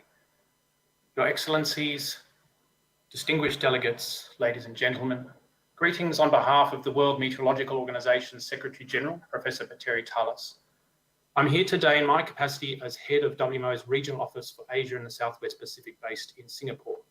It is incidental but fortuitous that the APFSD opens today as it coincides with World Meteorological Day, a day marking the establishment of WMO in 1950 and an opportunity to highlight the importance of weather, climate, and water services in the safety and well-being of citizens across the globe. I think we can all agree that 2020 was a challenging year indeed in many ways and on many levels. On top of the disruptions caused by COVID-19, the Asia-Pacific region was particularly hard hit by successive weather and climate-related hazards, including tropical cyclones, floods, droughts, sand and dust storms, and heat waves. 23 named tropical cyclones of tropical storm intensity or above formed over the Western North Pacific and the South China Sea. WMO's annual State of the Global Climate Report also showed that 2020 was one of the 3 warmest years on record, despite La Nina cooling in the Pacific Ocean. Although countries across the region have committed to achieving the SDGs by 2030 to ensure that no one is left behind, this will remain a challenge if their populations are susceptible to disasters that threaten to hinder or indeed set back progress. Building more resilient societies to weather and climate extremes remains an imperative and a necessary condition to progress towards sustainable development. The role of national meteorological and hydrological services and other institutions constituting the WMO community is therefore critical. Their weather forecasts and warnings enable countries to anticipate and mitigate the damage from extreme events. Their climate predictions and services guide public sector policies for promoting sustainable development and private sector decisions that enhance economic progress. Hydrological information also makes it possible to secure water supplies and manage floods and droughts. To put it another way, services provided by the WMO community enable decision makers to minimise risks and exploit opportunities in agriculture, public health, water resources, energy production, and other important sectors. In 2021, WMO is driving several important initiatives in collaboration with our partners to better support our members in these efforts. First, we are putting in place the Systematic Observations Financing Facility, or SOF, which will support the generation and exchange of basic surface weather and climate observations for improved weather forecasts, climate information and early warnings globally, regionally, nationally and locally. Second, we are creating a climate and water coalition for accelerating action on SDG 6 to strengthen water and climate action at the country level. Third, WMO will continue to support the Climate Risk and Early Warning Systems, or CRUISE initiative, which enhances the development of early warning systems in LDCs and SIDS to minimise loss of life and economic impacts from climate and weather-related events. These capacity development initiatives complement existing WMO technical activities aimed at enhancing regional capabilities in weather and climate-related areas. WMO looks forward to continued cooperation with its members and partners in advancing progress on the SDGs.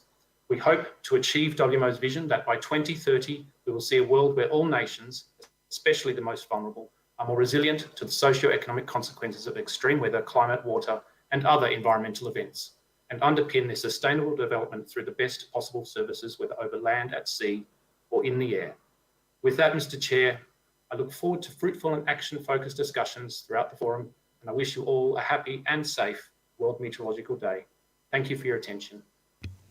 I thank the representative of WMO for his statement. I'm afraid that our team of interpreters will have to leave us now.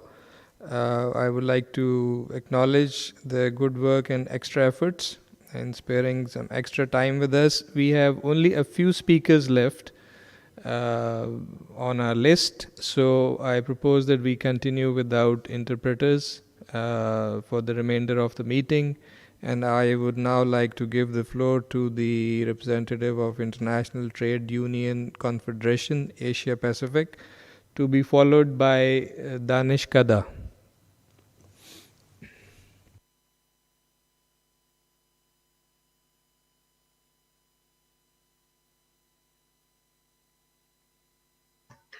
Thank you, Chair, for inviting me to speak today.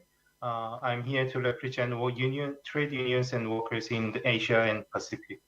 It is clear to us, even before the global health and economic crisis from the outbreak of COVID-19, the Asian and the Pacific region had a poor potential for the achievement of SDG 8 with serious and persistent decent work deficit despite positive economic growth for decades. We had high informality, hundreds of millions working poor, prevalence of the child labor, forced labor, and modern slavery, in particular through global supply chains, and inadequate and insufficient social protection, absence of the social dialogue with the increase in violation of workers' rights. These deficits are well highlighted and further deteriorated with the huge working hour losses equivalent to 140 million full-time jobs, as well as more than 20 million additional working poor during the pandemic. And also, this deficit have been behind the prolonged current crisis. Therefore, for recovery and resilience, we must look into the current situation through the lens of persistent decent work deficit. For the past decades, under rampant attacks on fundamental workers' rights, values of the social solidarity, democracy, multilateralism, and welfare state. It is obvious that without a fundamental change for decent work, in particular for vulnerable workers, including women, migrants, youth, informal workers, it would not be possible to achieve recovery and resilience from the pandemic. Indeed, the COVID-19 crisis makes SDG 8 more relevant than ever, emphasizing the importance of occupational safety and health, protecting jobs and workers' rights, strengthening social protection systems, and addressing unemployment and informality shocks. The linkage between SDG 8 and the other SDGs are numerous and significant, so that the full achievement of SDG targets largely depends on the achievement of the SDG 8. Therefore, Chair, I would like to ask you to consider our recommendations that will be submitted before the forum and reflect them in your report. The recommendations include establishment of the labor protection floor that guarantee fundamental workers' rights, and adequate minimum wages, maximum limits on working time, and safety and health at work, and extending social protection systems and accessing to universal health care to ensure comprehensive and universal coverage to workers in all forms of work in line with ILO standards, and taking concrete actions for formalization of the informal economy according to the ILO recommendation 204, supported by the ILO recommendation 202 on social protection floor, and designing and implementing just transition plans with workers and employers representatives, and ensuring the respect of the rights to freedom of association, collective bargaining, and collective action to guarantee collective representation of workers and employers in social dialogue processes. And last but not least, institutionalizing social dialogue process and tripartism for the implementation, the process of the implementation of SDG 8 and the 2030 agenda. Thank you, Chair. Thank you for your statement. I would now like to give the floor to the representative of Danish Kada, who represent people with disabilities.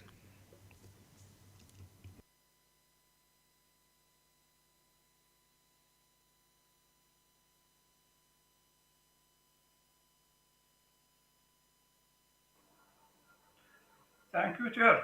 I will be speaking on behalf of the Asia Pacific Disability Constituency. Chair, persons with disabilities are drastically affected and left behind, even more so during the COVID-19 pandemic crisis. Prior to this, we constantly face barriers to equally participate in society.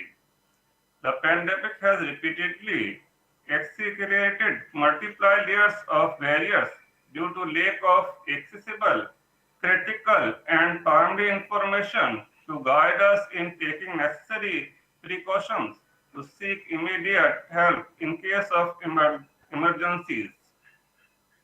Lack of access to education opportunities contribute to the vulnerability to the crisis due to lack of understanding of medical terms used in public advisories, furthering gap to the proactive take action. Majority of us are unemployed, poor, living in densely populated area with extreme living condition. This escalates our exposure and rise risk. The challenge we faced and are still facing are lesson learned, presenting opportunity for us all to partner up, defines to build back better in every respect that imperative for human diversity to thrive. A stakeholder must ensure meaningful consultation with organization of persons with disability and active participation of persons with disability across the project cycle phase of the COVID-19 response and recovery, DRR, health and well-being hereafter. Ensure mainstreaming of disability inclusion beyond COVID-19 response and ensure through the disability analysis and integration of the precondition of disability inclusion. Establishing accountability mechanism through developing disability disaggregated monitoring and evaluation indicators toward development justice across all sector and level. Ensure inclusion of persons with disability in livelihood and economic recovery, including access to employment, education, and capacity building opportunities. Ensure inclusion of persons with disability. Ensure all local, national, and regional publications and materials reflect disability disaggregated data to monitor current and future progress, including the 2021 Asia Pacific SDG Progress Report. Inclusion of persons with disability in the COVID-19 response and recovery and beyond is vital part of achieving the pledge to leave no one behind. Thank you very much. I thank the representative of Danish Kada for his statement. I would now like to give the floor to the representative of Women's Action Forum to be followed by the representative from Indigenous Peoples Major Group for Sustainable Development.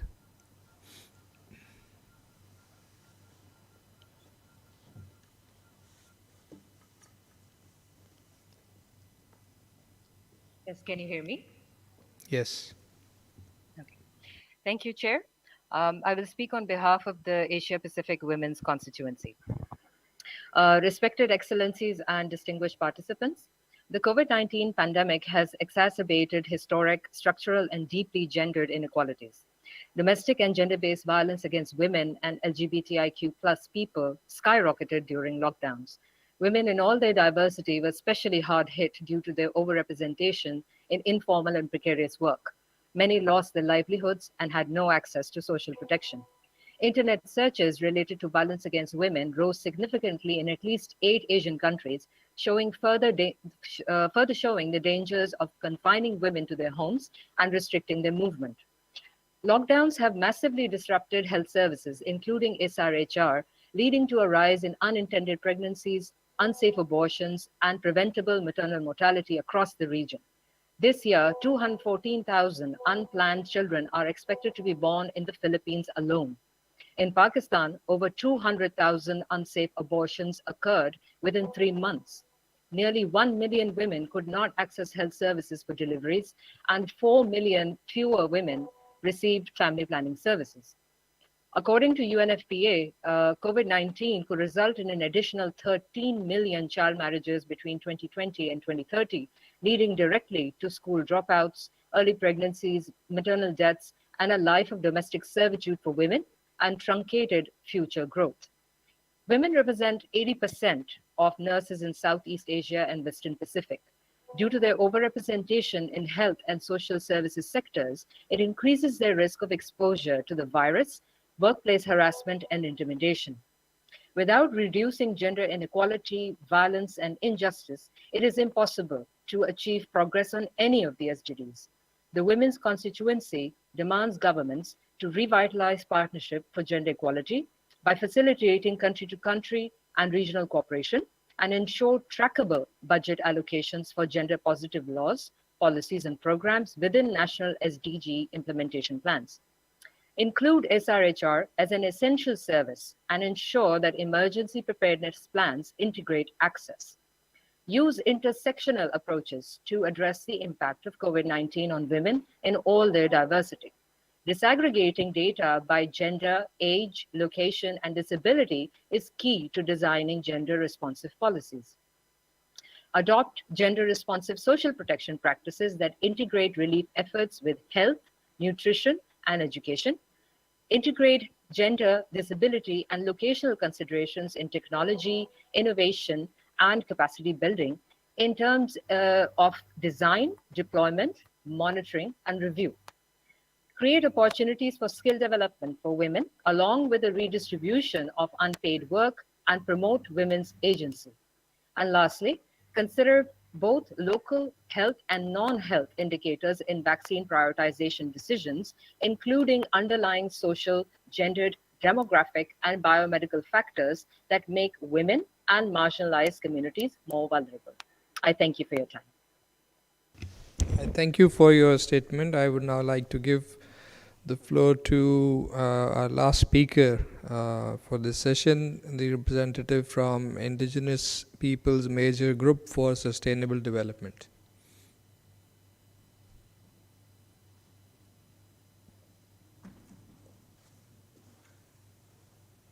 Thank you, Mr. Chair. I am Robi Hani from the Kalangoy and Kankanay Indigenous Peoples in the Philippines, and speaking on behalf of the Indigenous Peoples constituency of the APRSM.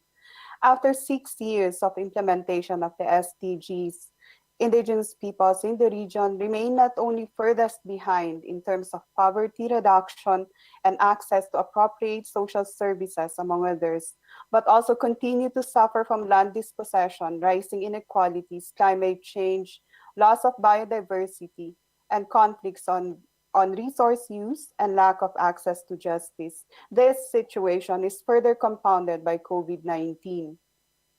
Our contributions to sustainable development as agents of change and the persistence of our sustainable lifeways, knowledge, skills, and values are critical to advancing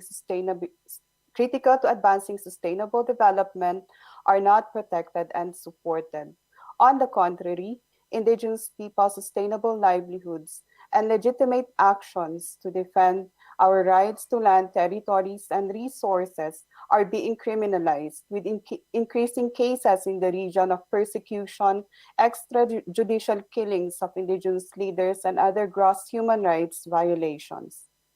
With the spread of COVID-19, many indigenous communities have revived and implemented traditional community lockdowns to prevent contamination. This has been successful for many indigenous communities that have secure land tenure, sufficient food supply, and are able to continue their subsistence economy. This is not the case, though, for indigenous communities whose territories have been overtaken by illegal logging, mining, and other destructive projects. Indigenous peoples play a critical role in the achievement of sustainable development, and our sustainable resource management practices can help prevent the spread of emerging zoonotic diseases. On this, indigenous peoples as rights holders, actors, and partners in development must be recognized, including the full recognition, respect, and our protection of our collective rights as enshrined in the UN Declaration on the Rights of Indigenous Peoples.